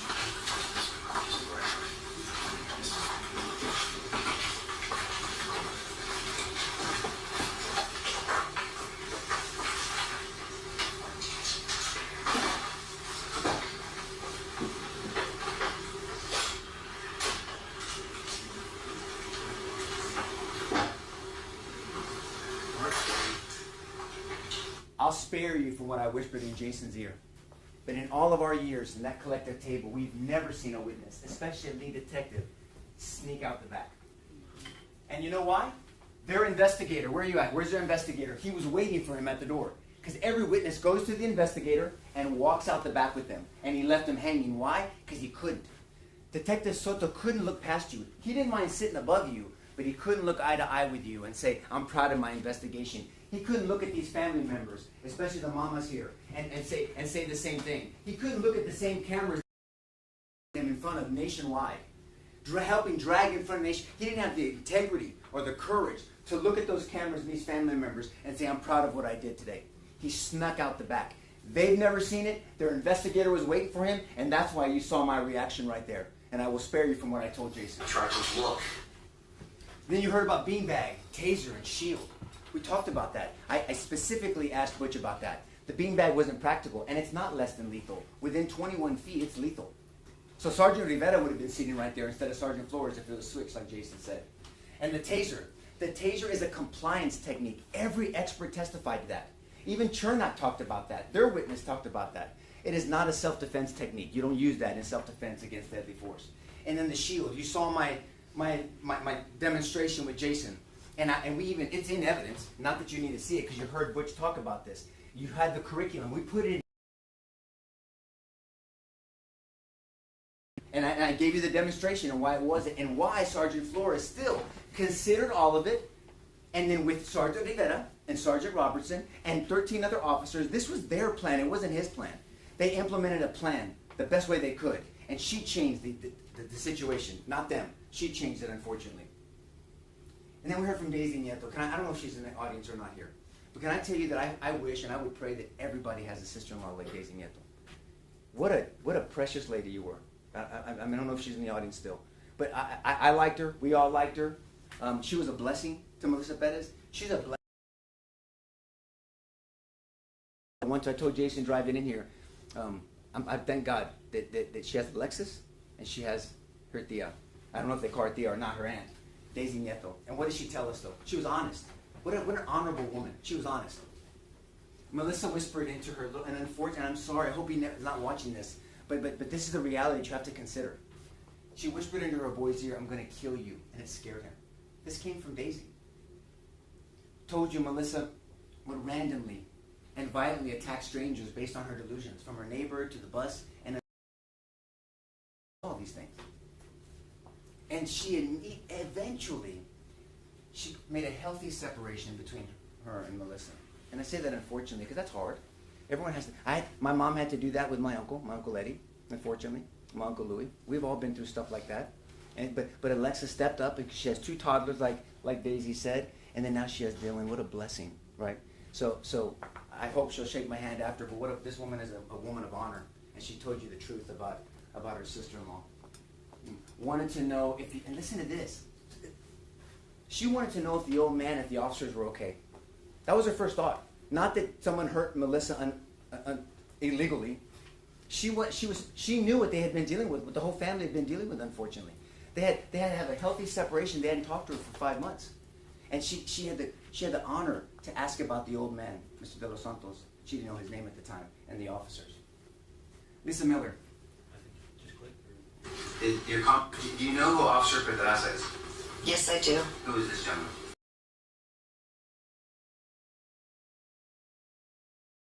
Shooting at the police academy at the time that the shooting occurred. Did you have an opportunity to talk to Sergeant Pedraza? I did. Did your conversation with Sergeant Pedraza help you form your opinions of not only Detective Soto's investigation, but also this prosecution? It reinforced the conclusion that I had already reached, yes. Disturbingly so, yes. What was disturbing about your conversation with Sergeant Pedraza? That he was called to a meeting at the chief's office between 8:30 and 9 the morning of the 23rd, and that the administration had already made the decision to arrest the officers. That was like 2 hours after they finished getting statements from the officers. The decision had already been made to arrest them. Did they give him any instructions or any perceived threats to keep his mouth shut if he wanted to keep his position at the academy? Every sergeant that Lisa Miller talked to, and she did the investigation that should have been done, said that these officers were justified. Lisa Miller did the investigation Detective Soto was. Why? Because she wrote the curriculum on homicide investigations. She's not making this up. She wasn't flying by the seat of her pants. She told you how she trained other detectives. And then, look, and so Daryl knows we bring Thomas Jefferson up because we brought it up in Vordaer, so he knows that. Why writing this down. Jefferson said, I consider trial by as the only anchor. And Jason gave you that example. That means something to us, that anchor, ever imagined by man, by which the government can be held to the principles.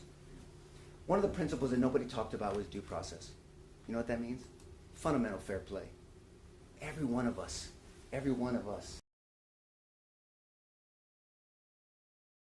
And you can't tell someone we're going to hold you responsible for breaking the rules when they break the rules themselves. And that's why the jury process is so sacred to us, and it should be sacred to you. And that's why the power's in your hands. And the only thing I agreed with Darryl, I'm going to call him Darryl, not to be disrespectful, but Mr. Harris, during opening statements, he told you this during closing. He said this, you are the ones that put and floated out of bay, that you can pull them back with that anchor, the anchor of the Constitution, the anchor of your verdict, and tell them this is not acceptable and this is not the standard. We're not going to Soto or San Antonio, and you cannot do an investigation or a prosecution like this and expect us to be your puppet and to punish innocent men. Here's the hardest part of my job now, because I have to sit down.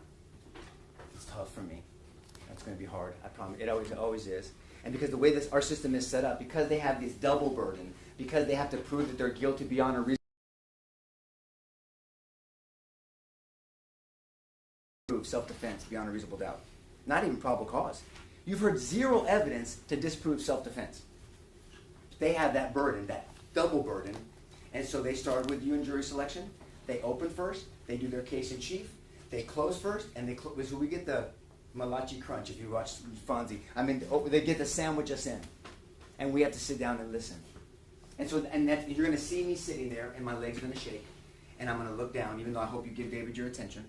But I'm going to be writing notes, and just think to yourself, what would Nico say, or what would Jason say, or what would Ben or Mario say, or Tom or Christian say? Because I promise you, there's nothing, and I say this respectfully, there's nothing, zero, zilch David's going to say that doesn't have an objective, legal answer to, and a practical one is what I promise you.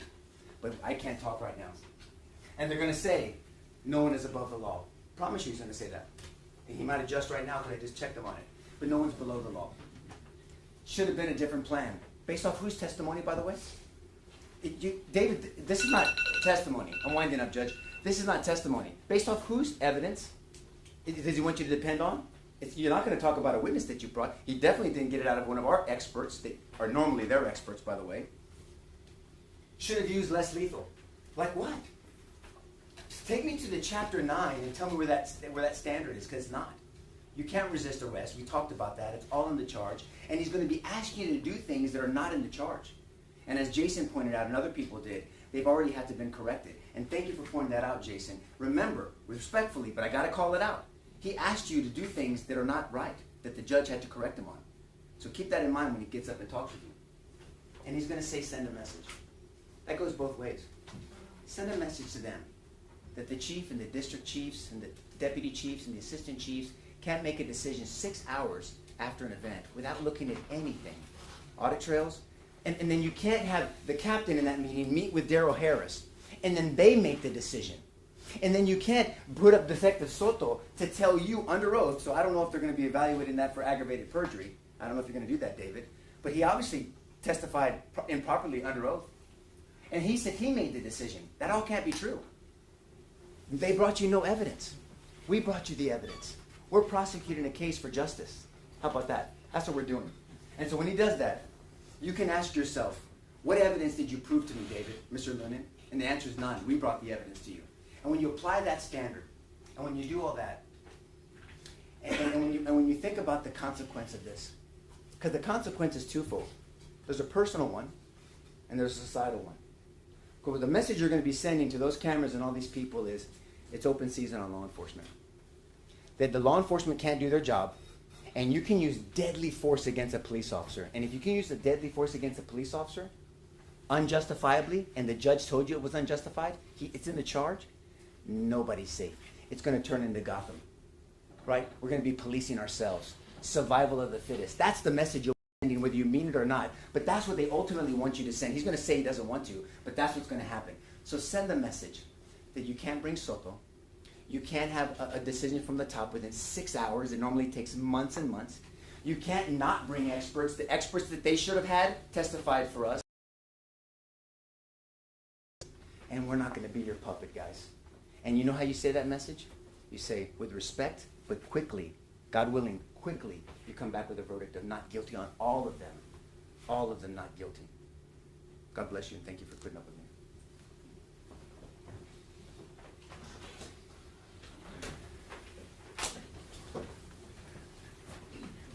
We just need a couple minutes to set up here. Okay.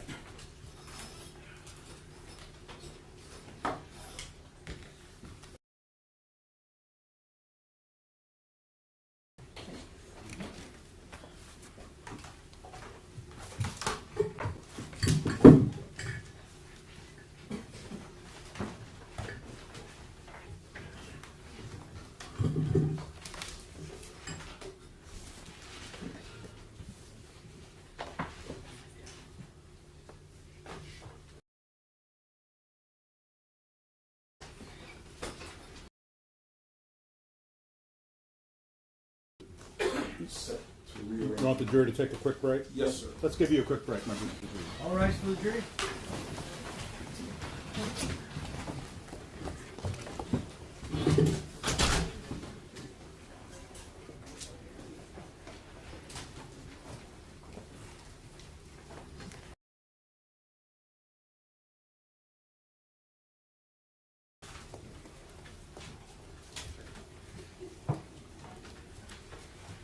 You may be seated.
Welcome back, members of the jury.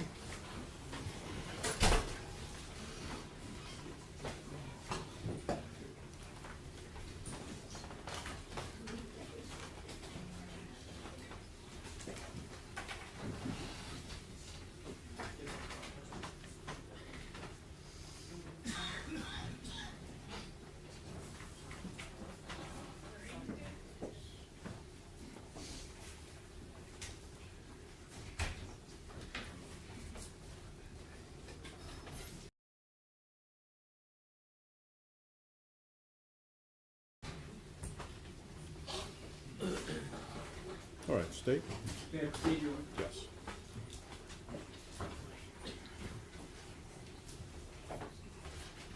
Welcome back.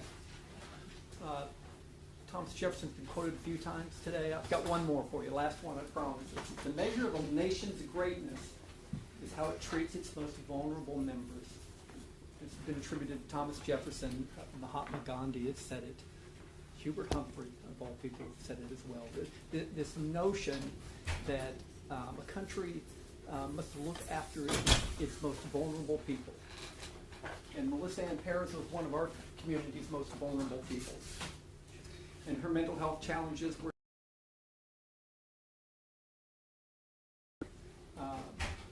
are well-intentioned laws. She did not get to ever see her daughter graduate from nursing school. She didn't get to see her son turn 18 years of age on an incident that frankly should not have happened to her. Should not have been treated that way. You know, they remarked that her family had called SAPD a number of times before when she was in crisis, and it all handled where she surrendered, didn't resist, and they were able to take her in and get her into inpatient treatment or those kinds of things. And it didn't come to this. But she didn't have those same officers respond this time. There's a lot of discussion about Detective Soto and his botched investigation. Well, Detective Soto was not assigned to the investigation of the criminal mischief. You know, when I had asked failures Ronald Soto had in this investigation, that was the first thing he went to. Well, he didn't get DNA out the door. He didn't do marks for pry marks on the door. And what were we going to wait for all of that? That wasn't what his assignment was, and it wasn't necessary for another officer to do a investigation into the criminal mischief after she was dead. So I just thought that, and then the other complaint, because I'd asked him, you know, they use these horrendous and horrible and what a terrible job that he did. It was the first time he ever did an officer-involved shooting. It wasn't his first time as a homicide investigator. It was his first officer-involved shooting, not the first homicide case he investigated. And when I asked, what is it he didn't do? What is it he didn't do? I mean, he attempted to get all the casings. He did get all the casings. He got the video, the person who did the video there, who collected all the evidence. He's got the follow-up with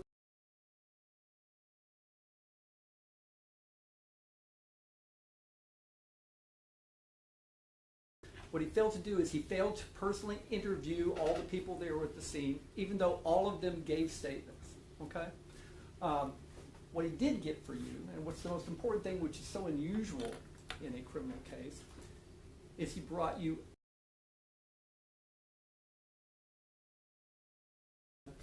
till her death and thereafter. Everything that they said to each other, everything that they saw, they observed, they experienced, all of that is available for you to determine whose actions were reasonable or not. Titled this Monday Morning Quarterbacking. I want you to consider the number of exaggerations and invented reasons that have been offered by the defense for the reason why Melissa Perez was shot in her home. Let me just go over a few of them. You remember this in the testimony. This goes back 3 weeks or so. But the fact that she had lit candles in her home, that perhaps they perceived that as the danger and the urgency to move in. Do you remember that? Do you remember those conversations? That she had, that the neighboring building no longer had working fire alarms. So that was the urgency of why they had to go after her then. Wouldn't have changed the fact that the neighboring building didn't have working fire alarms. They suggested to you that Melissa was perhaps planning to set fire to that apartment building, and the cutting off the fire alarms was just the initial step in that process, without any evidence of that whatsoever. In fact, if she was planning on setting fire to that building, do you think she would have gone to the fire department and police officer and said, "I'm the one who did it. I'm proud that I did it. The voices in my head have minimized since I've done it," right? It's an exaggeration to demonize her. And you know, they talk about it and they say they're concerned for her, and they have these feelings about how unfortunate it was for her. But they spent all their time demonizing her unnecessarily because those officers did not know all those kinds of things. Officers were looking to find evidence of a criminal mischief in her apartment. They spent a lot of time on that. They weren't. You can read from their statements. You can know from watching all the video and all the conversations they had and all the planning that they engaged in. They weren't looking for any evidence of any criminal mischief in her apartment. So then why did they bring that in? Why did they bring in the batteries? Why did they bring in those things? To demonize her. Again, to make her look bad. Santos de la Rosa in the back bedroom was at risk from her unpredictable behavior. I hear this. It's in Alejandro's statement, right? Saying that we had to go in because there was this man here in the back bedroom that was subject to being hurt by her. Well, no one, and you can watch every video. You know, I suggest you kind of go through and look through Rojas's video or so. They had one conversation with him, and Rojas comes to the window. This is before all. And he asks him, "Will you let us in?" And he says, "Look, I'm here in bed. I really can't get up." Nobody expresses any concern for him. Nobody sees. If you'll see in that situation, he's got kind of a medical table there. He is, you know, from the other evidence, you know, she picked him up over a month before, and that she had provided safety and security and food and medical care for this man. This man was not in danger from Melissa Perez. He was probably being kept alive by Melissa Perez. We were heard by the evidence he died a month later.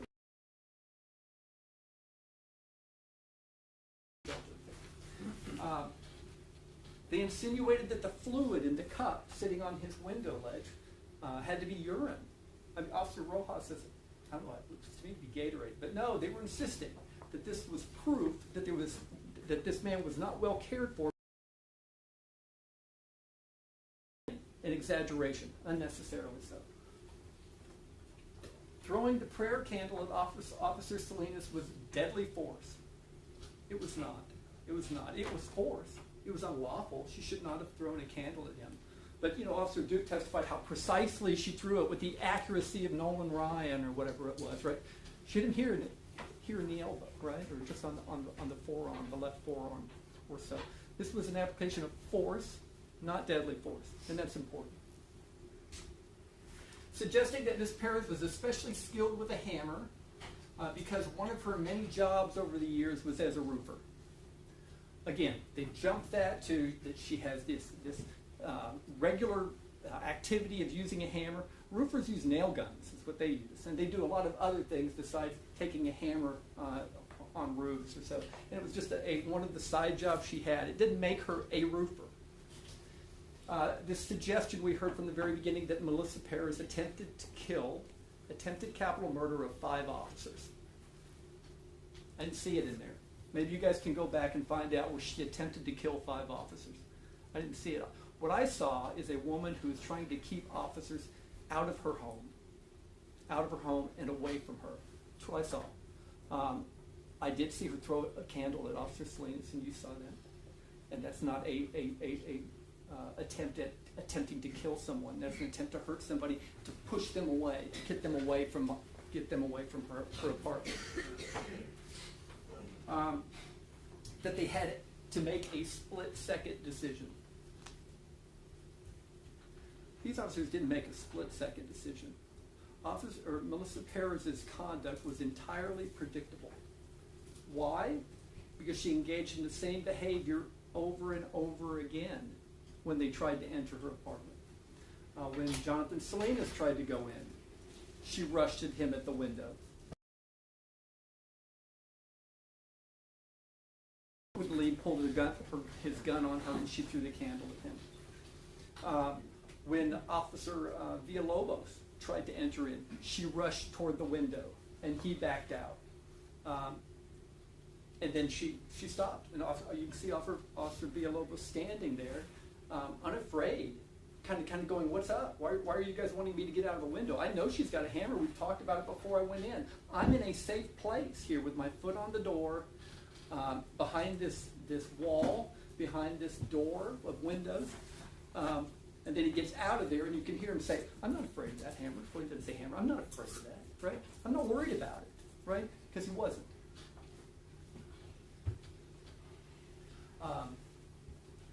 That they had this duty to go in right there and then. That they had to go into her apartment right there and then.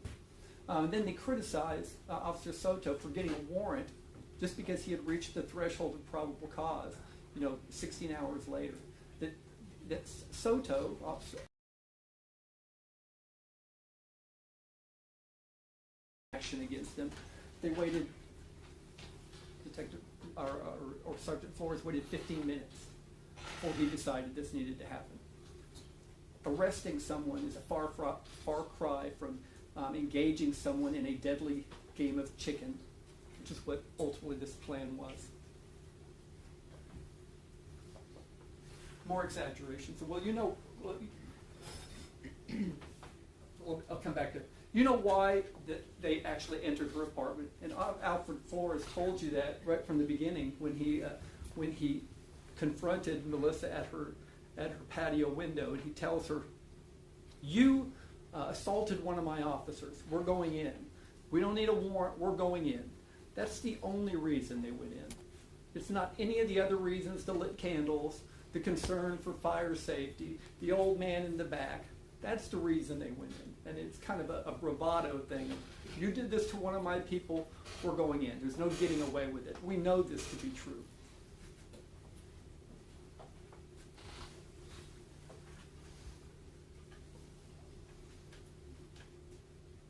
Check my iron doctor.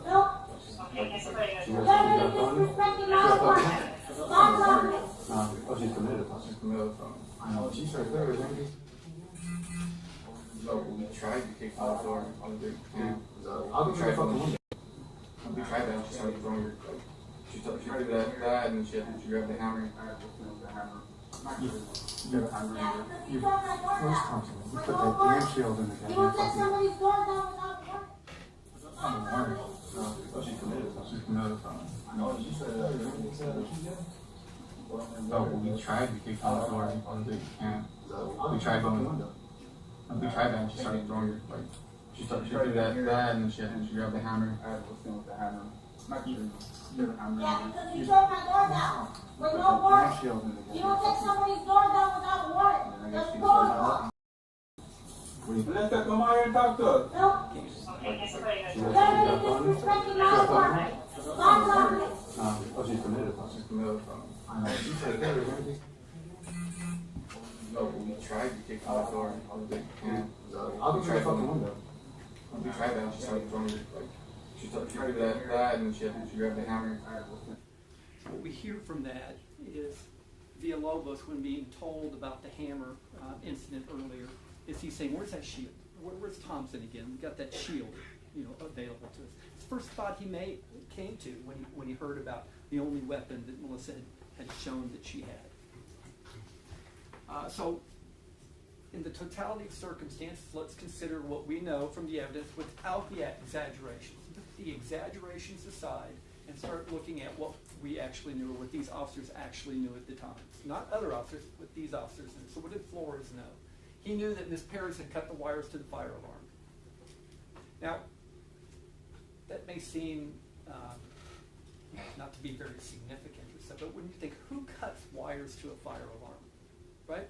That's actually a clue. Who would do that? What kind of person, what would they be going through to feel like they had to cut their wires to a fire alarm? This isn't something people do for profit, right? This isn't something people do for fun. It's something people who are having issues do. So anyway, that's a clue that he knew. Secondly, that she was repeatedly claiming that cameras were everywhere, that all America was watching. We heard this over and over again, right? These aren't the claims of a person who's well, okay? It's a clue that was ignored by the officers at the time. That she quite clearly believed officers had no authority to enter her home. Do you think she believed it? Absolutely, she believed it. She said it, I don't know, 50 times perhaps during that encounter, right? They had no authority to go into her home, that they needed a warrant. And when you're confronted with somebody, and considering the potential for mental illness and the complete defiance of that, you have to approach this in a sensitive manner, and they did not. That although her front door was locked, all of her windows were open, screens could be taken off. They were completely unobscured into every room, and there was a lot of space, right? We saw the room next to the patio. We saw the room next to that with the bunk bed. We had other windows to that same room around the corner, and we had her bedroom thereafter. All the windows are open. Then in the 2 hours that officers had contact with her, she displayed no other weapon but the hammer and a candle in her hand, and that she had threatened to hurt no one, and that she attempted to hurt no one unless they tried to go in through her door or her window. They could see how her size, her diminutive size. They could see that there was an old man in an adjoining room. They knew that they had multiple tasers. They had 15 officers present. They were well trained. They had a shield. They had bulletproof vests on. They had a shotgun with available for the rounds, for the beanbag rounds in. They knew, of course, that she had thrown the glass candle at Officer Salinas. That's the reason they all came. We know that when they were told to slow down, they did not. If you've watched their body-worn camera, it did not cause any of them to slow down. That she was behind a window, partially obstructed by a TV, a solid wall, and a glass-paneled patio door. That's the reality of it. They were outside. She was inside. He was told the patio door was unlocked. This is Sergeant Flores, right? He's told the patio door is unlocked. He chose not to wait for a key for the front door, even though he did just minutes before talk to Kenji Uno, who said, I can get one, and tasked him to go get one. He decided not to wait for that. But they chose to attempt this entry while Miss Perez was looking at them, right? Was standing at the window looking at them. They didn't try to attempt this entry while she had wandered off to another room or anything like that. She was within 3 strides of where the hammer was. What did Alejandro know? Well, he knew, again, the comments about the cameras being everywhere. That she clearly believed the officers had no authority to go into her room.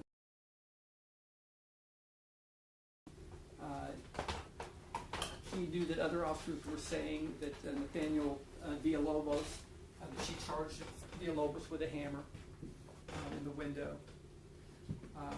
He knows, because he was present there, to hear Villalobos say that he wasn't afraid of that hammer. He could see from his positioning that Villalobos could stand there and prevent that door from opening with his foot. He knows that the only weapon she displayed was the hammer and the candle. He could see her size. He knew there was an old man in the back bedroom. This expression about saying, chick's crazy, chick's crazy. And I welcome you to look at his body-worn camera and the other body-worn cameras to feel comfortable in your mind about who actually makes that comment. It's Alejandro who says that the chick is crazy. But you can listen to it. You don't have to hear it from the statements of lawyers. You can make that determination yourself. But I think it's important for you as a community in judging the officers' conduct and their reasonableness in deciding what would an ordinary and prudent person standing in that position have thought is the require us to take additional IRS to give certain other considerations than they gave Melissa Perez in those 15 minutes. She's behind the window, obstructed by a TV. She's told, he is also told the patio door has been unlocked, that she is to attempt entry while she's watching them. Villalobos knew many of those same things. He personally felt like he had unlocked the window or the door to the patio. He had told others that he was not afraid of the hammer. And all those other things that they knew, he also knew.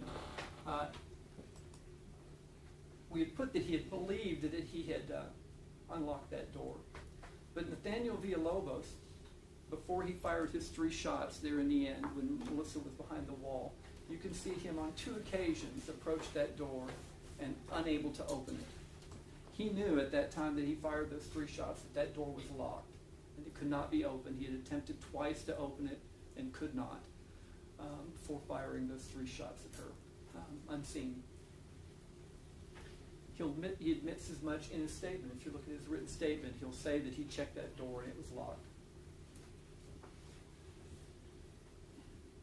What Flores, Alejandro, and Villalobos did not know or seek to know was anything about her mental health, diagnosis, or history, anything about her prior arrests and emergency detentions, anything about any risk to the old man in the adjoining bedroom, anything about the harassing behavior, evidence of criminal activity. These are things that they didn't know, they didn't consider. Perhaps and evaluated the situation more clearly in totality of circumstances. Those factors, the answers to those questions, would have led to a different course. Self-defense, use of force. It's in your jury charge. You'll see it. You probably are experts. You probably teach the subject by now, right? It says a person is justified using force against another when and to the degree the actor reasonably believes the force is immediately necessary to protect the actor against the other's use or attempted use of unlawful force. Why I've kind of broken it down there is to kind of show you that this reasonable belief goes to a number of factors here, right? It goes to the when, right? The timing of when this force is used. It goes to the degree, how much force is necessary, right? It goes to whether or not the force is necessary to protect the actor or another, we've got the defense of another, against the other's use of unlawful force against them. This reasonable belief is not what the officer believed. It's what an ordinary and prudent person would believe standing in the officer's shoes.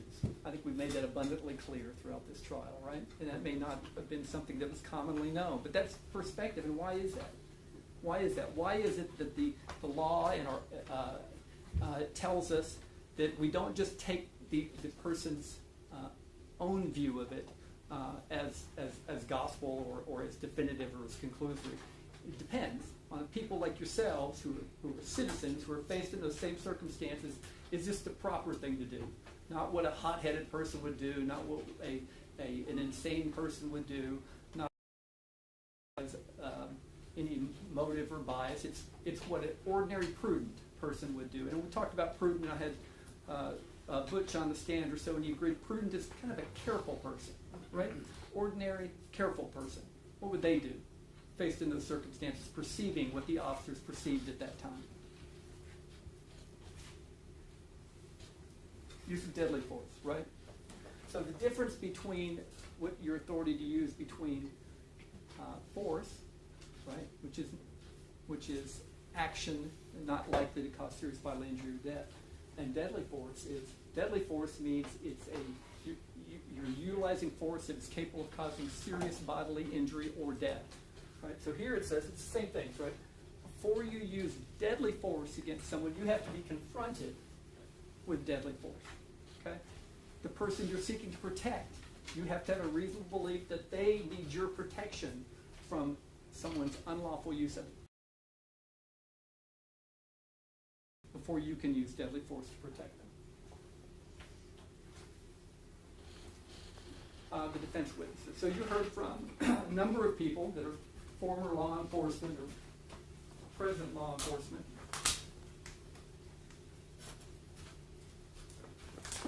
And what do we know about all these people? They are heavily incentivized in perpetuating a system where officers are not second guessed. Okay, I get that. If you remember from their testimony that they're were paid for their testimony by an organization called CLEAT, Combined Law Enforcement Association, something, CLEAT, right? All of them were paid quite well, right? This organization or this union amasses money to help defend officers and pay for experts and those kinds of things so that officers as an institution are protected against being second guessed. It's kind of like having people, calling people as witnesses who are on the same team as their clients, right? The people that they had come testify to the reasonableness of their actions are people that are on their same team, people who are incentivized to protect the institution, being a police officer, from being second guessed. Perhaps bias or implicit bias is in giving the opinions that they give. This is a picture, kind of one slide from that entire program that shows you in that third volley of shots that Melissa Perez had already succumbed to her injuries, not passed away, but collapsed behind the wall there, and there were still 4 shots fired at her in that position. 1 by Alejandro, 3 by Villalobos. Dr. Martinelli's testimony. I talked to him about this threat assessment training that he does. And he talked about his 5 rules, right? And his first rule he talked about was not becoming emotionally captured. And so when an officer is preparing to be in a stressful situation, they have to guard against this dynamic of becoming emotionally captured where the endorphins and stimulants from your body and the adrenaline comes in and leaves you to engage in bad judgment, right? And he talked about this is a real thing that officers are taught about, and they have to prepare themselves not to have that happen to them, not to be captured emotionally, so that they continue to keep a clear head when they're engaging in a situation that could be life or death. He talks about rule two when approaching a threat like this, and remember he was talking about this in the sense of these high-risk entries that he was involved in, is you consider it, how can you manipulate your environment, right? Because the goal ultimately in making it a high-risk entry is that nobody's hurt, right? That nobody's hurt. Several witnesses told you that. That's the goal. Officers not hurt, the subject not hurt, right? So what can you do in approaching these situations to prevent that from happening? Well, the thing he suggested was manipulating the environment, right? What can you do in assessing your environment? Take steps to make it so that you don't have to be put in a situation where you got to shoot somebody, right? Can you push a TV over and open up an area where you can tase somebody? Can you try taking a screen off a window, right? Can you, in a situation, take a shield and put it up against the glass? Things that you can do in that environment so that things can be done more safely. He talks about rule 3, being able to safely accomplish the 5 components of an arrest. Before you go in, see to it and visualize and know that you're going to be able to enter, get your hands on the person, cuff them, place them in under arrest safely. So before you enter, when you take that action. He talked about avoiding time compression. That's probably not an expression you guys used before this trial at all, right? But you understand time compression now, right? Avoid putting yourself in a situation where you have been forced by moving towards the person that a split-second decision will have to be made. If you can avoid doing that, then avoid doing that, right? And distance and cover are your friends. In this circumstance, they had time, they had distance, they had cover to make this so that it didn't have to turn out in the unfortunate way that it did. And they didn't choose to do it in the 15 minutes that they formulated their rudimentary plan, as Dr. Martinelli called it. I would think when conducting a high-risk entry, somebody who does not want to come out, that you'd want more than a rudimentary plan. You'd want a carefully laid out plan that sought to establish the goals that you had. Nobody gets hurt in this instant, rather than let's throw this all together and jump on in quickly.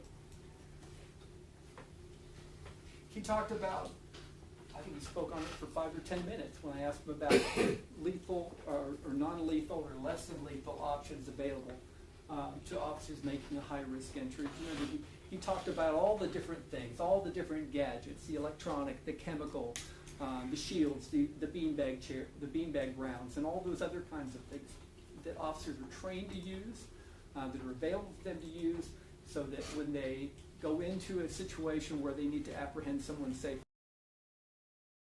panoply of all those devices, so that the mission is accomplished successfully, like this one was not.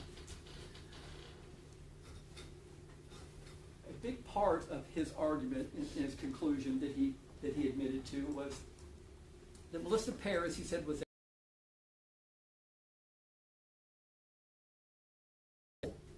as killing a police officer.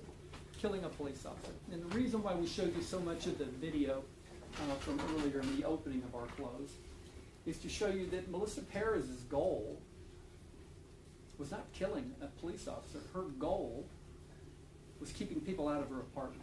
Okay? It may not have been an accomplishable goal. It may not have been a rational goal. It may have been a goal that ended up costing her her life, her reluctance to. But her goal was not to hurt somebody. Her goal wasn't to kill somebody. The fact that he took that for granted and didn't consider that her actual goal was to keep out of her apartment affects all his conclusions, I believe. That's for you to decide. When you remove the exaggerations and you look at what you saw, because you can see her actions the entire time of what her actual objectives were and what her actual goals were. She wasn't looking to hurt anybody. Just like the officers weren't looking to kill her until they were, right? Her goal wasn't looking to kill anybody. It was, and they set up a situation where, again, it was a fatal game of chicken. Imminent danger requires proof of intent, all right? So it requires proof of intent, ability, and opportunity. And what I mean by that is, in order for that person to be an unlawful threat to the officer, they have to demonstrate that their intent is to cause harm to the officer, right? That they have the ability to do so, and that they have the opportunity to do so. This is not in the charge. This is beyond the scope of the jury instructions. Overall. To cause harm, that they have the ability to cause harm, and that they have the opportunity to cause harm. Okay? I asked Dr. Martinelli about that, and he agreed. He agreed. That's really what's necessary for a person to have a reasonable belief to use force or deadly force against another person. Now, looking at those factors as they relate to Melissa Perez, did she have the intent to cause serious bodily injury or death to the officers? And I told you, and to focus and remove the exaggerations, remove the she missed Officer Villalobos by that much. You can see in the videos nothing about her swinging, taking any action at Villalobos when he's leaning in that window. Look for it yourself. You can see 3 different angles. She doesn't threaten him with a hammer. She doesn't swing a hammer at him. You know, they talked about, well, Melissa Perez, you know, she's going like this on a body-worn camera. That means, again, another exaggeration, that means that hammer was that close to Villalobos' head. There's no evidence of that. And then when Sergeant Miller, retired Sergeant Miller testified, she said she talked to Melissa Perez, and she talked to Maria Salinas, and Maria Salinas confirmed for her that this meant I was that close to shooting her, not anything about the exaggerations that were told about. So consider when you're looking about that what Melissa Perez's intent was, okay? What was her intent when she came at the charge at the windows? like she had charged the window so many times before. And then you consider what her ability was. What was her ability to cause serious bodily injury or death? And, you know, this hammer's been picked up, it's got lots of fingerprints all over this hammer right here, right? But what was her ability with that hammer, given her size and her location? Perhaps she could have swung that hammer if she got close enough to somebody, right, to hurt them, right? You know, there's a sharp end on it, a hard blunt end on the end. Ability of a person in close quarters to cause serious bodily injury or death. But then it comes down to the opportunity. Did she get into enough close quarters with somebody in an area that was not obstructed where she had the opportunity to hurt an officer seriously with this hammer? I suggest to you that she did not. She was behind a door with framed windows. She was behind a wall. And when Officer Villalobos and Sergeant Flores went across that wall, they didn't have their guns drawn. They were confident that they were in a safe area of that porch when Melissa Perez made that charge and Officer Alejandro overreacted and started shooting at her. Okay? Not fear serious bodily injury from her. Just like Villalobos 10 minutes earlier, knowing she had a hammer, did not fear serious bodily injury from her in the position on the patio that they were. Okay? And neither should he. Neither should he have.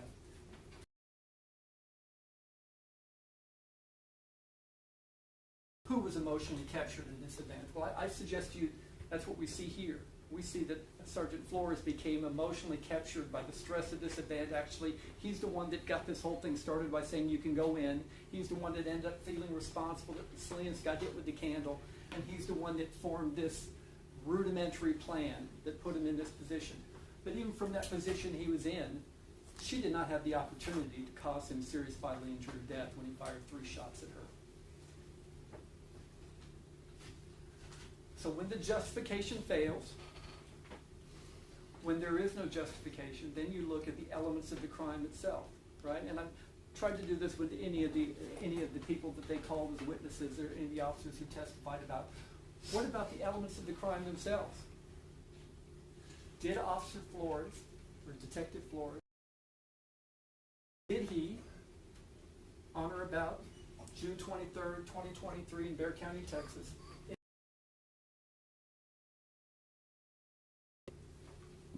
or alternatively, did he with intent to cause serious bodily injury to Melissa Perez, did an act clearly dangerous to human life that caused the death of Melissa Perez? And they acknowledged that he did that.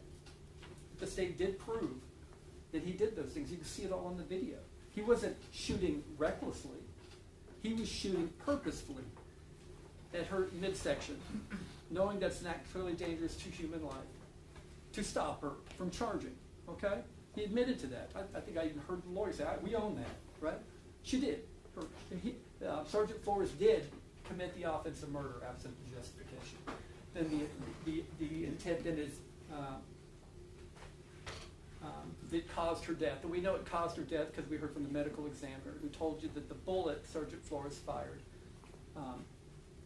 entered her breast and lodged in her lower back. Right? That was the bullet that was extracted from Sergeant Flores' gun with a downward angle.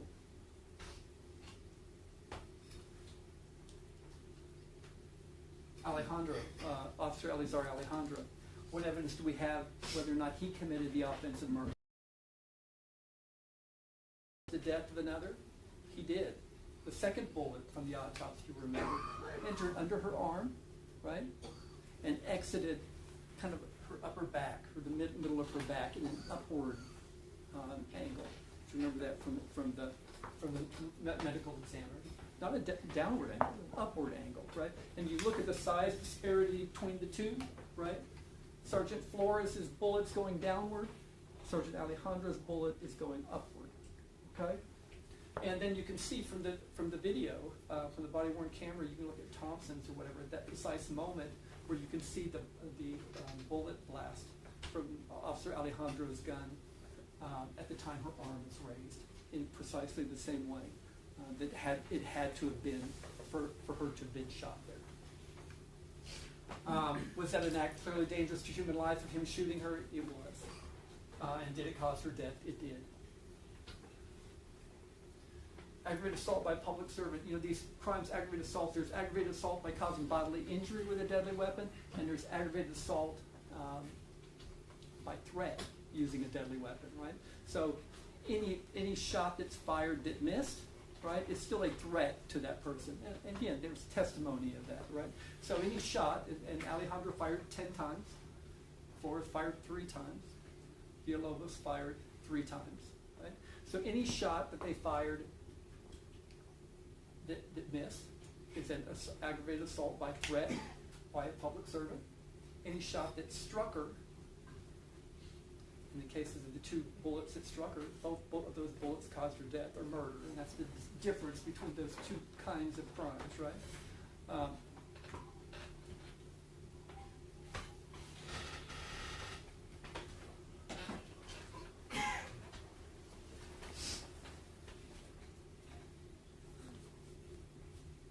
Elements of deadly conduct is a lesser offense. It's a lesser offense of those. And deadly conduct ignores the fact that Melissa was threatened, or ignores the fact that she was injured, and ignores the fact that she was killed. Okay, so it's the crime of shooting into somebody's apartment, right? To knowingly discharge a weapon in the direction of an individual, whether it was a threat to them or whether it struck them, it's still a crime, and that crime is deadly. Discharge a weapon knowingly at Melissa Perez. Her statements admit as much. The videos tell you as much that they did.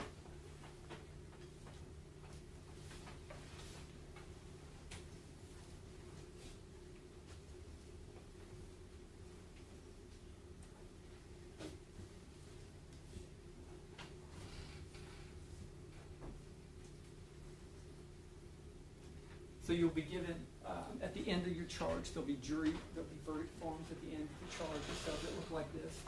And what we believe that the evidence shows in this case here is that they committed each of those acts that either caused her death or threatened her or was deadly conduct.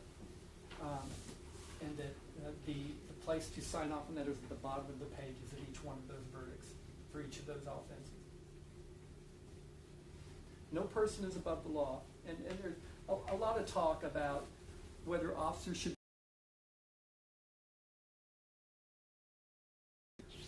We value our police officers, we value what they do, but any person who is accused of causing the death, murdering someone, it's not unusual for a warrant to issue to them that same day.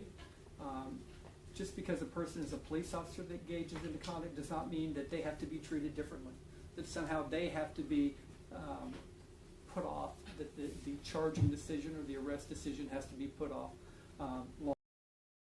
Any one of us who engaged in a non-justified shooting would be arrested that day, and these officers were after 16 hours. Isn't an outrage. It is. Right? I mean, these officers got more of a break than Melissa Perez did. You know, when it first happened, before all the videos were watched, before all the statements were taken, they came in and they were given the consideration of you come in, you submit your weapons, they did a round count on them, they did a GSR test on them, they issued them new weapons or whatever it is. This didn't happen to a typical citizen, but again, they waited it out until they saw the videos, and later that day when they saw the videos, they read the statements, and the San Antonio Police Department, through its chain of command, said, this ain't us. This isn't a justified shooting. We need to issue a warrant. We need to stand up and show that the citizens that we're not giving special treatment to police officers, and issued a warrant for him. There's nothing wrong about that. There's nothing to apologize for that. You know, we've been subject to a lot of abuse, myself and Mr. Harris here, and the unit, the civil rights unit that Mr. Joe Gonzalez developed. You know, the idea in having a unit like this and having your prosecutors look at these cases more carefully and approach these cases is to show sunlight or put sunlight on these cases, because the public and the community needs to know on these officer-involved shootings whether or not these are being pushed under the rug, or if they are being investigated properly and filed properly, and that the community has some kind of buy-in to it's fair. That just because San Antonio Police Department is investigating their own, is there a problem with that? Well, let's shine some sunlight on the facts so that a jury like yourselves looks and evaluates these cases and says, we get to make that decision, okay? Not the police officers, not their lawyers, not the experts funded by the union. The community gets to make that decision. They get to see all the facts. And this isn't just a testimonial case. This isn't a case that really has anything to do with testimony. It has everything to do with you can how it happened and the circumstances surrounding when it happened. And it's for you as a community to say, this is right or this is wrong. And if you believe, and if you reflect back on when you first watched the video, when you first came in here that first, I think it was the second day, right? When you kind of saw that first video, how you felt when you saw that shooting happen, okay? And I invite you to go back in there again and maybe play this out again so that you can kind of see how you felt about how wrong that was, that that woman had to die in that way, okay? That's your call, right? There's been a lot of, well, we were in a situation where there was nothing else we could do. There was a lot else that could be done. It didn't need to end this way. And you know, and your own moral compass has been called upon to decide this case. This isn't for the DA's office to decide we're going to look after and protect our police department. This isn't for the chief of police to say, I'm going to look at this, I'm just going to protect my own officers and put this in our pocket. They recognize that this is wrong. Wrong for this woman to have been killed. It's wrong for them to have shot her under these circumstances in her locked room. So that's why it's here. We make no apologies for it. I've worked as a public servant for 37 years. The last 31 of them as a prosecutor at this, a prosecutor, I guess, at this office and another office. Make no apologies for bringing this case for you to decide and to look at and evaluate. And although you can say that Officer Soto could have done more, he did all that you need to see. Everything you need to see is on those videos and the forensic reports that followed. The rush to judgment, I've kind of talked about that a lot. There's a lot of talk about that, right? Whether getting them arrested was somehow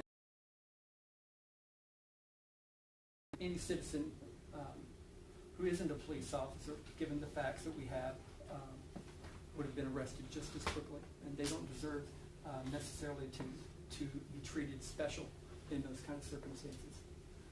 With great power comes great responsibility. We've all heard that, and it's very true. Everyone who testified for the defense agreed that the goal in a high risk entry is that no one gets hurt. That important goal was not prioritized in this plan, this rudimentary plan that they came up with, that Sergeant Flores was responsible for and came up with. Her safety was not a consideration. It was their safety, that is one of the considerations. Her safety was not considered in this plan. Officers, it is not reasonable for Ms. Perez to be shot in this high-stakes game of chicken that they set up for her. It was almost as if they're in a semi and they put this cycle in the direct path of them and said, let's go at it, right? That's basically what happened to her. Finding someone guilty of a crime is simply holding that person accountable, right? We ask you to hold them accountable. We ask you to tell the police department that their officers need to adhere to their training, that the officers themselves need to pay attention to their training. Mr. Harris had shown you that the policy that was going in there that they've all been trained on. So the human life is important, protected, and not to be ignored when confronting a situation like that. The answer is not to release a verdict that basically says, congratulations guys, pat on the back, go back to service. It can't be that. Or there's going to be many other instances, as there have been, of police officers shooting citizens unnecessarily. So Godspeed. Please return a true verdict on this case. Thank you. All right, members of the jury, you now have all the evidence before you. You have the law through the charge of the court, and you have the closing argument of counsel. Once each of you is assembled in the jury room, you can begin your deliberations. We will be in recess until you've advised us if you've reached a verdict. I'm going to ask alternate juror 107 to stay behind. The rest of you, go ahead and instructing you to begin your deliberations. All right, for the jury.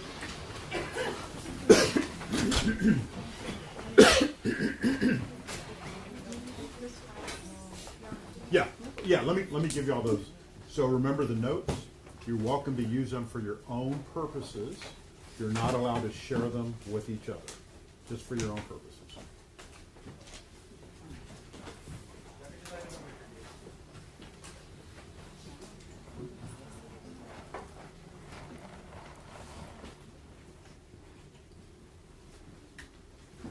You want to come forward, man?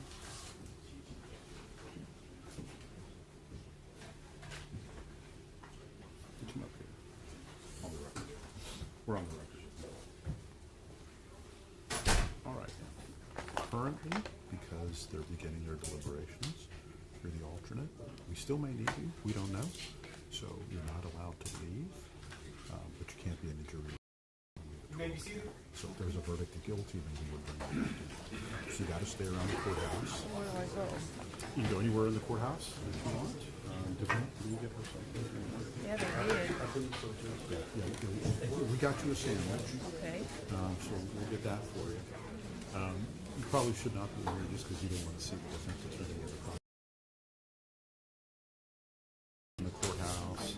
And do you want this in? No, you can hold on to that because officially you're still a jury. We do have your. Yeah, we can get her. Yeah, you don't communicate with the other jurors. The idea is you're not released from jury service yet. I want to make sure that, because you never know what could happen. If we need you, we'll let you know. Certainly, if there's a verdict, we'll bring you back. Quiet, please. We're on the record. Can I get my bag? Yes. Yes. Make sure. This door. I'll get your phone. Yeah, ask her if she wants to do that. Should we be excused, Judge? Yes. Yeah, we'll let you know. Thank you. Yeah.